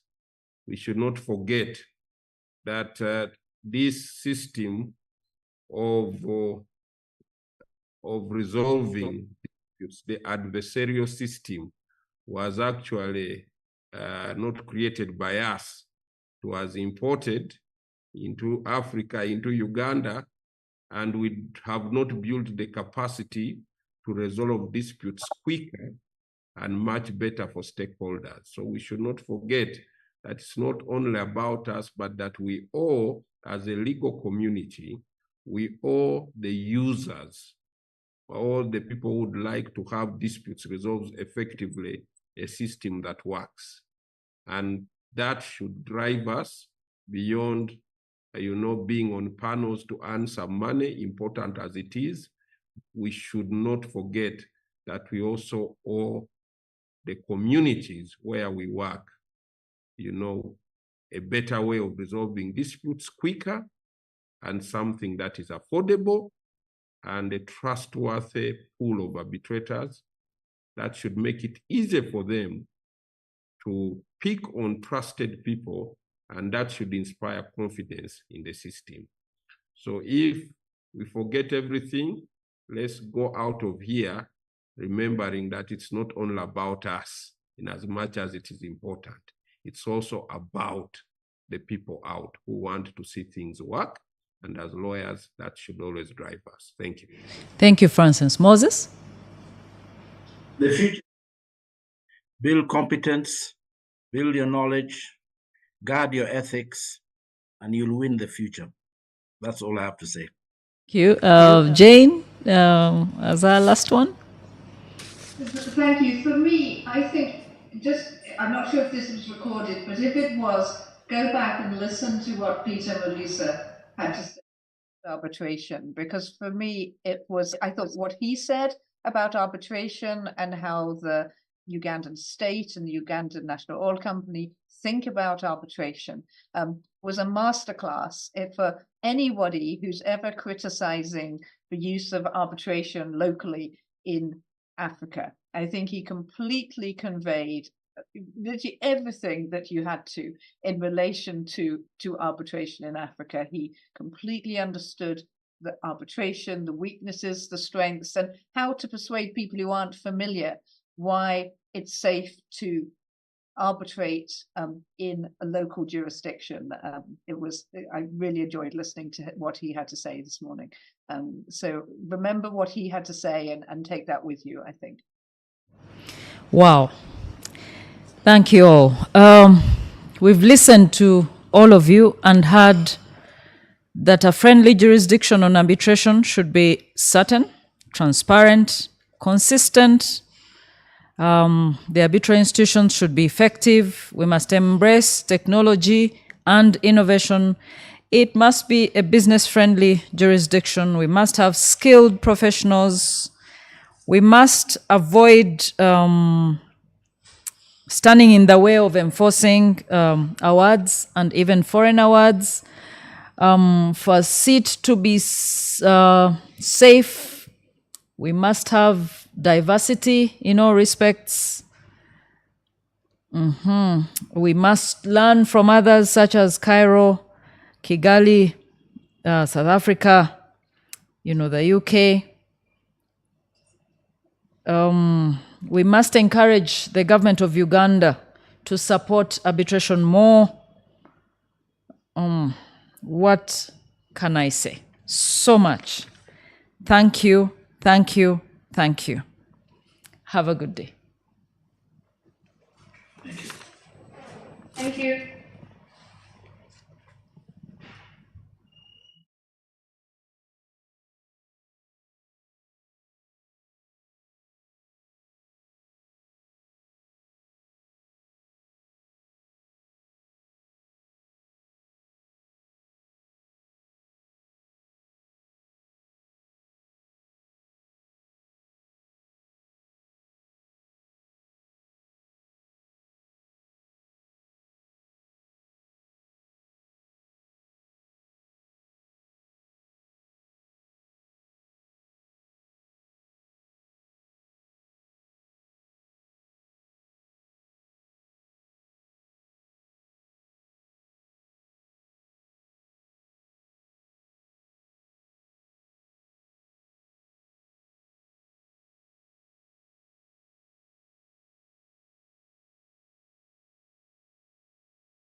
Ladies and gentlemen, we have come to the end of what we consider to have been a really, truly productive day of conversations on arbitration. Michael and I are truly deeply grateful, and I'm sure we speak for Florence as well, who we saw online, our colleague, with whom we are putting together this set of conversations. We want to express our profoundest gratitude to all of you who stayed to the end of the sessions. We also want to very deeply thank all our panelists, Justice Egon Ntende, who started us off in the morning, Justice Stephen Mubiru, who joined us in the course of the day, the panelists on the first panel, Olivia Charimpa, and the two panelists we had, Lydia Ochengobo, who has stayed through, by the way, she's in the room with us. Fantastic conversation there. And then we moved on to Nora and Patson, who joined the panel that I was privileged to moderate. We then moved on to Michael and Ben Sanderson. Thank you very, very much for the very kind words you said about Peter Mulisa. Michael and I were just whispering to each other. We wish he'd been here to hear you say those things. We'll make sure he gets the message loud and clear. But I will let Michael close us out. My gratitude also to the last panel, shared experiences. I think almost all were King's Counsel and Senior Counsel, and that speaks for itself, the breadth of knowledge, the depth of experience. The very positive outlook of Senior Counsel Moses Adrico is very encouraging and inspiring to young people. And we're really grateful. It is one thing, I am reminded of a scripture. A man organized a feast and invited many people to come. And each one of them said, I cannot come. We have noticed that from the morning up until now, we've been well over 100. At some point, we hit 199 participants. And we can see from listening, even to the last panel, listening to Moses, for instance, I could tell that he sat through each one of the panels and listened very carefully. And we're truly grateful. Philip Alike, I think, has been on as well. I don't even know how I forgot to mention his name on the very first panel, where I think he broke down. Philip, if you're still online, your discussion of plinth has actually compelled me to reach out to you to say maybe we should put together a blurb on the comparison between plinth and the other similar decisions. But the conversations have only started. I have been doing a lot of talking today.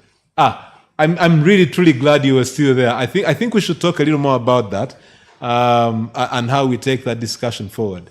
But Michael, thank you. I have to personally, from the bottom of my heart, very deeply thank Michael for doing all the heavy lifting, and dear God, forgive me. Hosting us as well at Sebalu Andule. As you can see, we are in very comfortable spaces. We also had very good hospitality. And to the management of S&L Advocates, Sebalu Andule, the Uganda Law Society, we had a fantastic crew that made sure the cameras were working, the microphones. We were not asking, can you hear me? Except a few times when I think it's acceptable online to be caught or to speak muted once or twice.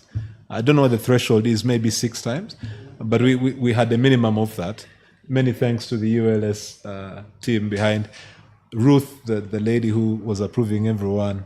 From me to everyone on the call, thank you. I will now pass it on to Michael. Yeah, I think, Robert, you have said it all. I won't repeat what you have said. Grateful to the society for providing this platform on enhancing the conversation on arbitration. I think it's the way to go. I think there are immense opportunities we have had from those who are experienced, those who have done it, those who have been there from the start. It's for us to embrace a conversation and have the frank conversation. Nobody is going to do it for us. So I congratulate the society, the cluster, of course, and more importantly, the speakers who put their time to, speak to the audience, share experiences and expertise on the areas that they know. So we are extremely grateful, and we look forward to future events happening in future. Thank you very much.